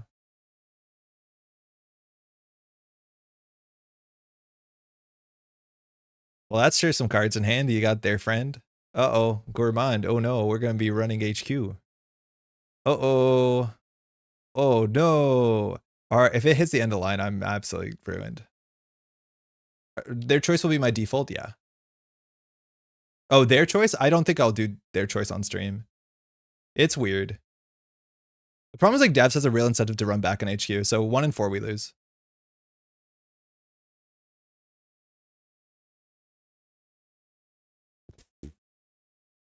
Cool.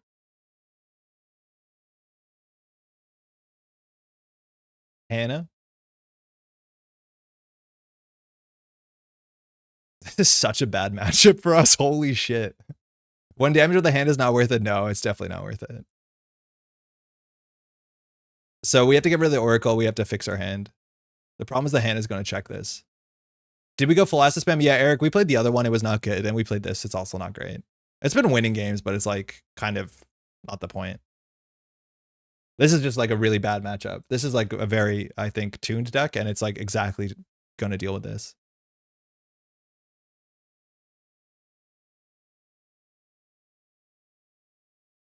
Oh, sorry. That was a misclick.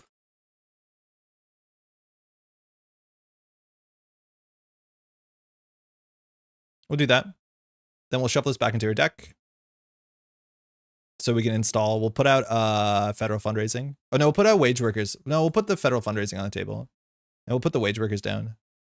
Lago triggers. So Seb's good now. Yeah, Seb got a lot better. There's some fine connections. There's 2 consoles you can play. The big thing is like you have transfer of wealth, which is a lot of your influence. I assume you're playing Audrey too.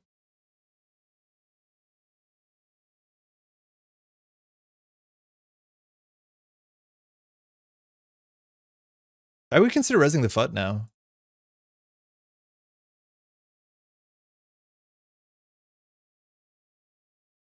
I know it did well at some stuff. Yeah, people are definitely playing this list. It looks like it's going to be an interesting list to play. It's like bringing Siphon back is good. Gourmand's also pretty good in Seb. It was good the entire time. TOW is absurd and everything else has gotten substantially worse. Eden, how's it going? Were you playing this too? Install a card? Okay. This reveals the card though, which is like not great. We're going to be on 3 credits. I think we'll ice the FUT up. The problem is it reveals the ice. Yeah, I like Seb. I didn't mind Seb at all. I played a fair bit of Seb. I think it's really fun.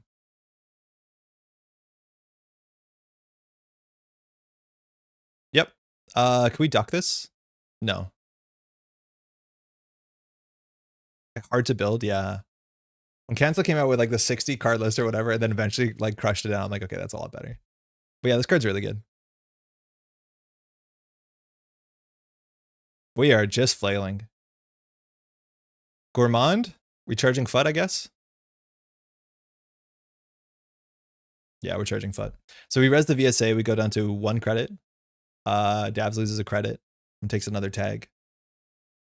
Yeah, we're cooked. We could have put the VSA on HQ, but it doesn't help us duck this siphon. Plaza on the table would have been good. Federal, okay. That's the one that Davs knows.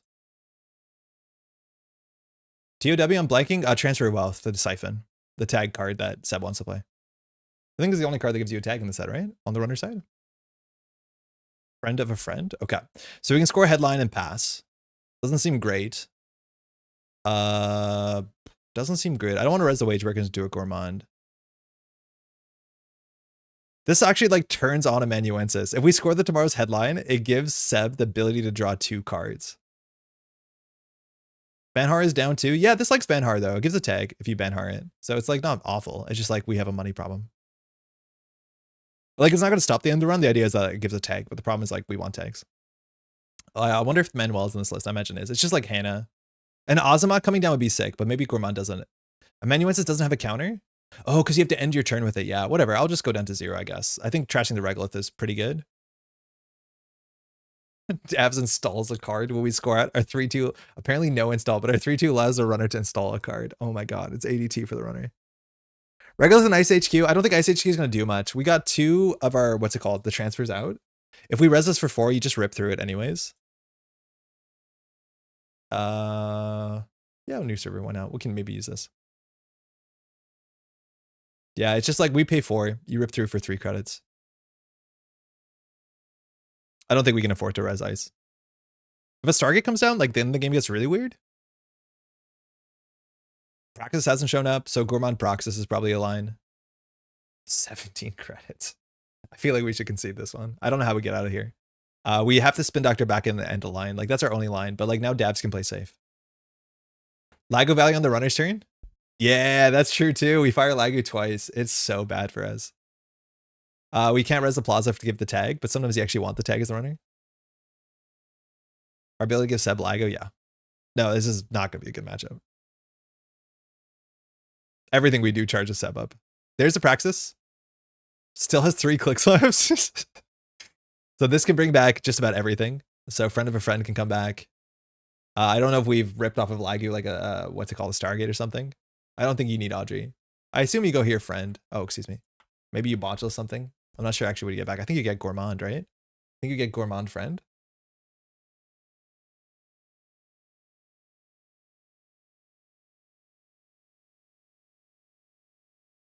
Cool.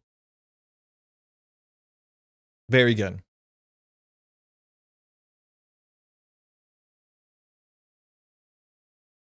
I'm going to concede after this turn. We have literally no way to win the game. The thing is, like, he's also holding steel skins, so like the touch-up lines maybe can win, but with like the Gourmand recursion, we're expecting to see so many more Gourmands. And I think the deck might just be on 3 transfer of wealth and then exactly, I don't know, like Azamat, Ashen. But if an Ashen comes down, we're cooked.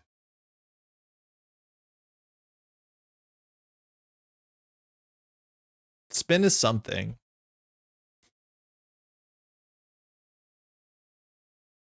Why am I the only one who thinks Gourmand's better than Imp? Why does everyone hate this card? This card seems so good. You can't purge it. It's tempo positive. It's less influence. Costs nothing. Like, I don't get it. This card's cracked. I can't trash agendas.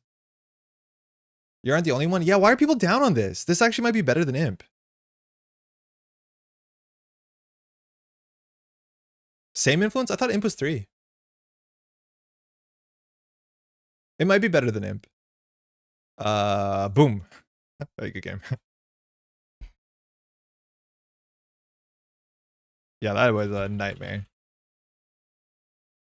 It could be used 3 times with cookbook. Oh, sure. Yeah, that's true. Johnny, how's it going? I feel like that's bad. What's the rest of the influence?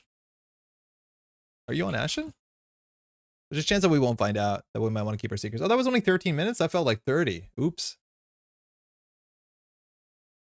Does it technically make this VOD a Nightmare Archives? I can imagine how many E of the M? Just 2. And then, oh, so we're on Ashen. Yeah, we're totally cooked. 2, and then we have touch-ups.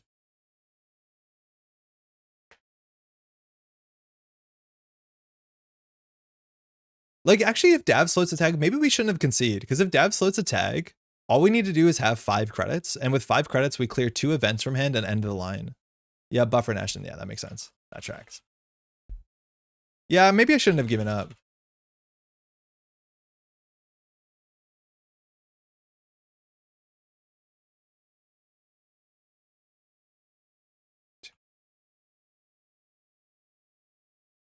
Yeah, if Dav floats a tag, right, we just do touch-ups and end a line, and that does 5, and it beats Steelskin.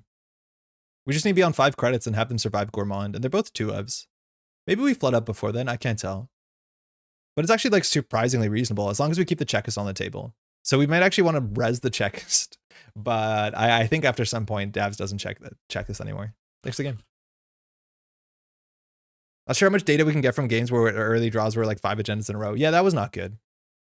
That was really, really bad. It's another game where like if we were playing Epiphany, we'd be in a much better spot. It's like very obviously Synapse is not the best card in the deck and is not even a consideration. We'll do one more. Yo, the restream thing crashed? Hold on. Chat, you still there? The restream chat bot just crashed. Did we lose power? No, I'm still here. Hey, Tehran. No, we're still here. Still here. Yeah, I don't know. The restream bot crashed. We'll see if it's coming through. Hey. We played yesterday against Dewi. Tron was playing like Orca, Lobi, Somu. Ooh, Vera. I forgot about that.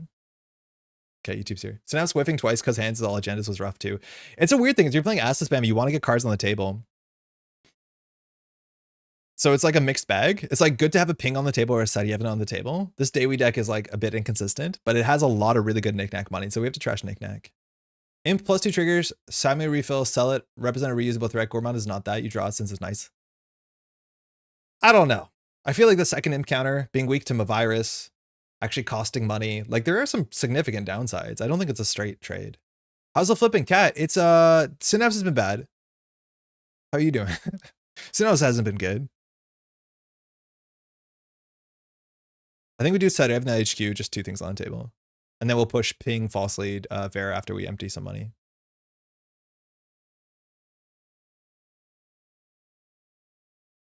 This deck actually runs a lot because like Knickknack is a very good run-based deck and Dewi wants to run a lot. So like it's actually really good into assets. I would argue maybe better than Maggie. Azimat cooks our deck. Yeah, it does. Azimat's really, really bad. But I don't think we're on it. Oh, fuck. Dirty, dirty, dirty, dirty. Disgusting. Disgusting. Should have respected that. Gross. Blech. Vomiting value. Oh, disgusting. Oh god, it hurts. Okay, this deck is different. Neat.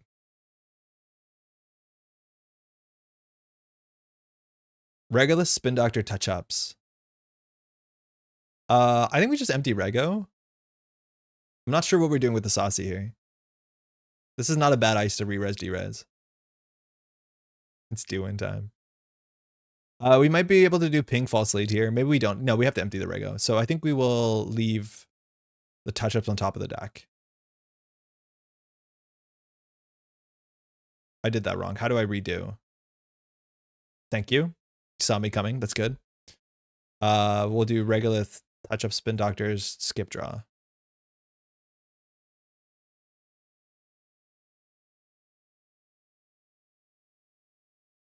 Cool. It's just like this is not a great D-res target for obvious reasons, as much as it gives you 5 credits sometimes, right? But keep paying too.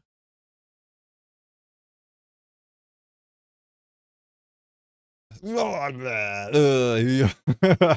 done this to ourselves. It's unlikely that we what are you getting off of this? Can you actually, you can't fill all your MU because the daily trigger is already checked for successful run, I think. Actually, no, you can, right? Because this is not, you can trigger this and then daily. Oh, we knick-knack that. Okay, cool. Tempo. Trick shot worth of value. How many installables are we gonna get? Okay, that seems good. Heliamphora? I don't think we care about that. I think it's to stop us purging. Nuka seems good. Saw a Rego on the top if I'm not mistaken. Day we can flip? Yeah, I guess you do the trigger order. It wasn't full when the trigger happened. I don't think it's checkpoint rule. Does it flip? Not how that trigger works? Is it not check point thing? He did it manually, yeah, but are you meant to? I don't think that's right. I think you check it one at a time. Yeah, it should flip. You should check it one at a time. It doesn't have to be there to see the start of turn. It's just when you do the Dewey, because it's on the stack. If you're fill at that point, you're fine. Yeah, it should work. Trashing the knickknack is our priority. Oracle Regolith touch-ups. Okay. So I think we want to do Vera, Pink, False Lead. So Oracle on the top of the deck is kind of fine.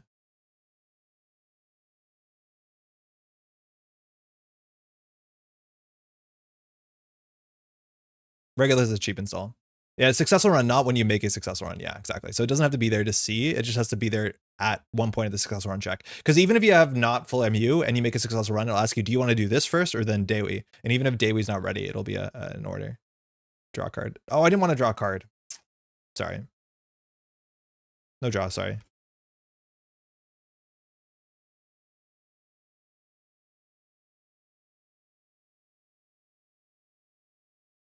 Memories of Aesop's data folding. The difference between whenever you make a successful run and if whenever you make, and if this whenever you make a successful run. Oh, really? The run is successful, then you trigger Illumination, then you check for Daily. Yeah. That being said, if you have a card that says it needs to be there to see the successful run, then that's different. That won't trigger if you install it with Illumination. So like if you install, what's a good example here? Like Devadatta works because it's a breach effect functionally. But if you have a card like Leech, it won't get a counter.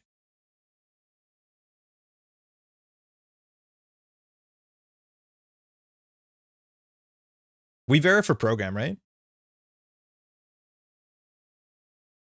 We Vera for program. Do we touch-ups for tempo? Let's touch-ups for tempo. See what this feels like. So we'll do this. We'll call program. So the hand is SMC deep dive, deep dive. Okay, I wish we called event. So this gets shuffled into the stack. Then we'll res Vera, score the false lead. And then Vera, we can do the deep dive. That gets trashed. Do I click up here? I click up there, yeah. Yeah, tempo ups. It's like fine. It's fine. If we called an event there, we would have been massively gaming if we shuffle. I think we'd rather trash the deep dive than shuffle into the deck, though.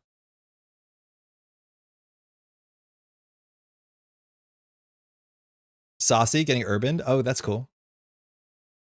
The top of the deck is a stink tank, right? We could consider purging and throwing our whole hand out. But this is not additional cost, so it's hard. Like, the money is very explosive. I guess that was Fermenter first, but like, Knickknack is really good at running your shit down. This feels like peak, if we were Epiphany, would be better. Classic Synapse. We know one card in hand is a Saucy, Simulchip. We'll see if we discard stuff. We discard... Okay, we shuffle Muse for Fermenter. Yeah. Discard into hand size. So the hand has a Simulchip. A Deep Dive has Harmony. Okay. Tempo damage. Look at us, struggling to do a win condition. Look at our opponent, doing literally whatever they want in the Shaper Garden. Anything they want, doesn't matter, they could do it. Drawn through 20 cards. Threatening Deep Dive. Bouncing cards. Oh, look at us. We'll install the Oracle and click for credits.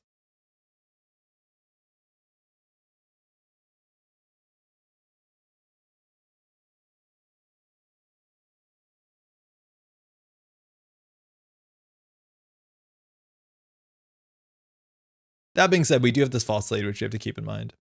So you need to keep cards in hand. And this Oracle on the table like does something with touch-ups if we need to. Click one, Diesel. There's a Saucy. Saucy on the ping is kind of silly. I'm assuming this is Madani, right? It feels like a Saucy is probably Madani. Trash the knick-knack to draw a card. So this will be 2 tags, which allows us to install something. Tron's going to float a tag here if we res both of these. So Tron gains 3 at the Saucy, but it's a ping. Oh, actually, you're not getting through, so. We'll res the Spin Doctor before, and now it will say action. So we actually have triggers here. Yeah, we have to hold priority because if Tron clears the tag, we want to be able to install something. If Tron clears the tag, window. Oh, wait, that's sick. We're not going to re-res the pig. Install simulchip, click compression. Okay, so we're going to be on 2 tags. We're not going to re-res the ping. I'd rather just have the Oracle go over, especially because we can shuffle it away. We actually won't re-res the ping at all. Enjoy. We're not re-res the ping. It's still not enough work. So we're at 2 tags. Can we win? We trash Knick-Knack, we trash Urban. We Regolith, I think.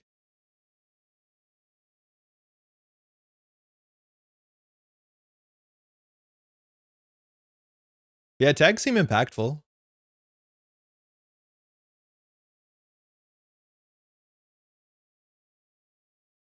Touch-ups in the end of line wouldn't work because we don't have an advanceable card. My stuff, yeah, your stuff is really important in this list. It's really important, especially now without the UAV. You can't control Dewi as well. Shuffle back, I think it's no rush. Oh, we could have shuffled back, actually. That might have been fine, but I think Tron clearing 2 tags is still fine. We could do the same effect.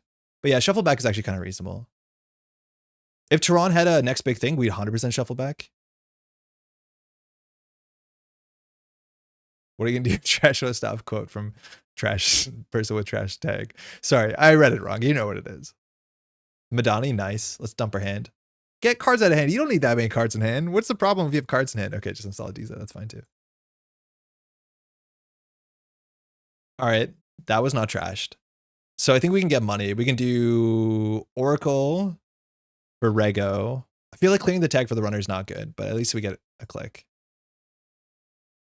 Which is the card we want to reveal? We'll reveal tiered subscription because we don't care. We'll do Rego in server 3. We'll empty it. Then we'll do a public access plaza in a new remote server. And we'll be a nightmare. Madani's pretty funny when playing in person. Why do you say? I have to go do some Netrunner casual tonight. I'm actually excited. I don't know what to sleeve up. Does anyone have a great idea of what to sleeve up for casuals? Like, I think I might just play Dewi because it's fun. I just don't have a 45 card Dewi list. It's like 53 cards and I don't feel great about that. Reveal and install a card. Yeah, powers up E.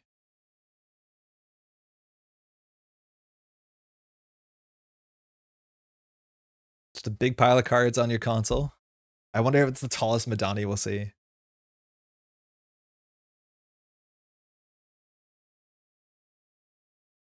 All right, we're running the powers. I guess we're getting an Azamat here. This is where the game's really going to get messed up. Yeah, Azamat, bummer.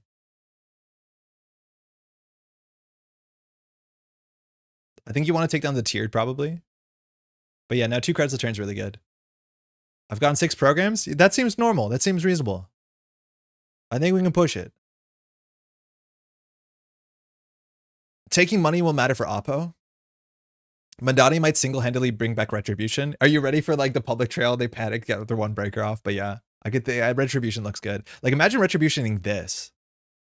If we purge, we lose our whole hand. Tron loses 10 credits. I think we can purge our whole hand here. Does Tron need credits? Tron needs credits. Azamat's going to go pretty far. But I actually think we can consider purging here. It also trashes the Heliamphora, which is like, not that important. It unuses the MU. It's really funny. I think we're fine purging. I don't like these cards that much. Basically, my first game, I hosted 6 cards on it. My entire rig, Coalescence of Tech card. Yeah. And Madani seems really good. Online, I've hosted 7. I think I've hosted 4 or 5.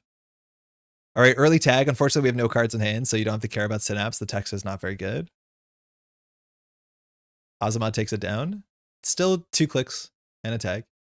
Remove. That's one of the clicks. This tiered probably needs to go down too. I think giving us a credit a turn is not the worst thing. Ritual Verification, click Madani. I haven't seen anyone do a off-tempo Verification yet. I think you just do Nuka Madani. Like, allows you to be so aggressive with this. Like that, right? Like, click to install 4 programs is messed up. It's very good. And now we have to play around every single program at all points in time. That's a really bad draw. All right, we know there's still a deep dive in hand.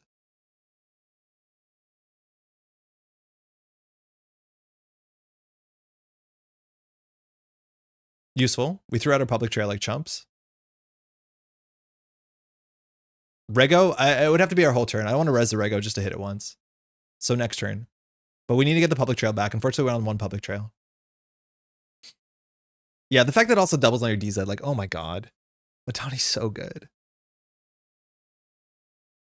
Only tag of threat 2? Oh yeah, you're right. We're on threat 1. I forgot about that. I thought we were on threat 2. Yeah, you're right. Huge. I was like, there's an agenda in the score area. We must be on threat 2. But unfortunately, that's not the case. Yeah, the whole turn Rego would be fine. I just feel like we need to do more than that. This is doing way more than we're just taking Rego money.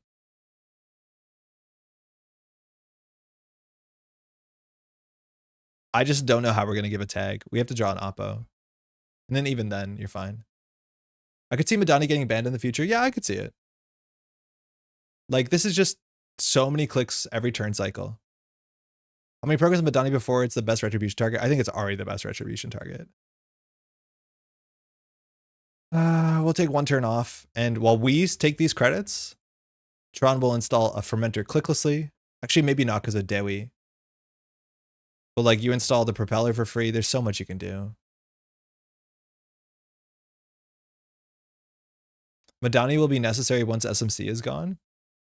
I feel like there's a lot of decks that are playing fewer SMCs now than they ever have. Like, there's a chance with Madani you don't play SMC anymore. You just play draw.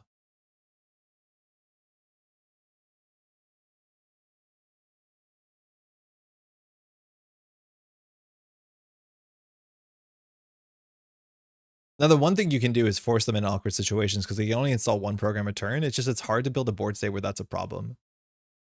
Like, maybe you do some Afra nonsense. But if I install this, what happens? I guess we muse for a copulation or something. I have to ask for priority. You can muse out a breaker if you really need it. Yeah, exactly. Okay. But the fact that like you can pull every single tech card in the game here. Hush, breaker. I gave Tron 2 credits. I'm only playing 1 SMC in my Madani deck and dropping it for more draw or econ seems pretty reasonable. Yeah, exactly. I think SMC might have a bigger role in Dewi because you have to fill your MU quickly. All right, we hit, I think we hit the deep dive. Yeah, we did. Draw 2 cards? Yeah, it's a bit of risk. Oh, Peach of Shang came out of nowhere. Where did that come from?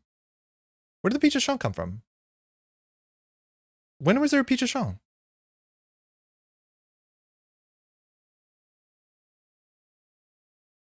It was on Madani? Okay. That seems strong.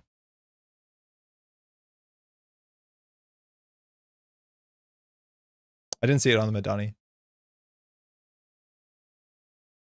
Shaper's running Joyride. I don't know if it's necessary, but it seems like a card you'd consider for sure.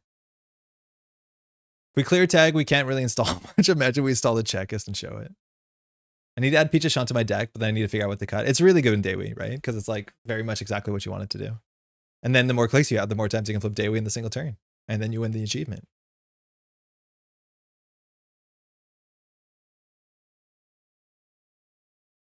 Oh, we were an end of line deck. Oh, that was the right click to do it because of the Peach of Shang. Install a card from your deck. Yeah, we'll put ping on server 3.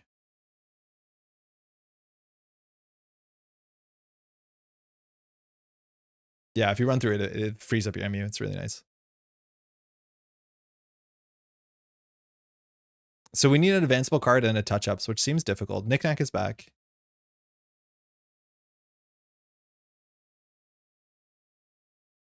I think we do regular checklist advance.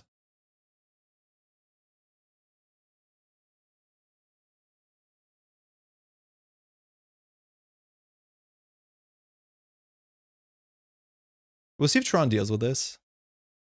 Tron knows it's double pinged. So in theory, this is like 4 tags.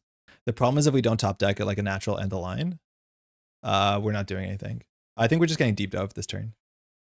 The last deep dive. Oh, we could have drawn into one of the deep dives we shuffled back. Oh no, we trashed it. I don't know what's happening.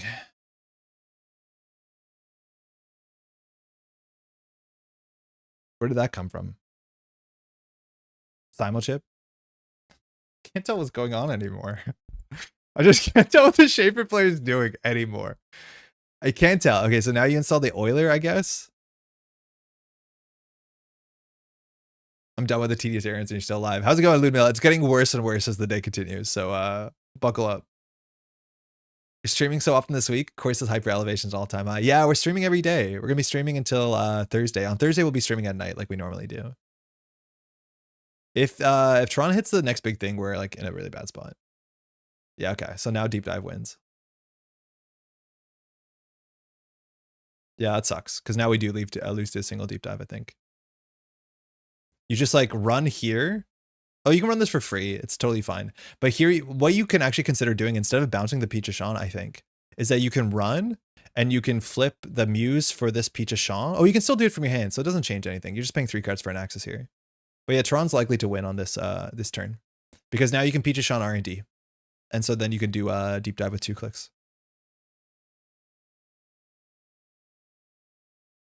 I hope everyone in chat's doing well.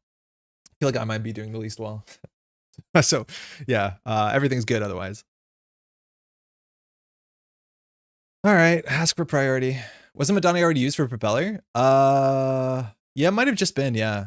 If that's the case, you can't do it. Action. It's a shame our checklist is being called. This seems like real daily value. Yeah, you're running a lot.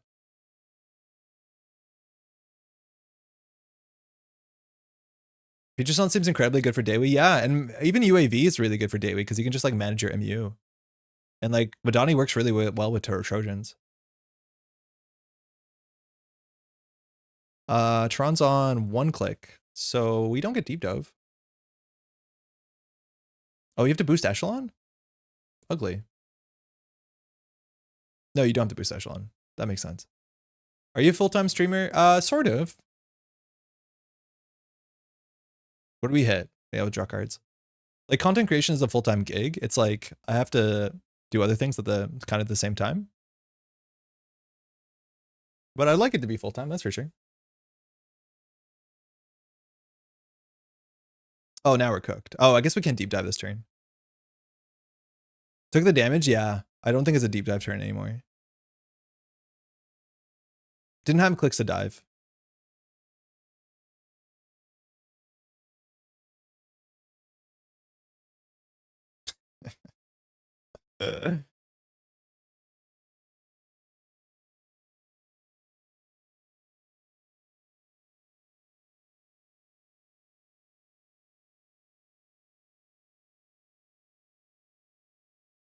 We have to do a big oppo and hope.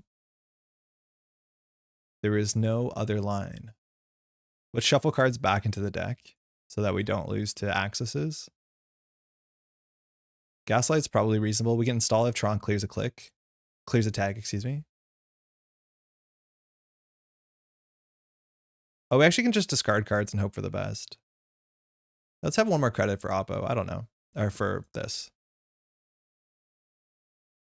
If chases down the checklist thinking that's game, that maybe does something. We're on 8. It's too small a channel to be full time. Yeah, well, it largely is. Netrunner is pretty small.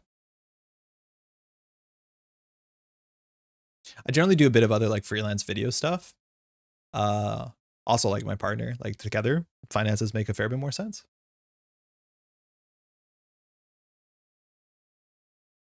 So 4 tags, can just clear all the tags. I mean, even big channels regularly don't make full-time pay for full-time work. Yeah, for sure. Small but mighty. Thanks, Dan. We're windowing. So the deep dive might happen here. If we re-res the Tsaryevna, we can always muse from Pichashon from our hand. Interesting what this is on. Simulchip, install clicklessly. We're on 3 cards.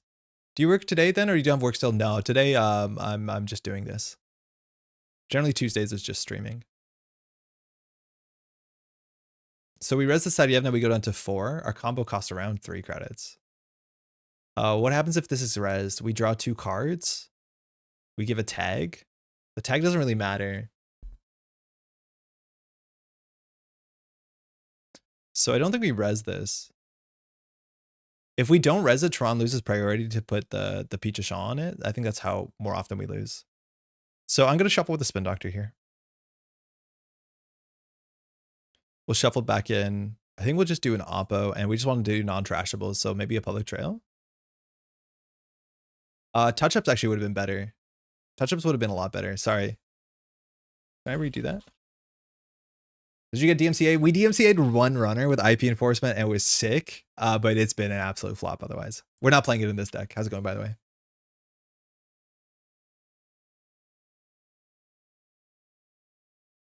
I forgot completely about Patreon. Makes much sense. Yeah, the Patreon's like a big reason why content like this makes sense. All right, Tsaryevna's getting deresed. We're not going to res this. And if we don't res, the priority window closes, so you can't cheat out Pichashon on it. We'll do this here. So we'll put back in, I think we're going to put back in Oppo touch-ups. I'll tell you though, I wasn't extremely broke. I'd be subbed to the Patreon, deserves the support. Thank you, Lamila. But unfortunately, I'm one of those mentally ill, unemployed millennials you hear so much about. Hopefully everything's going okay. I really appreciate it. Oh, that's bad. Will we res this to give Tron 3 credits? Yeah, that's fine. So we're on game point. This can be shuffled back though. But this means that there's a bunch more hits for a deep dive. Shouldn't Tron just res the Madani Pichashon regardless of res? It depends. He might use the Pichashon on HQ. He also might try and challenge server 3. I'm not sure. I don't know what his priority is here. It's really hard to read the Shaper board state. It looks like it's going to happen now anyways. Maybe he just even gets like a Devadata drones. I can't tell. It's a cost of living for 2,000, Alex. Ugh. Yeah, this is what I expected. And this is how we just lose the deep dive. Unless we don't. If we don't lose the deep dive, we're fine. But like, very unlikely. We have 2 top decks that win the game, 3 top decks that win the game from this board state. But if we don't, there's 1 deep dive in hand, I'm pretty sure. Best Netrunner channel and stream. Thank you, Sircon. There's a lot of other really good channels and streams, but I appreciate it for sure. False lead? Oh, hold on. Yeah, wait a second. Hold on. I forgot about false lead, Francie. Good shot. Good call.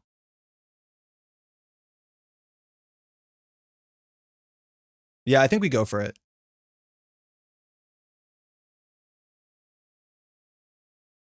Oh, sick. As you were. Never mind. Yeah, because of the Pichashon, never mind. We'll do it after the archives run.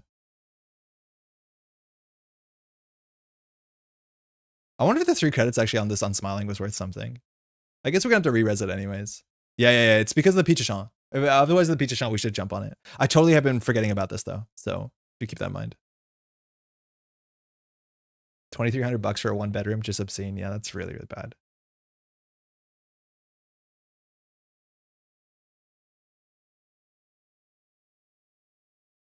Me and my wife have been apartment hunting in Southern California since our lease is up in June, and it straight up makes me want to self-immolate. It's good to see that. Be a shame if someone played a Stone Ship chart room last click, huh? We can shuffle the Oracle back in. At a minimum, we'll do that if we don't top deck the win. So we can top deck another End of Line. We can also top deck, what's it called? So we have to false lead here.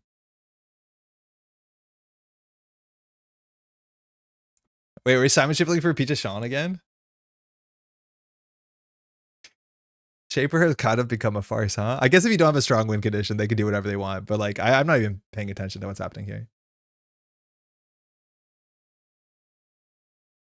Piecing the rules message from Pichashon? Yeah.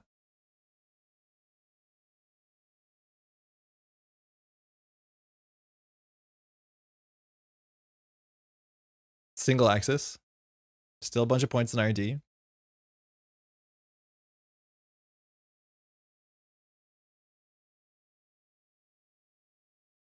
Good game.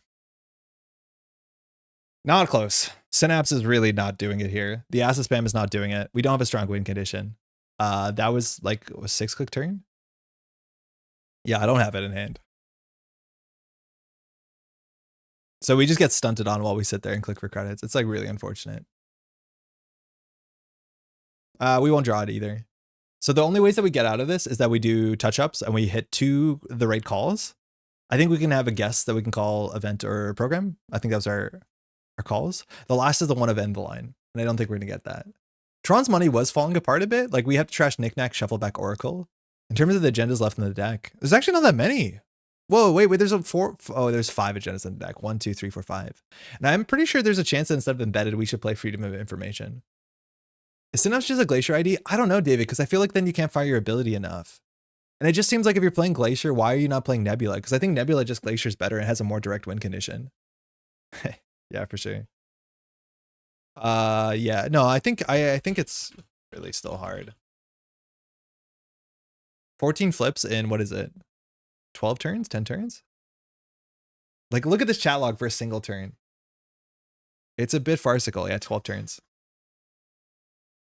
FOI seems better than the reporting. The problem with FOI is we have no interest in scoring it out. And that's the issue. Is I can't find an agenda suite that we want to score out. You use text install ice without clicks? Yeah, but firstly, then you're showing the ice. And then secondly, how are you giving the tags? And if you're doing all of that, how is that more of a direct win condition than just like doing the exact same game plan, but then fast advancing out from hand every couple turns with Nebula? The difference between Nebula and every other NBN identity seems like pretty wild. Unless you're doing full assets, and then I don't think you do this. I think you do the other one. I think you play Epiphany. I think I'm glad that this isn't good. Like, I'll be honest. Maybe someone will find a deck out again. I don't want to dismiss things. I just want to tell you what I found from testing today, but like, yeah, this isn't it. This doesn't seem like it is it. Might as well play send a message at this point. Yeah, maybe.